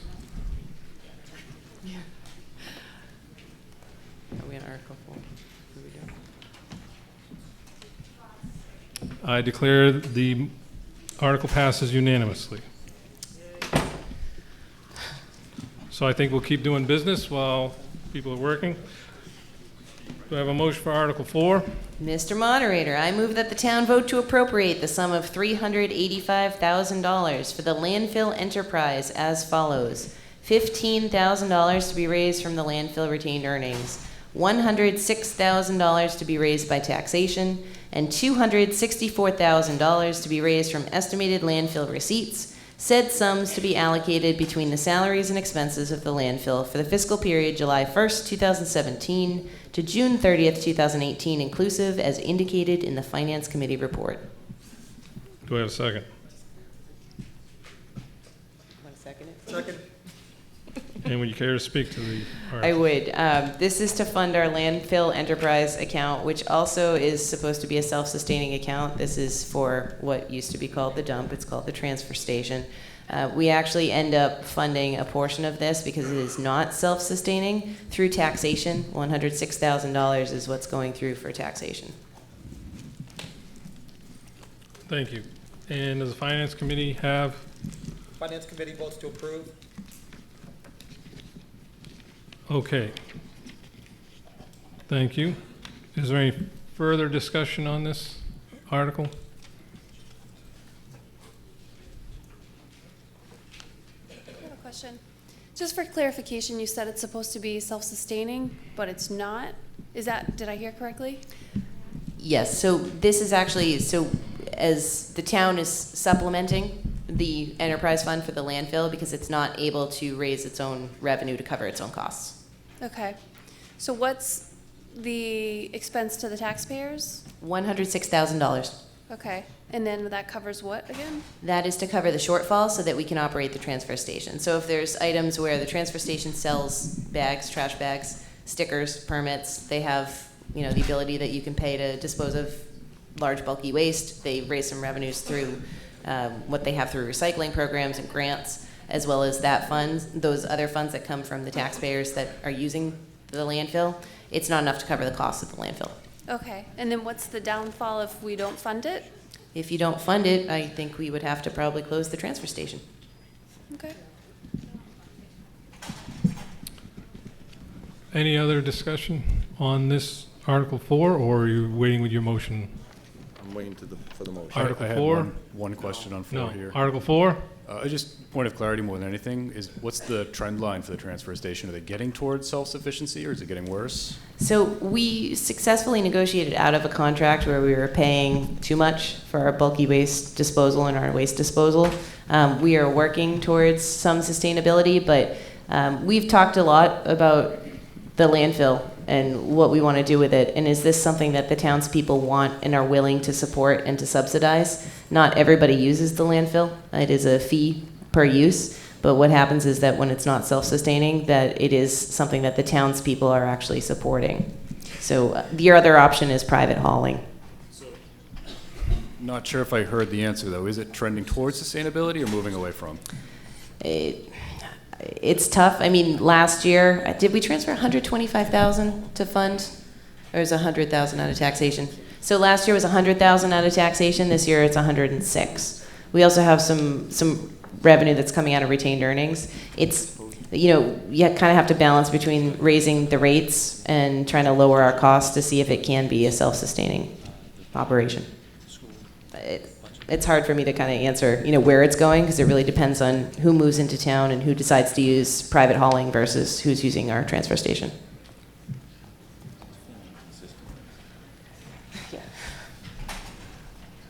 Okay. Any other questions on Article 4?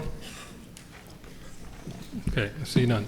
So, this is a majority vote. All those in favor of Article 4, please raise your cards. Okay, you may put them down. All those opposed to Article 4, please raise your cards. I declare the vote passes by majority. Point of information. Actually, this person has been at the I have a motion to reconsider the school committee budget in Article 2. Okay. Whatever article is at that point. I have to ask you, how did you vote on that? Which one was it? It was the last vote on the school budget, which was a 2/3 vote? I will be honest, I don't remember which one that was. We've been here for 3 hours. Yeah. Okay, so you voted, unfortunately, our bylaw requires it to come from someone who voted for it. I'll move that. So you make the motion, vote against and you it. voted for how did you vote on the school budget? Against using the stabilization money? Okay, in the last vote on it? Yes. Then you cannot make the motion. The rules are the motion has to come from someone on the prevailing side, which was a no. Yes, you're correct. Yes, you're correct. Come back. Prevailing side, yes, I'm sorry. Prevailing means no in this case, doesn't it? Yes. Move to reconsider. Yes. The school budget. Yes, reconsider school committee budget in Article 2. Mr. Moderator?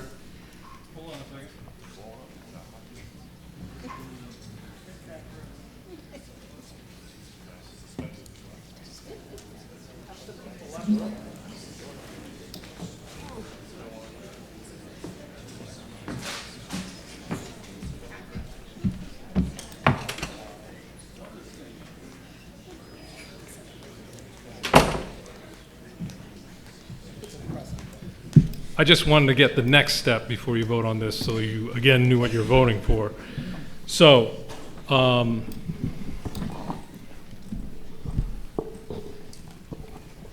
I not loud? so this, what we would be first voting on is the motion to reconsider it. That's a yes or no. It requires 2/3 yes to reconsider. This can only be done once, so this will be the only vote to reconsider this tonight. The next step would be, since if it prevails and we vote to reconsider, the next step would be someone would need to make a motion dealing with the funding of the school budget, so that you know that's the second step. Okay, but the first step is, right now we're voting on reconsidering that vote. Okay? Yes, Mr. Marshall? Well, mine is a point of information. Okay. I was going to make it a motion, but given that there's a motion on the floor, I won't. But my next move is, I think there's been a lot of confusion here tonight. We have a lot of hardworking people here working for the towns. I think I am planning to move that we recess or adjourn to another date. We have a lot of work left ahead of us. That was my plan. So I don't know if that impacts the vote on this or not, but my question to you is, would a motion like that be appropriate soon? Well, I think, if you're asking me, it's up to the folks here. But I think that it depends on whether or not we think there will be a quick resolution of the school budget or not. Mr. Moderator, point? Yes. I believe half the room's left. I think I object that it's reconsidered. Back in your opening comments, you said if people leave the room, it's a ploy to do it again. So they're gone. So it should not be reconsidered. What I read was that as a reason for reconsidering, and could you state, the person making the motion, what your reason for reconsideration is? The woman. The availability of funding, of funds that became known to us after the last vote. Right, so what I'm considering is that when that vote was made, yes or no, it was not made clear that a non-2/3 vote majority would mean there is no school budget.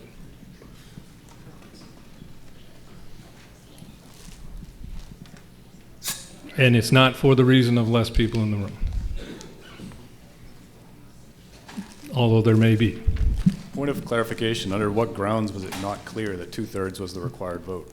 Say that again? So under what grounds do you feel it was not clear that that was a 2/3 vote? No, not that it was a 2/3 vote, that a vote of, the vote that did not meet the 2/3 requirement, or basically a no vote, the new information was that means there's a zero school budget, and there is no other way to deal with it other than the school committee going back and coming back to a whole nother town meeting.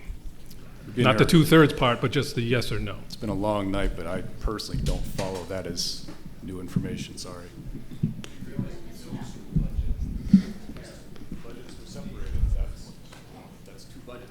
It was separated? That's correct. So, you have an opportunity now to vote yes or no on whether we should reconsider it. Again, requires 2/3. So I'll ask the counters to count. All those in favor of reconsidering the school budget tonight, please raise your cards.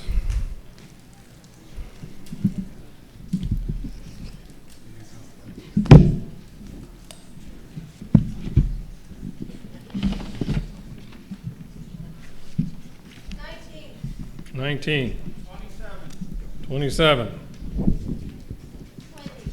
20.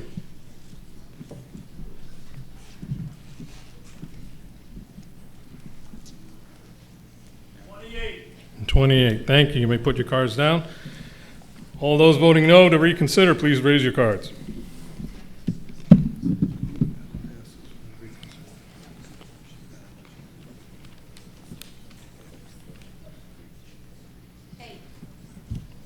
Eight, 7.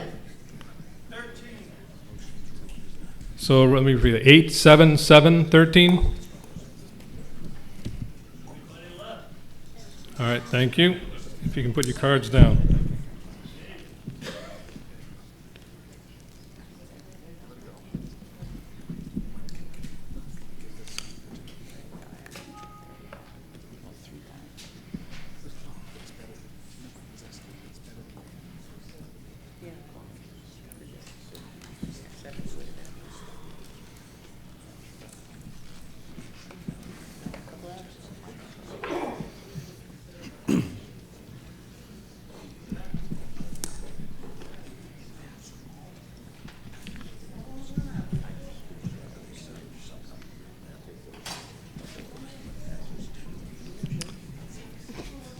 I have 9. I won $25 for the long time.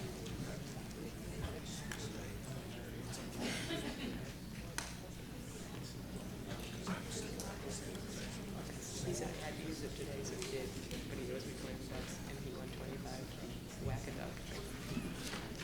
So the vote totals are 94 vote to reconsider, 35 against reconsider. That passes the 2/3, which required 86. So now we have voted to reconsider. I would entertain a motion about the school budget. Yes, sir. So in the previous vote on the overall minus the school budget, we cut that by $310,000. Okay, so I move that the school budget, line 49 of the original budget, be increased from the Finance Committee recommendation of $12,097,482 by adding an additional $310,000 for a total of $12,407,482 without the need for taking any money from the stabilization fund. No. No? Well, that last line is added. I just want, just to be clear, while you're making your motion, not that I want to change your motion, but just, I think these people over here are already grumbling, but I believe that you're asking to increase the school budget above the original by $310,000. Correct. The 459 failed. We just saved 310,000. I want to use that for the school. So just so it's clear, that's a fine motion. It still does not match what the Freetown town meeting approved. Correct. So probably would result in reconciliation between the two towns. But I'm told even, well, I mean, just so you're clear. I think it's just best that we're going to come up with tonight because we Okay. have the money. So that's your motion, if I can have it in writing?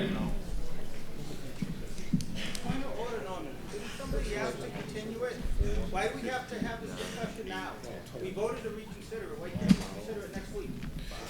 That would require, I have a question. hold on a second while I answer this point of order.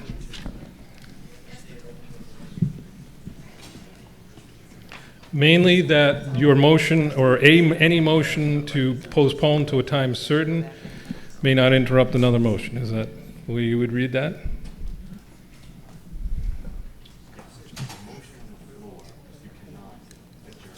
Right.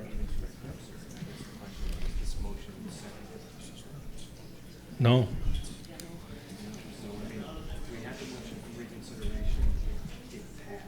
Mhm. I haven't heard a motion to adjourn. I also haven't heard. I'm making the motion to adjourn. Correct. So, Mr. Moderator, I'd like to make a motion to adjourn. no. The motion, excuse me, the motion needs to adjourn to a time certain, so when would that be? And we're only doing this because the gentleman made his motion, I didn't hear a second to it, so it wasn't on the floor yet.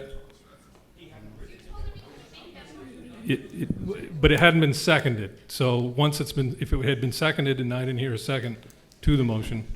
But I think it wasn't seconded because there was a point of order being clarified. Okay, well, Point of order. yes. The last person that spoke made a motion and you said no. That's the last person to speak. I That's didn't why say you didn't no. hear a second. I asked for, wanted to make sure it was clarification, so we don't waste any more time on a motion with people not necessarily understanding the outcome of it, so that we could deal with it in one motion. He wanted to move forward with the motion. I asked him to put it in writing, but I never heard a second to the motion. That's where you're going to leave it? Well, so since that time, this gentleman down here, Selectman Powderly, has interjected another motion to adjourn to another time. Second. At which point all of this comes back. So we're going to vote on that.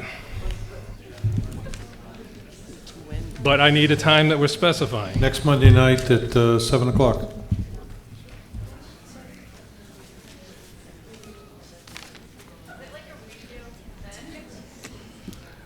So what this would be we would adjourn tonight for a town meeting, and we would come back on Monday night at, what was the time? Monday night, 7 p.m. Monday night at 7 p.m.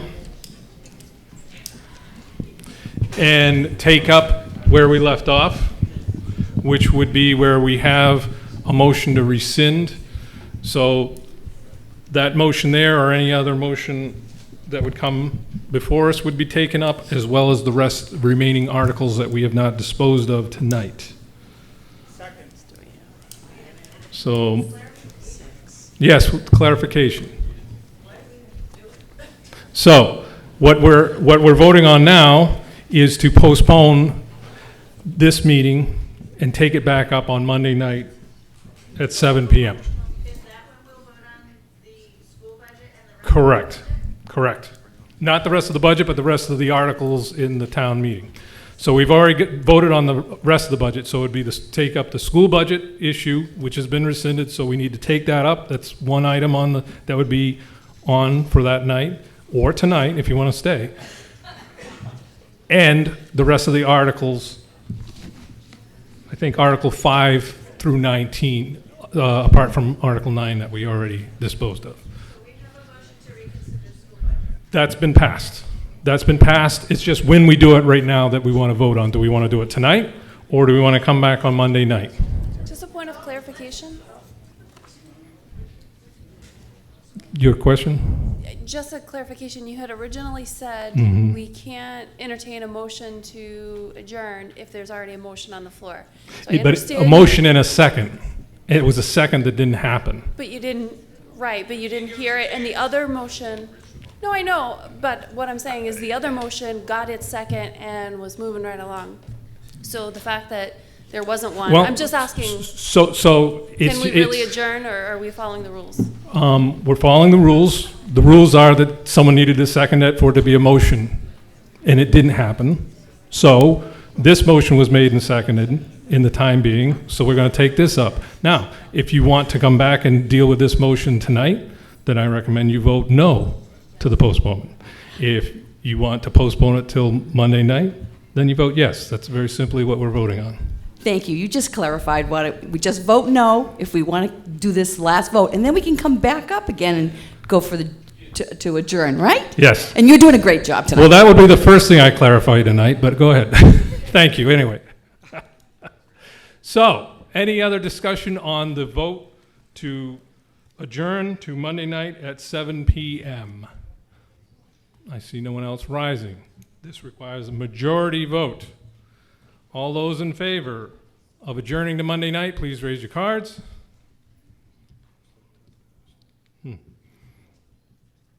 Okay, put them down, please. All those against adjourning till Monday night, please raise your, oh boy. I'm going to ask for a count, tellers. I want to say it failed, but I'd better count that.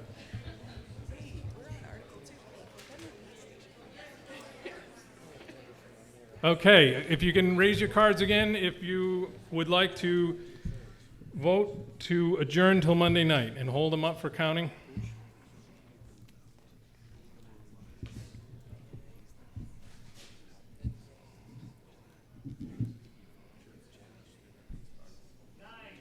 Nine. 19. 15.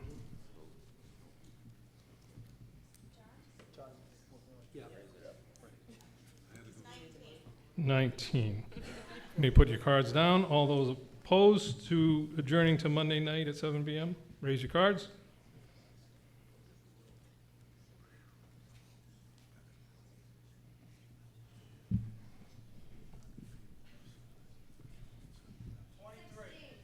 $23, 16, 12.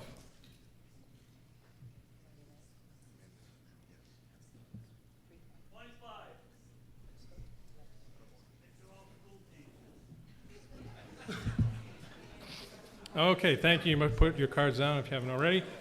I declare the vote does not pass the majority, 62 to 76 against. So we will continue. Sir, continue with the motion, and someone please second it. You have the motion. Is there anybody here who wants the second?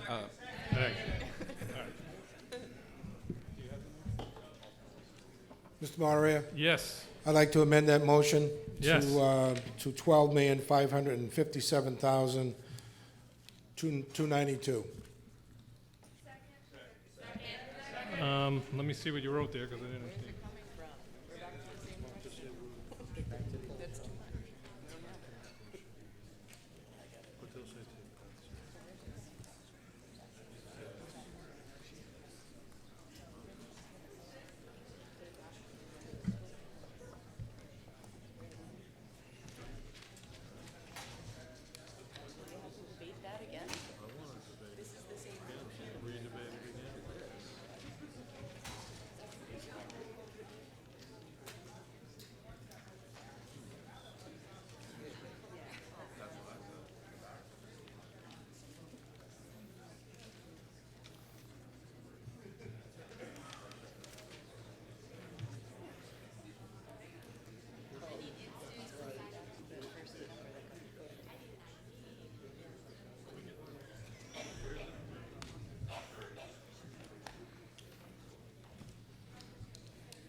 Mr. LaCamera. Yes. So your motion Is to amend Dr. Gross's motion. right, but I have here amend motion 12,557,292. 292. Yeah, there's a 2 missing.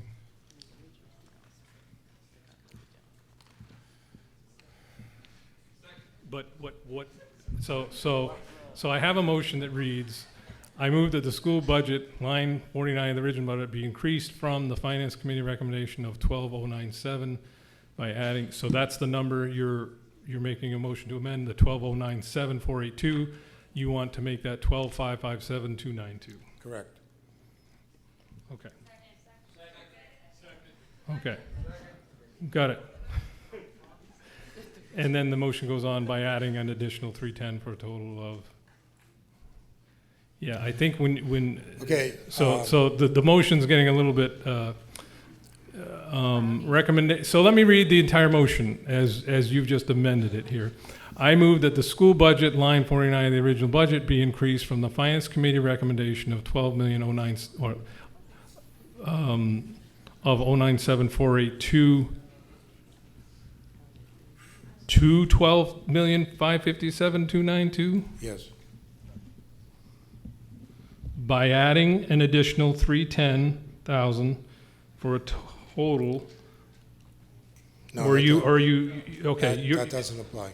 Yeah, so the motion carries on to say by adding additional 310,000 for, maybe, I think for you to properly amend it, if you could look at the motion that was written that you're amending, because it's, I don't Well, know, I'm I don't know just- where to plug in your number. I'm just amending the motion to reflect the 12,557,292. As a total. Correct.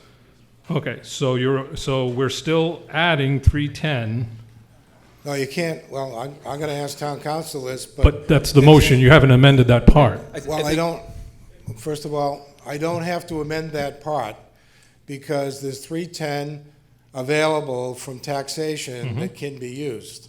So I don't have to say that it needs to come from taxation. You don't, but What- he has. So either you're amending to take that line out, Well, so you're amending a motion, this isn't an original motion. So the original motion has the language in there. Okay. By adding additional 310 for a total of, So he wants to change the, 12. I wanna instead of change that 310 to to 459, 50. 810. right. And that will bring the total to the 12,557, 292. okay. So I can't just take a number and write, I need the motion, you two work out what your Instead of the motion's gonna be. 310, Yeah. add to that, you want to add 459, 810 to get us back to that number. That's correct. Okay. Okay. Can I talk to the motion now? Well, I'm still not clear what the motion is, Okay. the amendment to the motion. So change the 310 to 459, Okay, 810. change the 310 to 459, 810. And the Here, total. I'm gonna give you this. Okay. I'm gonna have you provide the written amendment. Here, you want this?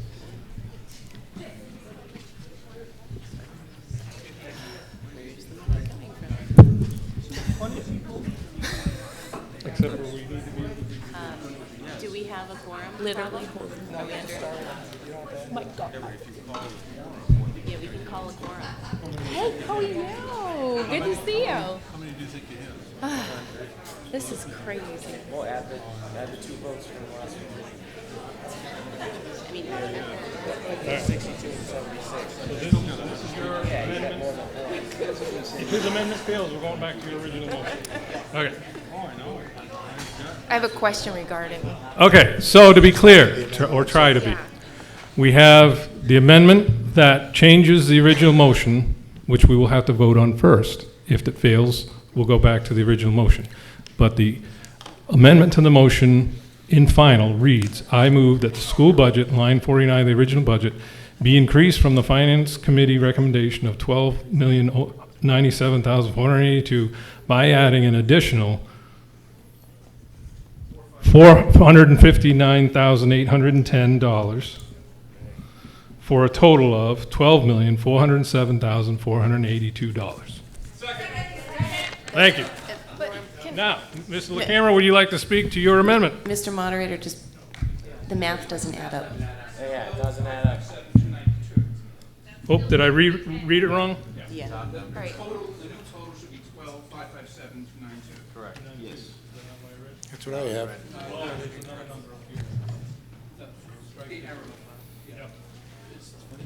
Didn't we just vote to get rid of that money? Didn't we just vote budget without that money there? Keep that. They're adding it back. This is going to add it back. But then do we have to go back and approve the budget? It's up to No. you folks. Okay. Mr. All right, Moderator. while he's rewriting it so we can all read it, go ahead and Okay, speak to Mr. it. Moderator. The 459,810. Since we reduced the 2 line items in the budget, that gives us $310,000. Yes. In taxation available. Everybody agree with that? Okay. Now my question is, and I have to ask the town accountant a question if I could, Todd, please. Out of the monies that are available, I know the stabilization account requires 2/3 vote. The debt reduction stabilization account, does that require a 2/3 vote?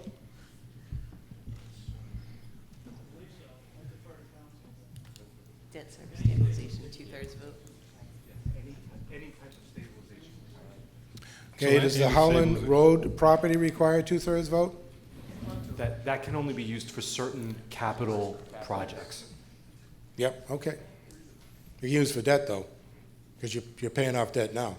Yeah, you can use it to pay off debt, but you can't use it for operational Okay, just, expenditures. it can be used for debt, right? Certain types of debt, yes. Okay, what kind of debt? Well, there's a whole list in the book. Well, I know, I think I know what they are, but I mean, you can use the debt that the town has available now?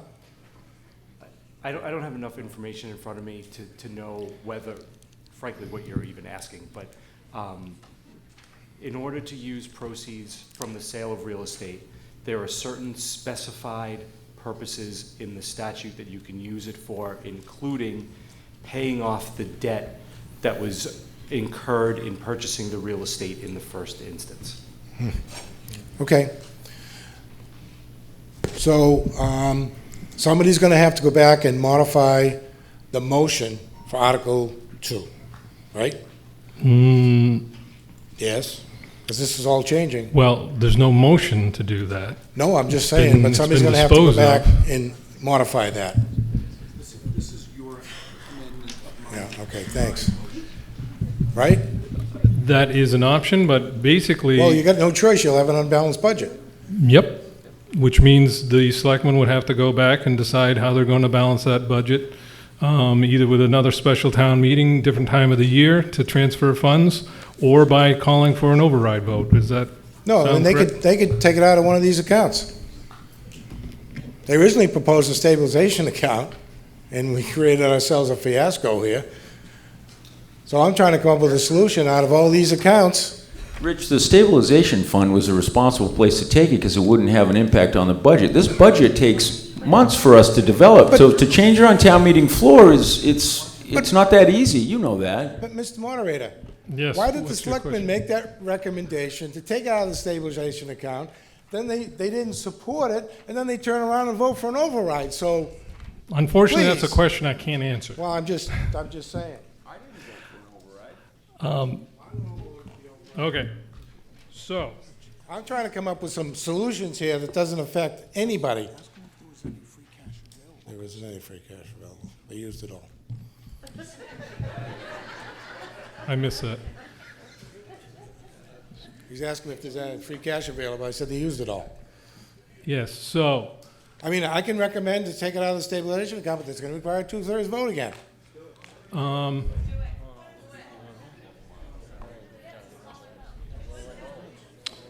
so it's a smaller amount.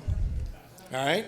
Then I'll recommend that, make a motion to amend it that 310,000 comes out of taxation and 156,000. Don't blame the people that are here, please. You know, Okay, so the current. 156,810. Whatever the difference is. 149.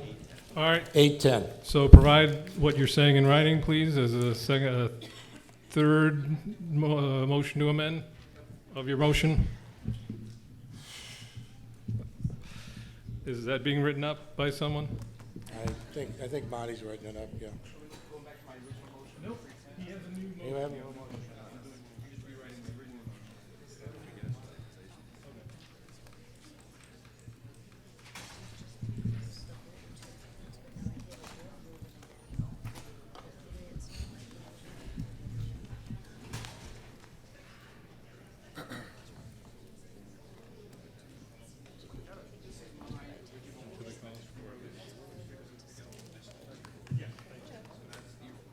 Yes, thank you.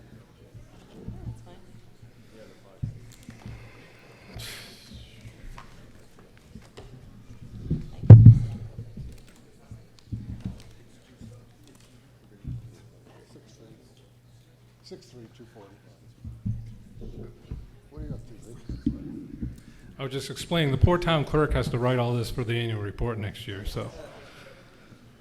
So bring her some cookies or coffee or something.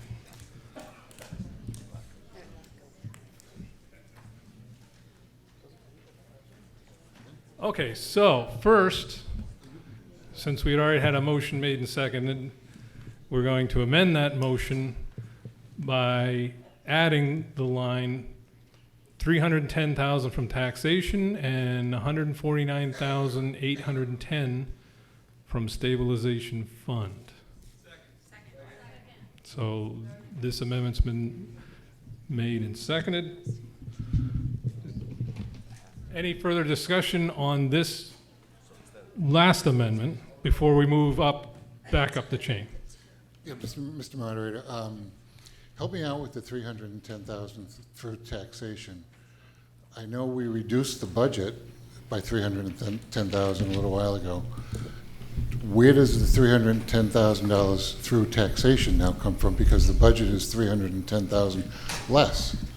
Right, the other budget. So there is. So it's available. We are allowed, because this still is part of the budget. It's just been separated into a separate line item. So we would still be allowed to hit that max ceiling of taxation.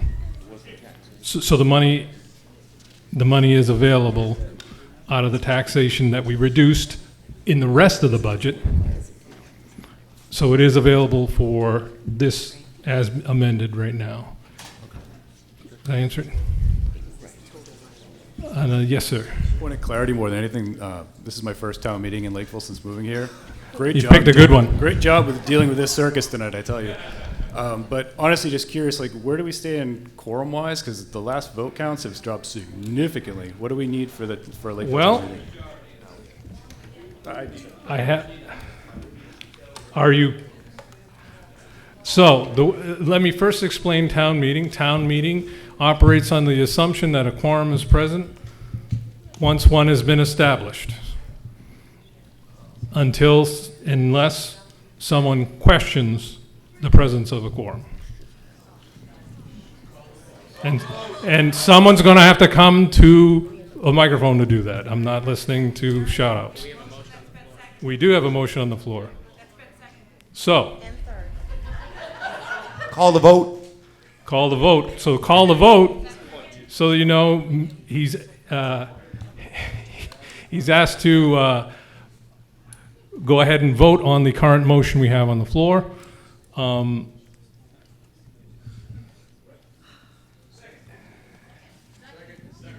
Yeah, so let's vote on stopping debate on this article. All those in favor of stopping debate, please raise your cards. This requires 2/3 if the counters could count. Oops. We lost the counter.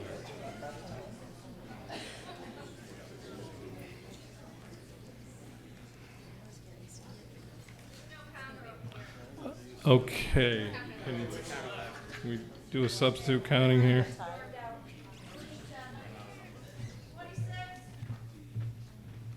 26? 27?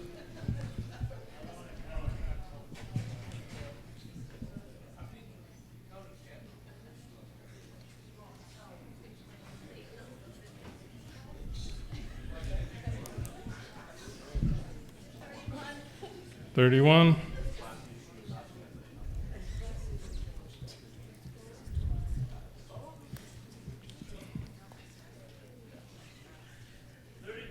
$32. All those against stopping debate, please raise your cards. 1. 0. 0 and 0. So we have suspended debate. It passes the 2/3 majority. So all those in favor of the, and I've lost track of where it went here. Oh, yes, all those in favor of moving the question, please. No, we just did that. It passed.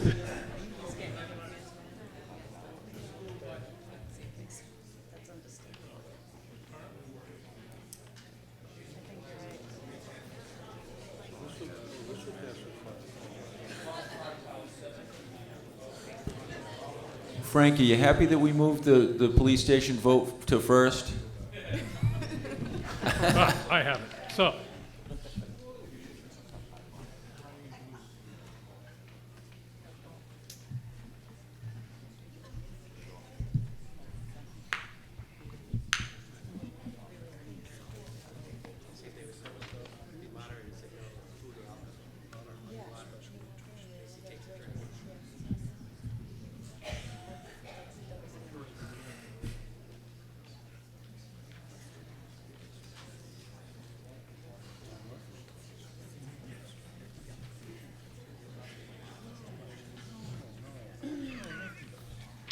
Okay, so this is the lowest of the amendments, which is to add language. The original amendment that we're dealing with is, I move that the school budget line 49 of the original budget be increased by an additional $459,810 for a total of $12,557,292. Basically, the school committee's ask. And this is what you're voting on right now, this part of it. $310,000 from taxation and $149,810 from stabilization fund. So that's what we're voting on. It's a majority vote. All those in favor of adding that line, please put your cards down. All those opposed to adding that line. I declare the amendment to add that line passes by majority. Okay, so next, we need to vote on this entire amendment to the original amendment. If this fails, then we go back to the original motion that was made that only dealt with the 310,000. So, the motion you're voting on, I move that the school budget, line 49 of the original budget, be increased by an additional $459,810 for a total of $12,557,292, $310,000 from taxation, and $149,810 from stabilization fund.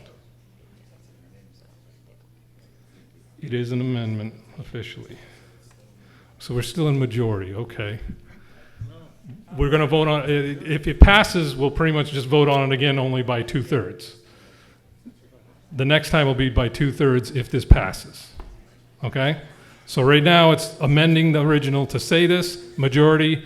If that majority passes, then it's going to have to pass a 2/3 hurdle.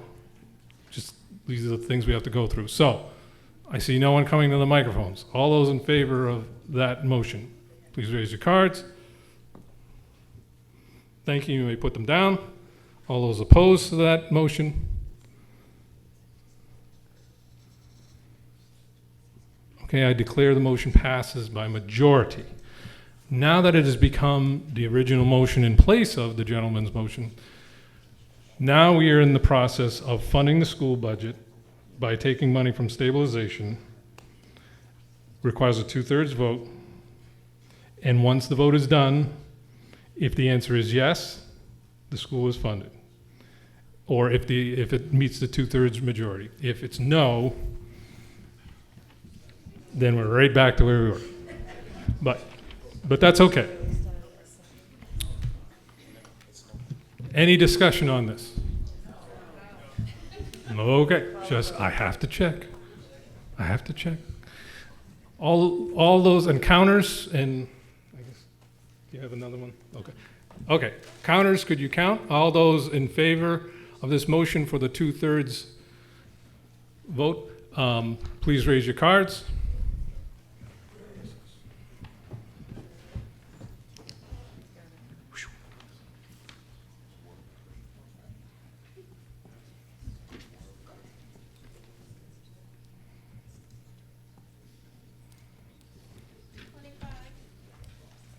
Five. 30, what was? 22. 19. Thank you. You may put your cards down. All those opposed to this motion, please raise your cards to be counted. 5,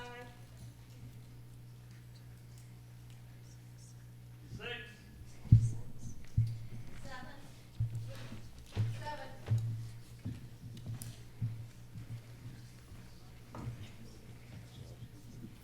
Thank you. You may put your cards down.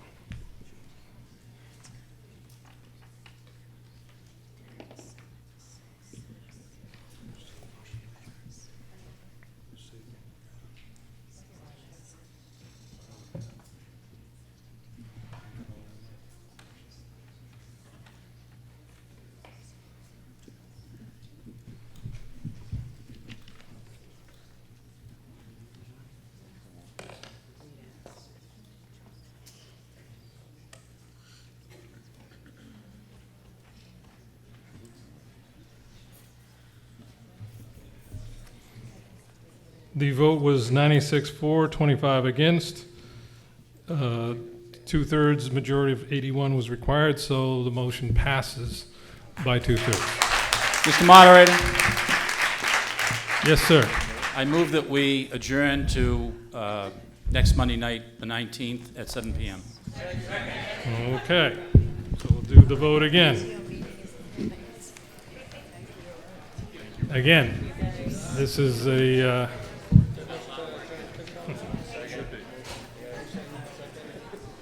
this is a majority vote. No, I'm sorry, this is a 2/3 vote, I believe. Yes, no, majority. This is a majority vote. All those in favor of postponing to Monday night at 7 p.m., raise your cards. Okay, you may put them down. All those opposed to postponing till Monday night, please raise your cards. I declare it passes unanimously. Come back at Monday night, because we'll still need 100 people for a quorum. Do we have to make a motion for this not to be a motion again? Okay. Or We're done for reconsidered? tonight. Nothing else can be done. Okay, thank you.